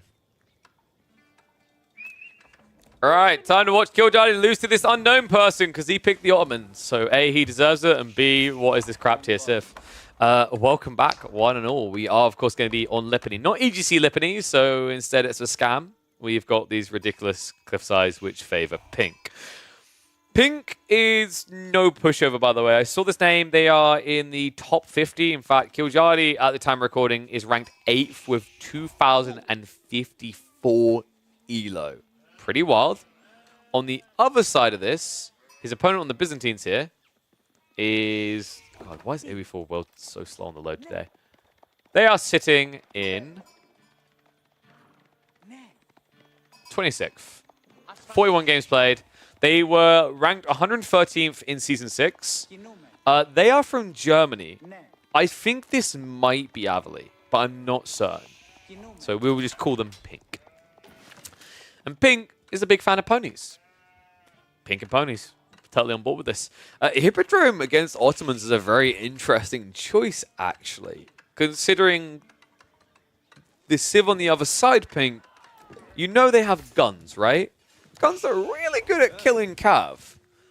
So this tells us a lot about game plan for Pink, right? Is that their game plan doesn't revolve around playing too late in the game. I think they're very focused on feudal. There is an alternative element to this, and I would love to see it, is if this is like a 2TC or fast castle build. I genuinely think that the Hippodrome is being used the wrong way by a decent number of players right now. And the best way I've seen Hippodrome used so far is actually not with the intent of winning the game off of Hippodrome directly. What do I mean by this? Marine Lord, actually, I know, roll your eyes. Marine Lord does everything right, KP. That's not a good comparison, but Marine Lord has a perfect example of this, as does Louis. What they do is they typically build into Hippodrome Horsemen, but they don't act as if the Horsemen are going to win the game. What they do is they force reactions to the Horsemen, and then they intercept the reactions with the Horsemen. And then they keep the person on the defensive while they trend towards the real objective, which for most Byzantine players, the win condition is actually Castle Age. Now, what makes that very interesting is this is already a hard matchup for the Ottoman player to be aggro in Feudal Age. I actually think Ottomans got nerfed a bit too hard. Or rather, okay, controversial statement, chill. They got nerfed in the wrong way.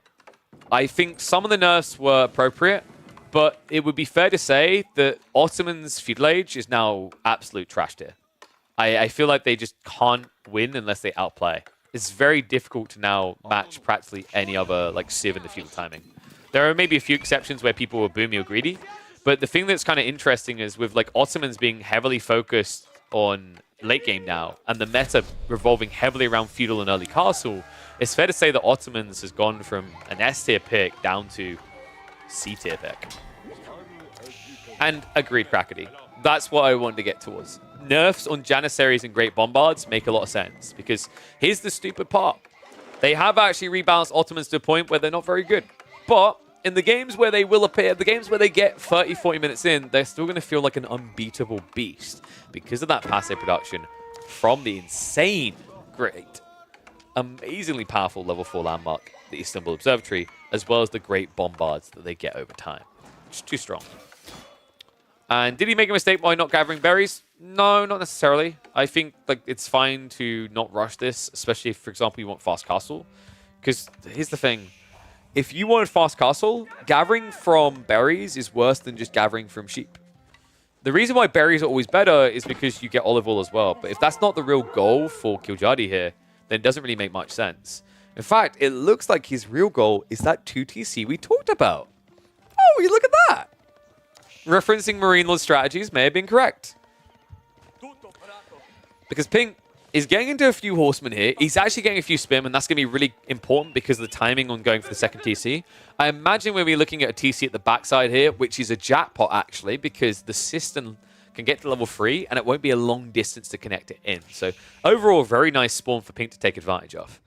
Gold-wise, things are a little bit more vulnerable, but once again, like, this is the value of the Hippodrome. It pads you in the feudal age, gives you a very powerful timing, and it's one that the Ottomans are one of the worst civs now at contesting.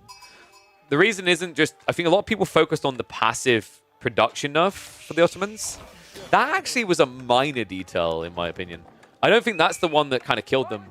It was the Vizier point unlock points. Don't say points too much. The Vizier points getting changed to unlock slower completely crippled the ability of the Ottomans to scale in feudal. That's hurt even more by the predictability of the Ottomans. Ottomans don't have the same flexi on their opening plays. Ottoman players almost exclusively are now going for the Anatolian Hills, which gives 8 sheep. So it completely skews your timing to do anything. You aren't able to get into an early Imam play if you're in a melee mosh pit. You're not able to get into the meta for the movement speed. You know, you're not able to get into the extra military schools as quickly. And that just compounds the other issue of that production speed we talked about. Trade out on the flank. Another annoying thing here, of course, is that Sipahi cannot actually gap close horsemen. So as long as you don't micro like a goldfish. All right, Magikarp. So usually, as long as you don't micro like a goldfish, you can't lose horsemen to this Sipahi. Pink actually adding quite a few olive groves here. The stone is still being gathered at a very slow pace here, right? They've had 2 villagers constantly on this. We are getting closer. Second wave of troops is now marching towards the enemy base. Sipahi are at least rotating around, and Kiljadi has gone for the 1-1-1. So we are getting a little bit of everything. Sprinkle of everything nice. I say the 1-1-1. The Spearmen were from the Dark Age. They are going to go the way of the Dodo, which is kind of intriguing, but it does kind of make sense. If it's Limitane versus Spearmen, you're never winning that fight. Limitane are just better Spearmen, right? They have more health. So it makes sense to kind of break away from that idea entirely, even though you're up against these Hippodrome horsemen. Because the logic is Sipahi should be able to match the Hippodrome horsemen, right? In terms of statistics, they are going to be very close. It's going to be 1 damage extra for the horsemen when they triumph, but 15 less health. However, the cool thing here is that those triumphs aren't as powerful as a lot of people perceive them to be. I've talked about this before, that Hippodrome on paper looks broken, but in actuality and practice is one of the worst landmarks, for its own use anyway. The reason why we're seeing more high-level pros go for Hippodrome isn't necessarily off the back of Hippodrome itself being great. It's more what it forces your opponent to do. I like to think of Hippodrome a little bit like the new Abbey of Kings build. That king forces your opponent to do something they didn't want to. Hippodrome does the same thing. It looks like we actually aren't going to be getting a TC. It's just a level 4 system. Okay. Interesting. So they're just 1 base all-inning then. That's pretty ambitious, actually, especially against Ottomans playing long feudal, because although those Vizier points are slower, they will eventually come in. But the thing that kind of holds faith here is the fact that Pink has military advantage, and they've got 21 supplies of Triumph. They haven't been committing it, right? So if they get into one big blob fight where they activate Triumph and last the whole time, Kiljadi's screwed. Because I said that the Sipahi can actually match up against the Horsemen, one-on-one. It's very difficult to maintain a one-on-one when you pay a premium compared to the Byzantines that now have an insanely better gathering rate than your own.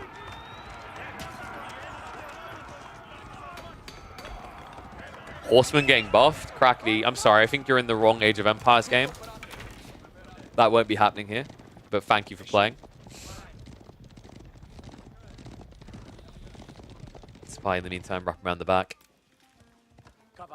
Troops are coming home. So what's the win condition now in Pink's mind? Because this is getting deeper into feudal age. I'm wondering if you just eventually reach a stage where castle just seems a lot more logical. You haven't really got this great army to upgrade.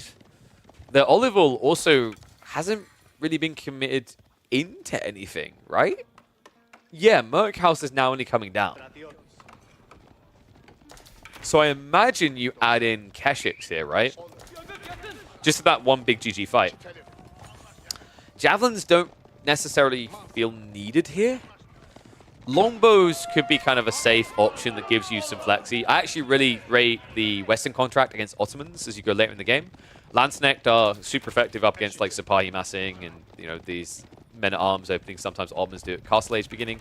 Longbows are fantastic against Janissaries in the late game. And worst case scenario, you can also just play Gunpowder if the game gets too crazy. But yep, Western Contract it is. This is one of the few matchups where I think you always just do Western Contract, by the way. There are other matchups where Javelin has just taken over, but this one, Longbows work really well at this point in the game, and they scale phenomenally well against Ottoman strategies.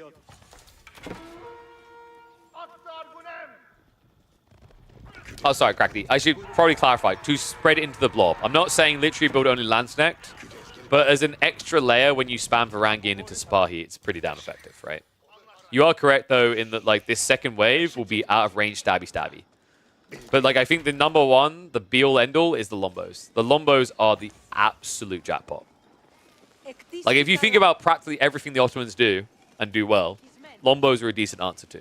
Especially in the late game if you go Foreign Engineering Company. Would Camel be better versus Sipahi? Yes, but then how would you force the fight? Because the Sipahi are going to be quicker, so they'll just back away, right? And I don't feel like you can scale Camel as freely or as easily. And I think they get countered more simply because you're building into Janissaries.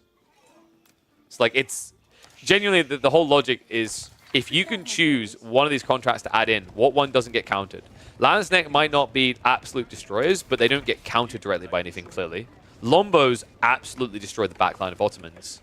And then if you get the hyper late game, let's say Streltsy come back in the picture, let's say that somehow becomes meta again, you're building Gunpowder versus Gunpowder, and you're building one of the best Gunpowder units into it. It's not going to come to that because Streltsy got nerfed way too hard, and Lombos are way too good.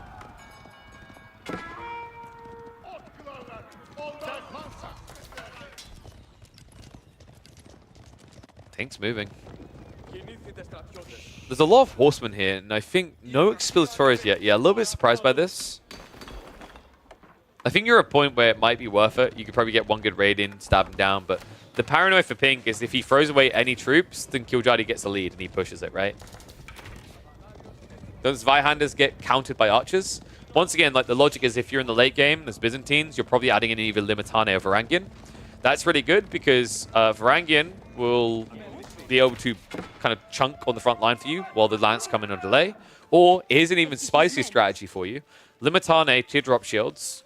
You don't have shield wall up, and you build Lanzknecht into Foreign Engineering Company. The gap close is incredible. And because you've got the Lanks kind of layered in there, it's very difficult to just snipe them down freely. Right? It's a lot of extra attention into the big blob fights. Once again, Lanzknecht are a happy accident with this contract. It is still all about Lombos, though. What I find very intriguing there, actually, is like 2 of the 3 contracts revolve around the first tier unit, if you think about it. Longbows for Western Contract is the go-to. Jabs for Silk Raid is the go-to. You could even argue a lot of the time when we see the Eastern Contract is about Keshiks. Gulums are really nice, don't get me wrong, but most players are still focusing around the tier 1. Remember, Imperial Armory now on the way.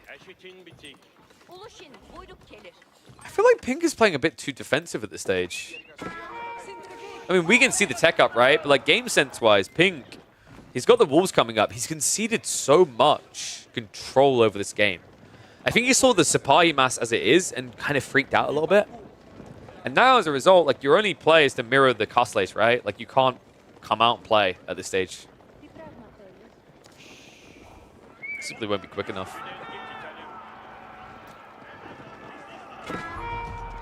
All going up. Actually, Gulums are really good in some matchups. They can build Siege and they have a double strike, which is good. Like, for example, against Sipahi, actually, Gulums would be decent if you can force like a funneled fight. Tech up's complete. A little bit of eco damage done there. Killjadi now finding himself 4 villages ahead. And please don't just go Imperial Age. Like, there's way too much food being saved up here. Hit the castle. Come on, let's go. Golden Horn Town down the way. So this matchup actually just got really interesting because the passive production really starts to ramp up in Castle. especially with the fact that you add in not just an extra military score, but a Mehmed Imperial Armory. So in most games, you're doubling your passive production. Meanwhile, on the other side, you've got level 5 System giving a 26% buff. I'd still say the Byzantines are fairly far ahead on the inflation, right? They've got the olive on top of all that. But this is the point where Ottomans can start to pose a threat. I think it should be like a lot of praise given across to Kil'jaedi, the fact that he's still looking fairly kushki in this game. Because most Ottoman players at this point would be crumbling under this type of Hippodrome build. Now, part of that, once again, I do think is on Pink playing a bit overly defensive. But it's also because of the way that Kil'jaedi has moved his Sipahi to force that action. Or rather, lack of.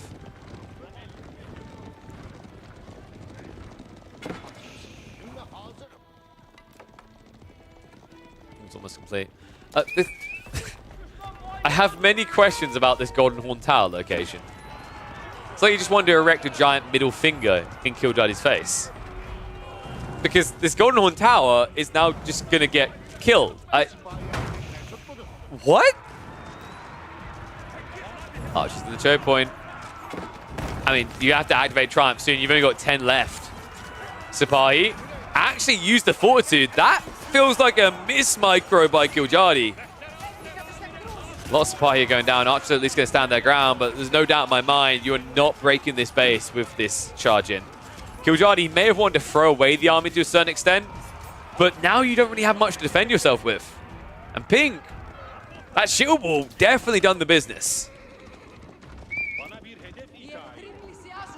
So the question now is Pink going to actually go full offensive here? Because this is a perfect opportunity. I think Kil'jaedi made a little bit of a mistake there. However, look at what he's doing with his resources. Okay, correction. If Pink doesn't go, Pink is 100% the one making the mistake. He already should have been going because of that win in the fight. If they sit on their ass right here like this, they're going to lose. Kil'jaedi about to get the food for Imperial Age. What the hell? Dude, this is crazy. Remember the good old Imperial Rush 19-minute builds? I mean, we're 18 minutes, 20 seconds. Istanbul Observatory is on the way. Kil'jaedi, I hope he stockpiled Vizier points. Actually, I don't actually think that the Janissary point will save you here. The army comp you're up against isn't really cavalry. It's mostly ranged. Mango really needs to be protected. First Janissary has started to be added in. Mango not getting the best of shots. Lombos moving in as well as the archers. Tech up almost complete behind this. Kil'jaedi, I mean, this is the thing. The army from Pink isn't big enough to stop him here. And the Mango, oh my god! That is it. Ottoman Imperial Age is here, and Pink hasn't got an army big enough to do any damage, let alone the amount necessary to win this. Holy crap. Pink now needs to play catch-up. They can't attack. They literally just have to hunker down, go Imperial Age. This just got really tough. Because that means Kil'jaedi... The other interesting thing in this game is they both went Castle Age. No one played Relics yet. Now Kil'jaedi can play for those Relics. Because map control should just be natural in this game at this stage. Crazy part is Kil'jaedi still kept a decent number of archers alive at the tail end of that fight.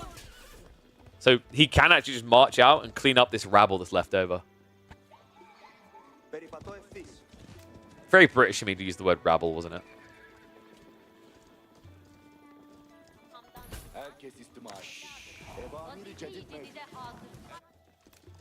If Sidious was more British, do you think he would have called them rabble scum? Rabble scum. Oh my god, I actually think he does say rabble.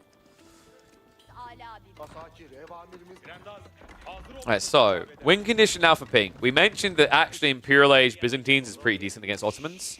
Your play now is to basically get into mass Lombos. Mass Lombos, mass Limitane is your win condition.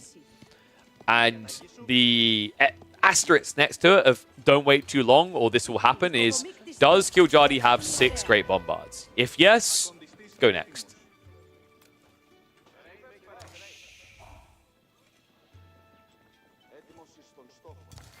What is it with Kil'jaedi and adding in cataphracts?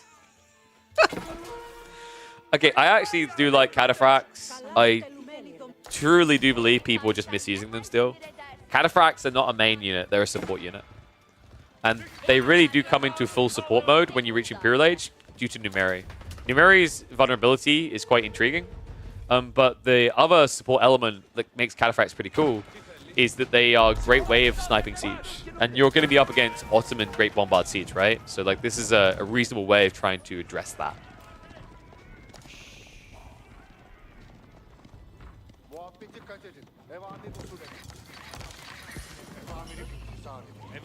Three more relics on the way home. Holy crap.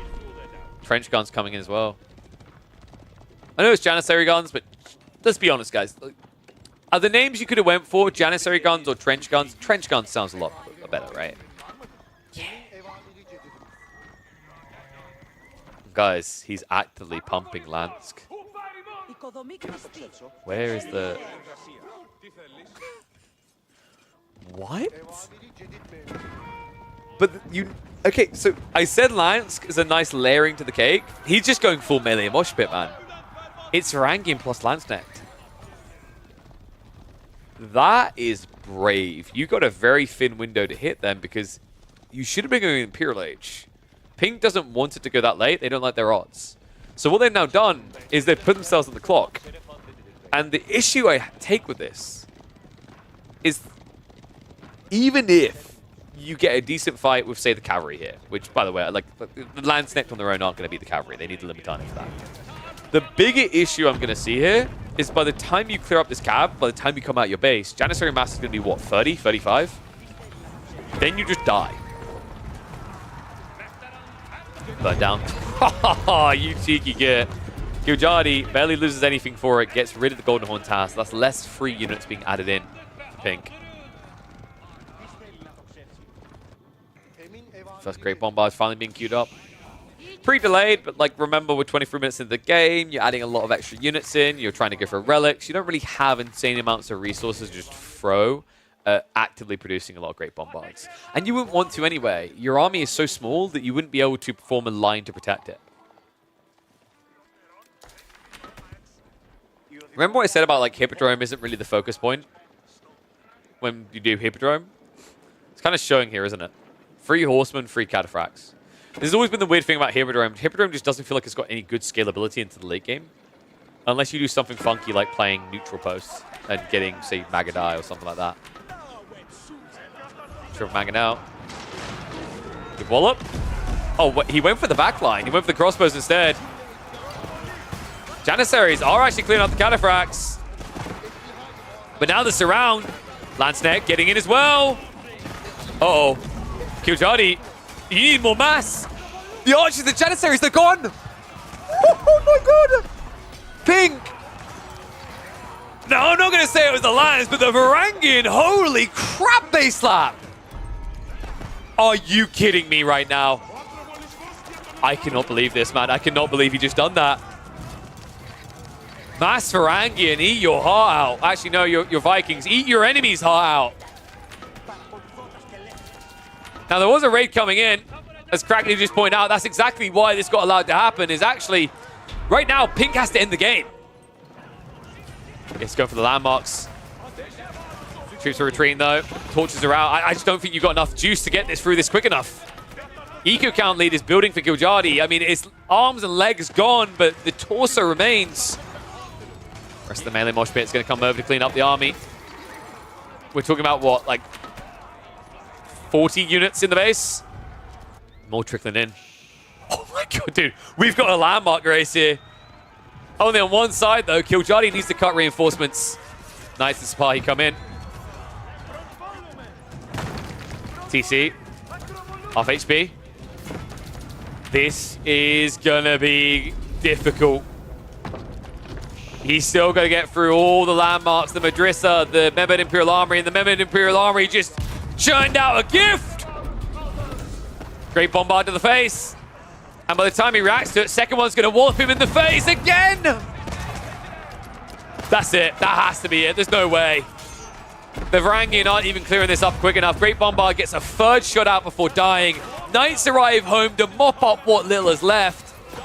And sure, both of them have been reduced on military, but now, an entire age behind, the Byzantine player is almost 20 villages down.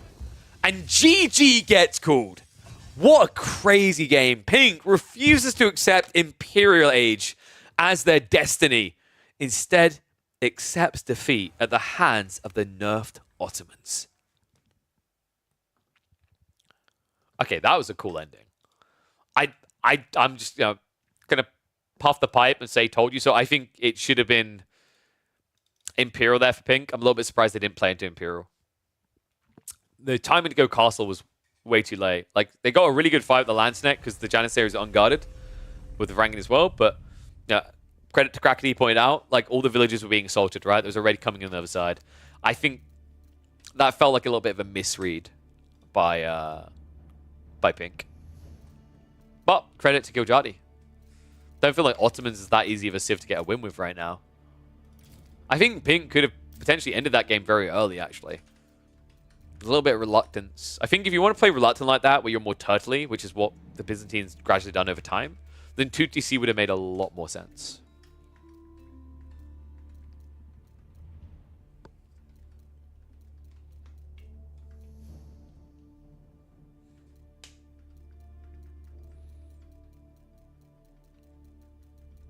Alright, have we got any familiar faces on? Myriad versus Yo. Yo. Who is Yo? Ranked 190th. Someone from Brazil.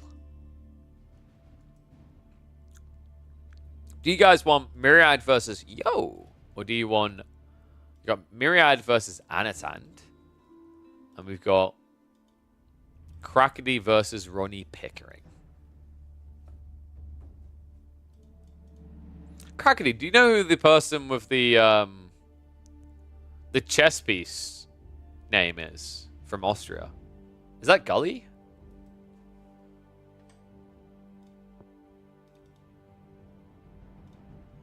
So I got a vote for Myriad and a Chad.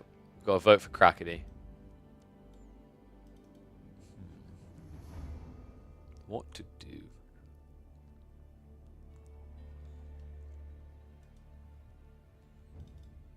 I think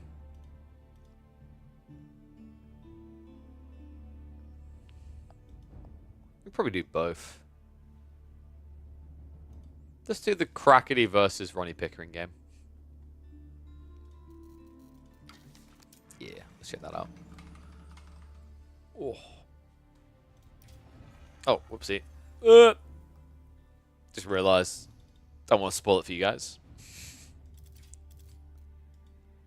Crackety actually had some custom games versus Louis, and I don't know who Louis is playing with there. G2, N6KO. Probably it's probably CSO, isn't it? Probably, yeah. Actually, yeah, it is CSO.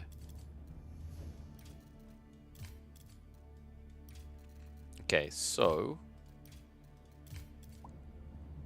where is this game? Crackety versus Ronnie Pickering. Byzantines versus Irobids. Let's go for that.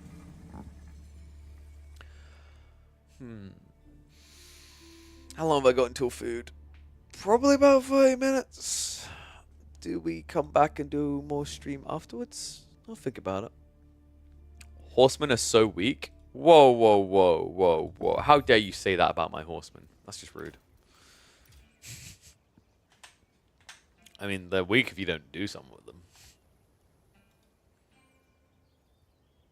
Spears, best game unit in the game? Why am I not surprised you're a Mongol main who became a Byzantine main?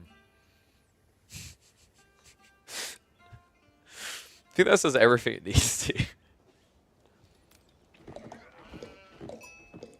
Alright, here we go. Spears, best unit in the game, according to Phyllis Butter, which means that the outcome of this is already decided.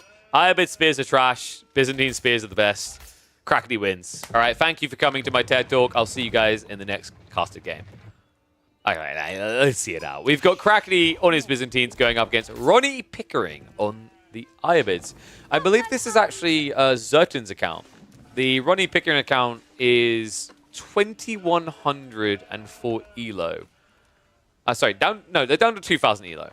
Ranked 16th in the world, though. They were ranked 11th overall in Season 6. This is a top-level player. And, of course, on the other side, Krakty, an absolute champ of the lad as well to watch. So, no Gamble Wing. I don't want to hear that. No Gamble Wings. Ronnie Pickering likes winning. You can tell by the fact they're in the top 20 on the ladder. You know how you win? You don't go Gamble Wing. Shout out to Faye, by the way, single-handedly going Gamble Wing every day so that the Iabid win rate is low enough for it to get buffed. She's doing God's work. Scout pattern-wise, it looks like we've got a similar mirrored move. This is a really important thing to note. You want to be doing this. You want to basically be splitting the map. I'm not a big fan of these halfways and turnarounds because it just doesn't give you the ability to just go full breadth. If you're paranoid about running into someone, very simple here. When you run into them, just run across the map in the opposite direction. Like, if you happen to come across an enemy scout here, the play at high level is both of you are then going to go across the other side. So whatever distance you've covered, you've already gained, right? It can't be taken away from you. Sheeple overall does seem like it is going to favor Ronnie Pickering here. I mean, in fairness... Oh, sorry, no, it's going to favor Krakty. In fairness, the changes to the sheep algorithm on Gorge seem to be better than they were, at least from what I've been seeing recently. I still think it's a little bit off, but it's not 80%, 20% off like we've been seeing in the past. Now, the question is Krakty going to be doing that ground? Of course he is. Yeah, so the issue of Hippodrome here is you don't really want to build Cav into a Civ that has camels anyway. And the Hippodrome timing, while it's nice to get a little bit of harassment out, it's not really going to stop an IBID player from going castle. Other side of this, we should be getting growth, right? No, Desert Raider. Interesting. I guess this does stop the olive oil gathering initially, which resets or rather delays the timing on getting the initial javelins out. So that is a big deal. I thought Growthwing might feel a lot better, but actually then again, let's be real about this. You go Desert Raider into full pay tech up with Growthwing, right? Like, there's not really much to stop you going for that timing. I'd be surprised if we end up in an advancement wing game. Imagine Camel Growthwing gets nerfed, everyone uses the wood or upgrades wings. Oh god, no. So, actually, there's an interesting thought around the idea of eco-wing industry, actually, for a fast TC timing. Because if you start the tech up and start gathering on stone at a reasonable pace, you can easily have a TC immediately as soon as your tech up completes. So you can be building a TC at, what, 4 minutes, 10 seconds? 4 minutes, 20 seconds, I think it is. Not bad. We saw a similar kind of logic with the Byzantines around like optimizing that TC timing at the very beginning of Feudal Age. So like, it's not terrible, but it's not great.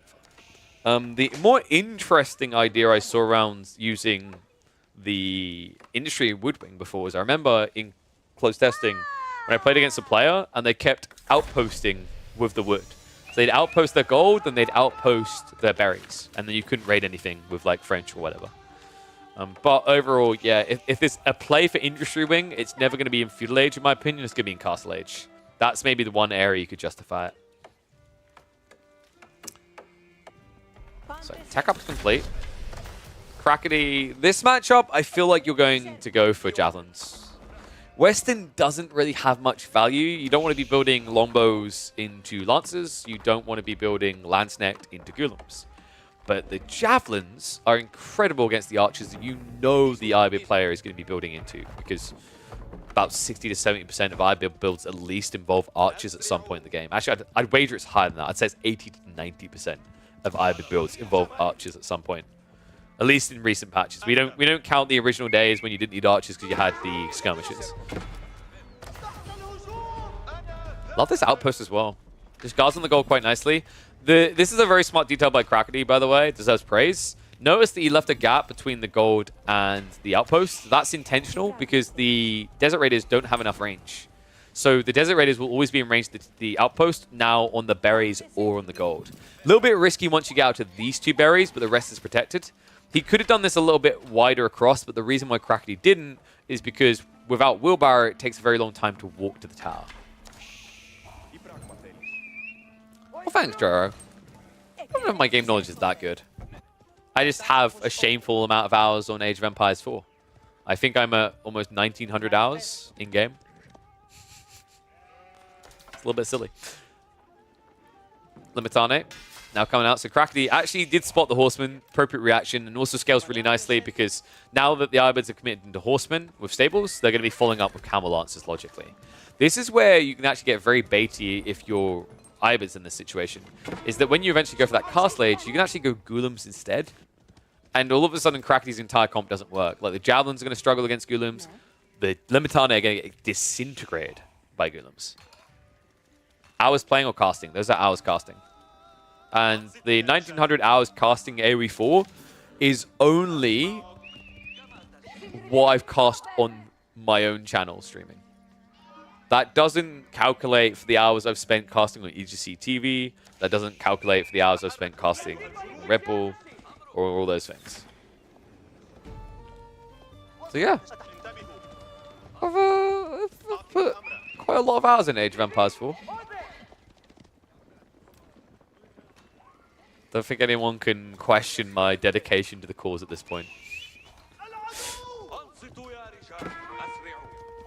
Desiree's archers come. Desiree's spearman. Words. Desiree's horseman. Jesus, 1900 hours. He can't even identify a horseman. Coming in here, the berries are mostly exhausted, so the first javelin should be on the way soon for Crackety. It should be javelins. There's no other contract that just makes sense here. Akratoy activation's interesting. I'm curious as to why Crackety's not grabbing the Merc House optimally here. Is he planning to... No, there's no way he's going to sell the olive oil for gold, right? Like, we're past that point. You've gathered 400 gold. It doesn't make sense. Other side of this, Red is getting ready for that full tech. I don't think you advance a wing here. If I saw Crackety doing what he's doing, I would not feel pressured at all to do anything but Growth Wing. It's just too big of an upside to not take, right? Like, Growth Wing puts you ahead a mile on gathering. Is there any specific conk or pro player you like casting the most? My son. Donati? Donati is always entertaining. He very rarely doesn't deliver. Louis MT is absolutely a joy to watch. Recon has some really wild and creative games, actually. I miss Casvo. Casvo is an absolute joy to watch play, especially on ladder games. Mister, very creative, for sure. Mister's comedial, man. Like, I still remember talking to Mister after a tournament match where he done something really ludicrous and it didn't work. And then, like, I was talking to him about it, and Mister said, yeah, I was theory crafting it, but I didn't have enough time to practice the build order. That's the type of player Mister is. He'll just punt in there. And yes, of course, we can't forget Voldemar losing. We're on, like, what, a 9-lose streak of caster games of his now? I think we're going to check in on Voldemar a little bit later, guys. Maybe we can make it 10. No, please, Voldy, just please. Dude, Voldemar's not even this game and he's catching shade. He's just catching strays here. Crackety, anyways, on the way up now with the Goldhorn Tower. Double longbow pump.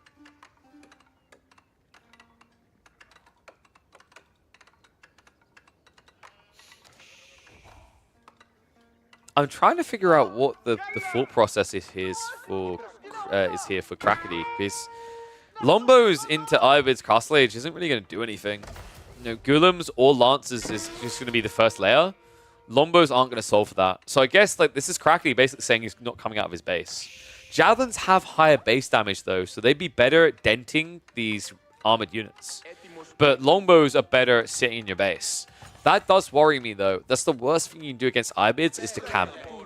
They want to take map control. It's not about killing your economy, it's actually about gaining their economy. These relics are #1 priority for Ibeard players once they reach castle.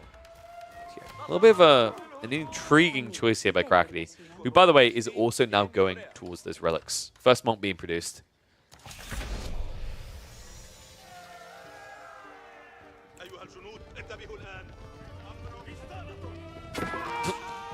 Alright, that was a freebie. So what's Crackety's golden egg here that he's about to lay? Well, relic-wise, there are 2 relics I could easily see him grabbing, so we might have a 3-2 relic split on our hands, because he has got the Limitani moving out. But the Golems are on the way, and this is a really powerful build, especially on Gorge, I find. Because Gorge, you don't really have many places you can hide your eco initially. Usually you're condensed, as you're seeing from Crackety. So if the Golems dive the main, you know, it's not like you're going to have secret economy gathering, getting you more production elsewhere.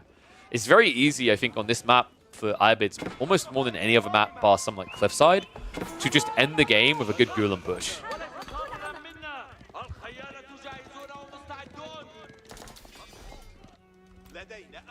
Desiree is already in position. Longbows are moving to clear that up. So it's actually a good game sense read by Crackety. He's not just committing one relic at a time. He's splitting his troops to guard multiples. The Desert Raiders are getting thrown away, so not ideal coming out from red there. Desert Raiders are at least free, but at the same time, like, you could have had another tech choice if you're going to use them like this, right? Ronnie, what are we getting into next? More archers. So they are going heavy into the archer spam. Quite interesting, actually, and the reason they get to do this is because of the Longbow contract. If this had been a Javelin contract, there's no way they add in archers. But now, like, realistically, think about what's just happened here. Ronnie's gone for Golems and archers. Both of these are really good at dealing with Longbows. Golems are great at dealing with the entire combo. And the archers are going to be great at dealing with Limitane. So, you know, I'm still struggling to see what the logic was for Crackety. Maybe he was thinking Imperial Age and Streltsy. That's quite ambitious. Foreign engineering company with Longbows would be a good shout. But that's still very ambitious. We're at 40 to 50 eco. Oh, dude, I love that. He actually popped the Mass Heal. Remember, Mass Heal applies on the Dervish themselves as well. So great read there. Just enough to get out of range of the Longbows. And remember, those Longbows move slower than a Dervish carrying a relic. Oh, that was sick, man.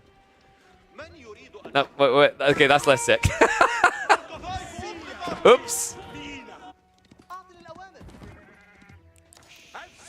Yeah, I think he maybe needed to arc that into more of a curve. I think he couldn't risk it, though, because they would have chased back into the berries, right? So it's kind of like, you know, choose what dies here. Your food income or your Dervish. Crackety doing a good job of screwing the sides here. Golems have now started to arrive, though. And yeah, I've got a lot of Lombos in the area. However, the Golems, archers, they come this way, it's going to reek of death. The death of a Byzantine Empire, because these Golems are insanely tanky. There's a trick of the troops. So that is enough to kind of scare away red temporarily, but we're reaching double-digit Golem count now, and crossbows are only now being added in, and that's another thing that archers can contest. And what gets scary, actually, at this point in the game is when these armies are around, like, small to mid-size, Iabids with Mamluk's Bravery are very powerful. And I'm wondering if that's where we're going to be heading next. Storm's Mamluks, 350 resources, is pretty cost-efficient for what you get. One big shocker here, by the way, got to give him the praise. Crackety has grabbed 3 relics. So 3 to 2 after all that is really impressive. Now, he still has a way to go with his main army. That's the thing that's scaring me right now, is if he gets bogged down in a fight, he's actually going to lose. Especially considering that he literally is only now getting Undermesh. And, oh no, he doesn't have Dialecticus. That might cost him dearly, actually. I hope he realizes, because, like, realistically, red could force a fight in 30 seconds. Weird, actually, how defensive red is being. What feels worse, HRE with less than 3 relics or Iabids? Iabids. So HRE with less than 3 relics is like they get more value still. If they got like 1 relic or 2 relics, it's still like it's 2 to 4 relics, right? The other issue is that HRE, when they don't get many relics, they have a recovery mechanism. They have a deeper state of the game. Oh no, I didn't get the relics. It's okay, I'll get Palace of Swabia and I'll build a big eco. And then I have the Archon Chapel buff. Iabids is like, oh no, I didn't get the relics. What does the Civ do without relics? It just really skews your timings. And, you know, the whole idea around the relic play, what it does is it escalates you into full map control and just trying to end the game by like 20 minutes, right? If you're missing relics, you just don't have that timing anymore.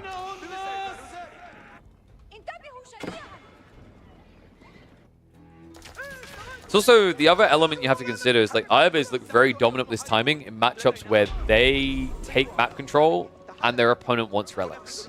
So this is one of those matchups, by the way. Byzantines go Grand Winery, they want relics. They want more of these mercs. They want mass Lombos. So they need those relics. So you taking away from them isn't just you gaining 80 gold a minute. It's them losing something as well.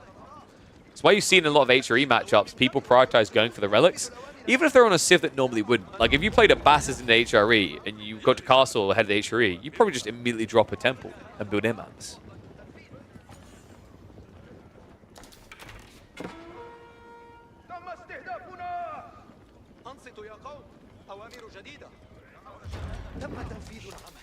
I think it matters that much if you're on 1 TC because of Eco Wing. If Crackety went 2 TC and got 3 relics, it matters way more. I still think it's quite a substantial difference. Like, yes, you've got these extra villages, but a TC can come in at any stage and overcome that, right? But, like, also, you know, when you add in the other layers here, like, to be more, like, detailed about it, because I'm talking generically, Ibids versus HRE, who's hurt more. If we're talking more specifically in this matchup, you've got all the olive oil coming in as well. You've got a terrible Golden Age, just a worse one than Abbasids. And you're up against systems which are buffing the Byzantines up by 22%. Well, you can have those extra 8 villages all you want. It doesn't really make up for those extra eco elements. So really it becomes about a qualitative approach in that the Ibids at this stage, even the crap units are meant to be better than the Byzantines.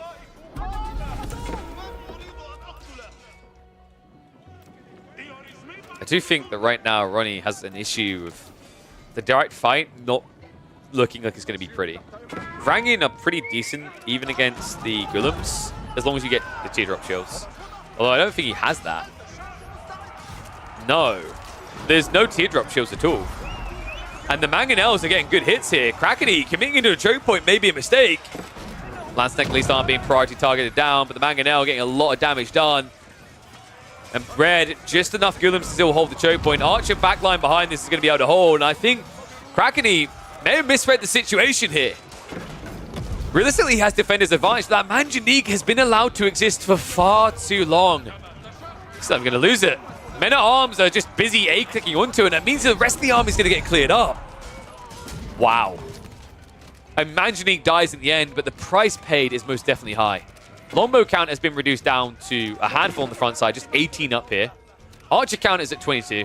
More Golems are now on the way. There is at least a raid coming in, so that explains part of why Crackety's full army wasn't here. But the Golem's going to answer that now. An expensive fight to take when you consider the Crackety. He has got quite a lot of olive groves, but he hasn't got this extra booster. He's got one berry patch left. This one's just gone. So rescaling Lombos, if that's your win condition, is going to be a lot harder. Credit to him on the Varangian detail, though. We highlighted these Varangian should be able to beat Golems. I was impressed by the fact he'd done it without teardrop shields there. Problem, though, is you just encountered the issue of Manjaniques. And you aren't in Imperial Age, so berserking these Varangian to run around the back, very difficult to do. So that's still now a problem that I feel Crackety has to solve for, is Manjaniques are his kryptonite. Why is everyone asking about Voldemort series? Leave the boy alone!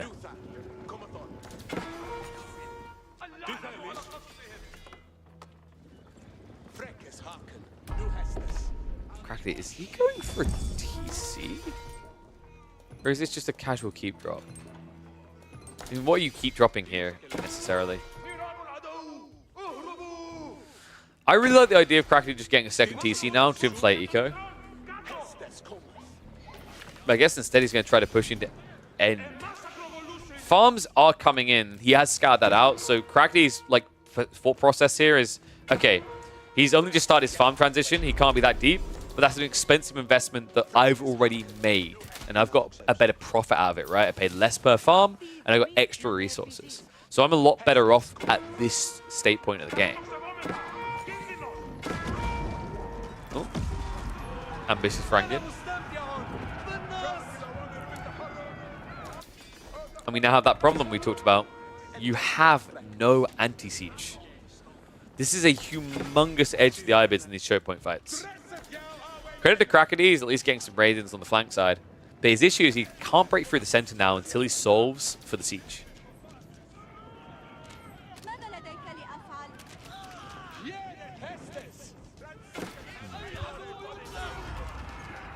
Is there a world in which Crackety tries to trend towards Imperial? I don't think so until he's got Pop Cap. Going too early here would just flatline your game, right? Like, these Golems are still quite spooky. Especially now if Ronnie is going to keep adding in crossbows. I do like Crackety's comp more, though. The Varangians are so scary. I keep highlighting this because it's quite comical to me that when the expansion came out, there was a lot of complaints that Varangian sucked because they cost too much gold. The guy spamming them right now actually also had that opinion. I think he'll openly admit that. But I actually think they are the backbone of Byzantine success these days. The extra eco-inflation gave this Civ what they need to be able to pump those numbers like there's no tomorrow.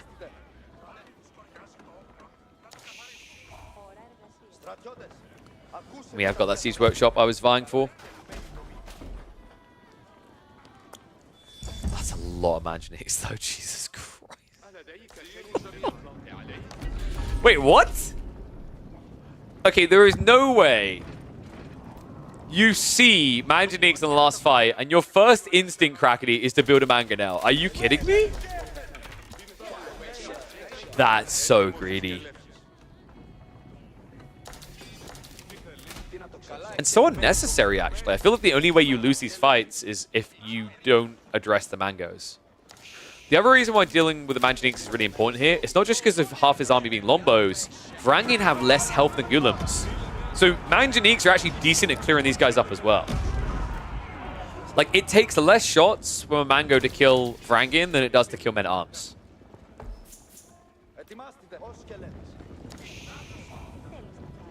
Well, the point is you don't make one Mango, right?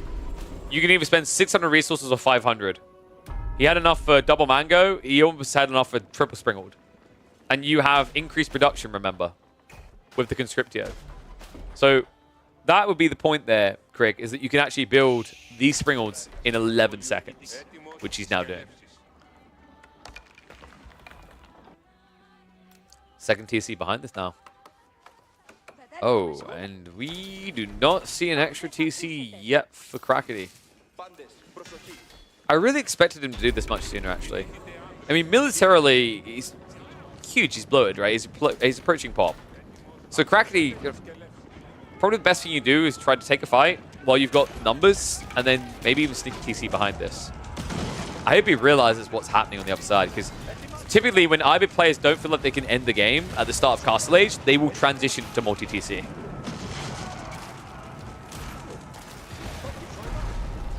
$42 Varangian on the move. 49 Lombos. He's at least now got the Springalds.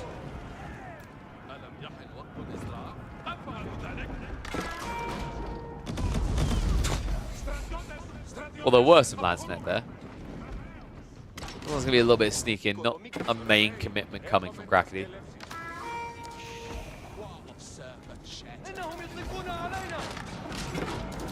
That goes. He's tickling. Landsnet Varangian are going to force Idlesheim on the gold. Almost like it's going to be a backup actually coming out from Ronnie Pickering. Not even turning around for the Manganique shots because the Springals are pursuing him.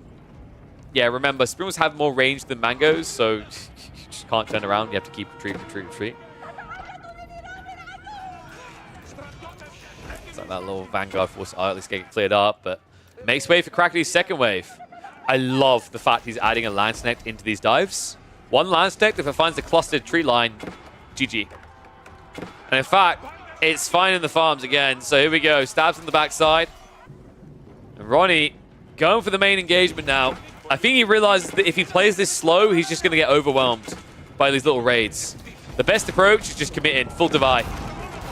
Manganiques, shots in. Not the best of ones here. Springals are going to get baited out of range, but quick micro by Crackety. He's going to get baited by that. The army looking a bit too thin for Ronnie Pickering now. I think actually Crackety might have it. It's going to be a pushback. And in the retreat, you could easily lose a lot more than just a few lives. Actually lose the whole game, because you can see Crackety, you never cleared up his little raid force. That eco lead that Ronnie's been working very hard to build isn't really coming into the picture yet. It's only, what, 10? Under 10. But then you've got System on the other side that we keep highlighting. The Relic situation, the Sacred Sites now. I mean, Crackety, from this position, he could easily just go Imperial Age. In fact, I love that idea. If you just drop a keep on the forward, Central Sacred Site, make sure he hasn't got a quick way to punish you, and then you go Imperial, pretty easy GG. But I think Crackety is more interested in leveraging the military advantage to try and win the game now. March in. Red's now trying to get a castle up. He needs some sort of stabilization point here. And wow, he knows it's over. GG gets scored. We don't even get the final fight. The keep wasn't needed. Crackety, well played here, actually. He beat the Ibex to the relic timing. He manages to get control of the mid-map. I was a little bit hesitant about this choice to go Lombos, but clearly it paid off. And guys, can we just highlight once again how absurd these Varangian are? Whew. Varangian is spicy, man. Such a bloody strong unit. Okay, so I don't know if it's food o'clock yet. My partner hasn't said anything. I don't think I've been sent a message either. I think sometimes on this day she's a little bit later, right? So we can probably keep going. Let's have a look and see what we got. He's a China main. I hate China mains. Well, he's not a China main though. He's a Byzantine main now. Ask Crackety what he mains now. It's Byzantines. He switched. The boy switched.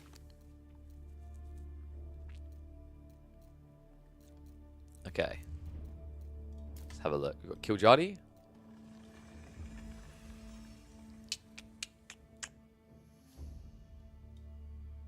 Oh, it's up against Numidan.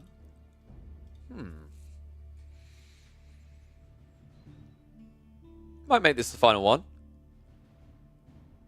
It's funny, Numidan, I don't think he's going to play late game because he's playing Delhi.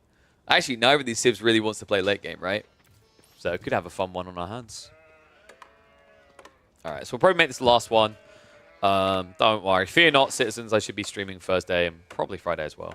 And, well, I'll be doing some stuff on the weekend, so don't moan about a 5-hour stream. And I've done the maths. I'm pretty sure this week you'll probably get like 35 hours out of me. Probably. Alright, let's hit the fast forward a bit.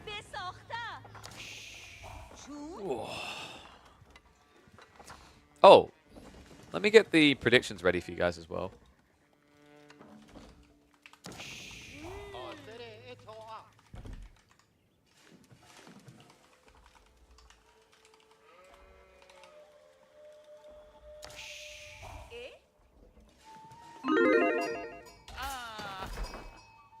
Alright, one and all, welcome back to the Age of Empires for action. We have got Numidan up against Killjadi. It's going to be a Delhi Iabid matchup on Dry Arabia. Had to check in on this. Love catching me some Killjadi action. Love watching Numidan work on his Balu count on the ladder because we get aggressive on both sides. So I had to check out the Iabid Delhi matchup because, in my eyes, I think this is a matchup Iabids can play a little bit of cheeky feudal in that can give them an edge later on the game. And I'm curious to see if that's the approach Killjadi wants to take, as opposed to just a fast castle build that I also know a lot of these Iabid players have been just prioritizing in the Delhi matchup. How's this matchup fare for each side? So, interestingly enough, this is one of the ones where I would never recommend relying wholly on the statistics on the ladder. So, for example, if we looked at conk level and we looked at, let's say, the January 30th patch, because these civs didn't change too much, Delhi is actually favored in this matchup, 62% versus Iabids. But I always find that those stats can be kind of disingenuous because Delhi don't get picked as much by the absolute best in the game on the ladder. Iabids, on the other hand, also is kind of this cheeky free elo type civ at the moment, where if you understand how to execute the build order for the first 15-20 minutes well, you can actually farm a lot of matchmaking ranking. So I would say you have to kind of dissect this in terms of what your win conditions are. For the Delhi, it's all about taking map control, taking these sacred sites, and then just draining your opponent out, taking away these vital food berry sources, and then guaranteeing that clock ticks down to 0 for a sacred site win. For the Iabids, it's all about how do I ramp up into castle optimally. So the build that I've been seeing out of Iabids that I'm a really big fan of, that I actually think favors the Iabids. You open with the Desert Raider, you add in 1 or 2 extra Desert Raiders and Horsemen, and then you can test the initial Delhi units. At that point, they've seen your comp, and they're likely going to be adding in Archers and Spears. They'll do the 1-1-1.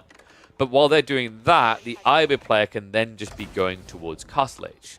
Now, the reason this is a very effective build is because what ends up happening is the Delhi player kind of overreacts to what he sees. He builds 2/3 of his comp as slower moving units that can't actually dive the base.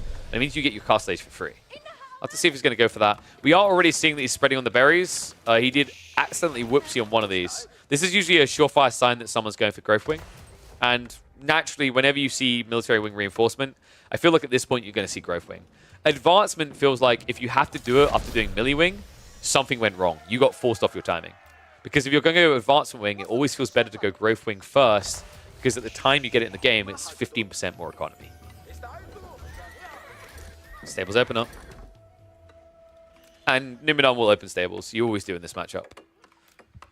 Archery range should be the logical follow-up. And as I said, the whole point in this Ibid opening from Killjadi is that it's going to force his opponent to add in Spearman as well. And you might think that actually having Spearman Archer is great for Delhi because then you just warn the Sacred Sites. But the reality is with the way Delhi play these days, you don't want to have to be going for a wall-in, especially against a Civ that is looking for a key unlock timing like the Ibids. Because it just slows down your momentum, right? If you have to build walls, you're not building more units. Outpost going up. Killjadi tells the full tale. Pretty smart choice as well, because you are going to have these Ghazi trying to raid you. Like, what Numenon's going to try to do, what a high-level player will do in a situation, is even if Killjadi comes into raid, Numenon won't try to take that fight straight away. He'll try to send the Ghazi into the enemy base to hit eco. This outpost guarantees that can't happen. And Blacksmith's always a standard follow-up for Delhi. So notice he hasn't gone for that archery range yet we talked about. We're probably going to see Spears now that he's in the Horseman, right? Like, you kind of have to respect that danger. And also, the Spearmen are going to be useful later on if this is a typical Ibid Fast Castle. Fast Castle builds tend to revolve around the idea of Camel Lances. Now, where this could get very smart from Killjadi is if he reads that play and just preps Rax for Ghoulems, which, I gotta say, the Ghoulems Rax plays have been rising in popularity. I think it's smart as well. It's just more cost efficient. You get more value.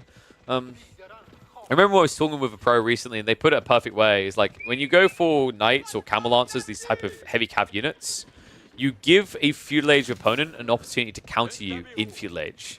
When you go for Ghoulems, there is no counter.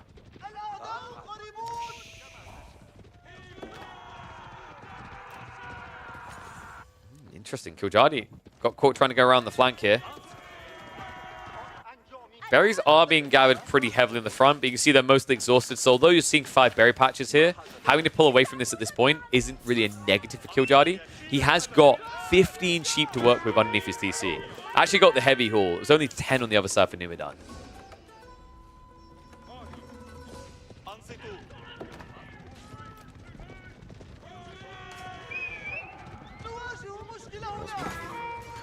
Desert Raiders need to peel back. Love that. Notice he just pulls them back a little bit, turns them around again. It means you're not taking bonus damage. Horseman on Horseman exchange is terrible here. Look at the reduction in damage. These Horsemen almost hit as hard as the Ghazi. Actually, here's an interesting detail for you guys. 20% reduction on 12 damage is 2.4. That means you're actually hitting for 9.6 damage versus 9. Nice little pull back there. Looks like the Desert Raiders do go down. Good micro. Numidan, he pulled it back and then turned around on the injured Desert Raiders. And why did that happen? Because Killjadi, I think he went a little bit too quickly towards this Castle Age. One extra Horseman, one extra Desert Raider. This is a very different looking stage of the game. But now, what you saw happen is the moment that Killjadi got his Golden Age, he just backed away from the idea of producing. He went for Growth Wing. I'm hoping we're going to see Killjadi just adding in 1 or 2 more Horsemen at this stage. I think it's worth going back for. Because the issue now is if the dive comes in, you actually don't have anything that can defend you, right? All your Horsemen are too injured.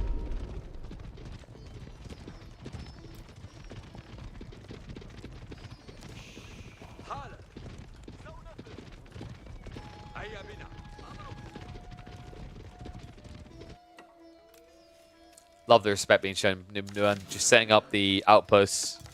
He realized that this can be Horsemen, but it's going to turn to Camel Lancers, right? Now, notice that this is the interesting thing about this matchup, is that Ibid's at this stage in the game. The tech up is already underway. It's almost halfway through. You're only now locking in the second Sacred Site. And because it's a cavalry play and there's still some alive, you can't just run your limited scholars out everywhere at once, right? It would risk you losing a valuable resource. So this is the thing that makes Ibids pretty damn good here. It allows them to get away with this timing. Because that initial fight, like if Killjadi hadn't committed to that initial fight, the Ghazi count would be big enough to commit into your base, right? By doing that, all of a sudden you have a game where Numidan has to think twice about diving.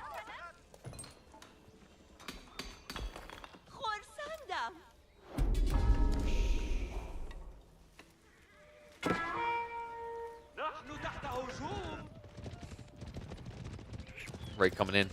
Once again, the outpost was genius. I mean, it's simple, but like, you know, the amount of games I watch where Iabids, even in the Delhi matchup, just don't build that outpost. Let alone get the arrow slits. It makes it impossible to dive. And even with the undermesh coming in, you just don't feel good about the damage you'd have to take here. Especially if there's a Desert Raider nearby. That makes it impossible. Like, the Desert Raider reducing the damage, just screwing you a bit. Speaking of which, this Desert Raider is going to be taken out. Horsemen have been trying to raid around the back, but double outpost play was sensible by Numidan. So no one's going to be vulnerable over there. I swear I've been seeing this a lot from Numidan. Like, I watched a lot of his games, and whenever he plays Delhi, I find like he often pulls 9 villages to a berry patch and double outposts. It's weird because you could be a little bit more efficient, right? You could have 10 out here. Tech up complete, and you see that right. Immediately 4 Camel Lances have been queued up. I still like the idea of Guillims here. I actually think Guillims could have worked really well. Notice that Baloo is not going to hang around a few too long. You can't. Not against Camel Lancers. It's like one of the hardest fights to take. And we talked about that damage reduction before. At least against the Desert Raiders, you've got bonus damage to make up for it. But against these Camel Lancers, you really are just tickling. A lot of damage on that dive as well. Yeah, this is actually dangerous. The way that Numidan just done that, quite unessential. Because now, Killjadi with mass cavalry, if he rides into the base straight away, he can catch you teching up. And he can just end the game straight there. Oh man, Numidan, look at what he had to do. This is necessity, not desire. He has to add in double racks with double Scholar Garrison just to get enough spearmen together to defend. God damn. Yeah, he's not happy about this. I think Numidan knows that that was a mistake to dive that base. Now, look at the knock-on effect. You have to retreat back home. That means all of a sudden, perfect time for Killjadi to play for relics. And that's frustrating because Numidan's goal now was to get a quick tech up and look to play for some relics himself. That option is going to start to be handcuffed away from him. Remember what we said about like the Iabids? Matchups where they know their opponent wants their relics as well, jackpot target. This is one of those matchups. How many times have you watched a Delhi Castle Age game where they pick up all 5 relics? Or as I like to call it, the Marine Lord special. Not going to get the opportunity here.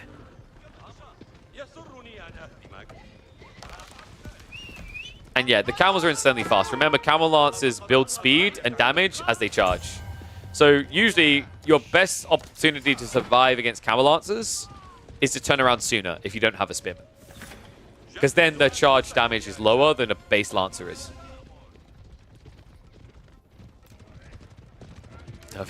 Skeptical Ray. Okay, I would side with the double camel lancer to win this fight any day of the week. Oh. Luckily for Numidan, the main cav line did not commit in there, which is 1 horseman. Unluckily for him, Sacred Sites are being taken away from him, as are the relics.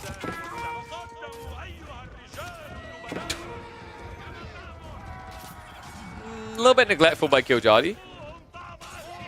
Yeah, dude's not paying attention. Right now, he's too busy winning the front and left side. Overall, this is looking pretty clean, actually, for the Finn. He's got 3 relics incoming soon, right? 2 more on the way home. Numidan has not been able to grab a single relic yet. He has at least got 1 here that should be relatively safe, but this is looking like an easy-peasy 4-relic game for the Ibids. Oh, dude, he got beaten on this as well. Skull's trying to yoink it away. He might be able to actually force it to drop on the ground. And yeah, smart move there by Killjadi. You might as well save the Dervish, and that'll give an opportunity to turn around for vengeance here. In fact, he did use the mass heal already. Sadly, it's not going to be able to protect him. But now with archers getting added in, with more camel lancers coming, this Ghazi count is going to shrink, right? Might shrink quicker than intended, actually. Backs away just in time. So, win condition now for Numidan. Secure your food resources, your deers in particular, and then look to keep drop 1 of the central golds. For Killjadi, it's all about now a smooth transition from 4 relics into 2 TC, because you know your opponent is eventually going to get TC play, right? So you want to have enough troops to kind of constrict the map a bit, block out some of his free food, such as the deer, such as the berries, and then you want to kind of, I think, stagger into that second TC. Don't rush it. It should be the type of thing that you commit just a few villages to.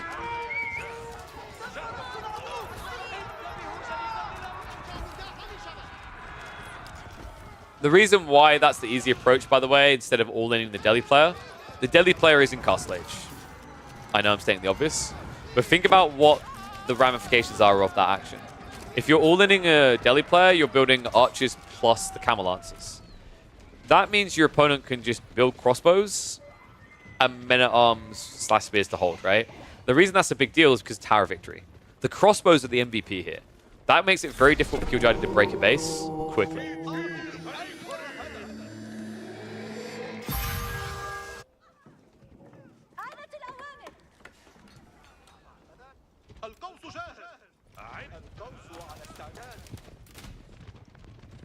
Is Nimodon prepping for a farm transition? Because that's a lot of wood.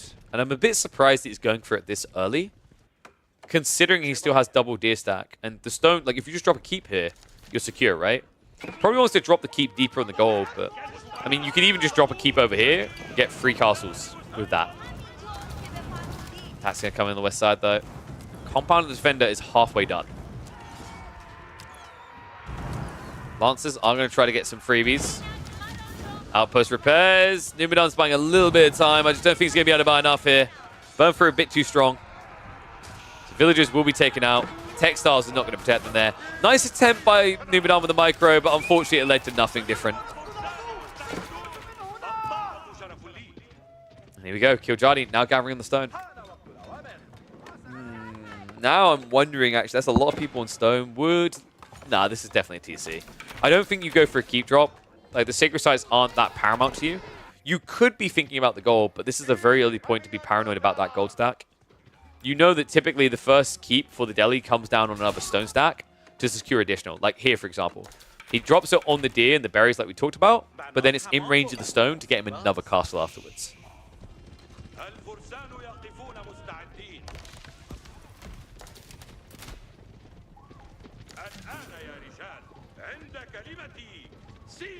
If Numidon can get up to 4 keeps, this game starts to get pretty chill for him.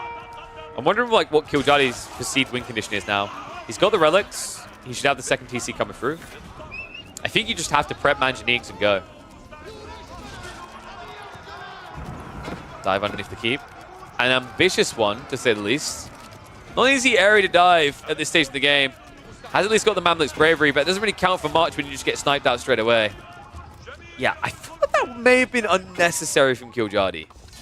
And, oh, okay, apparently it was enough. Numidon. He says no chance in hell. Oh, the main base was unguarded. All right, well played. I think Killjoy could have played that a little bit slower. There wasn't really a necessity to dive a keep, but, I mean, the fact that he came out of that still with a decent-sized army and putting that much pressure on a Numidon at such an early point diving the keep tells you just how far ahead Killjoy was. Yeah, make no mistake about it, folks. Irobids is insane in this matchup. I think the execution, there's so many options. You can either go raw fast castle or play initial feudal to bait your opponent to overcommit. Either way, it's an upside and, in my opinion, an uphill battle for the Delhi to win. Oy, oy, oy. All right. I believe my food should be soon. So, guys, what we'll do now, I'm going to find someone to raid. I'm going to go eat. Remember, I do not stream on Wednesdays, but I will be back on Thursday, so be sure to tune in then. Let me find us someone we can raid. So...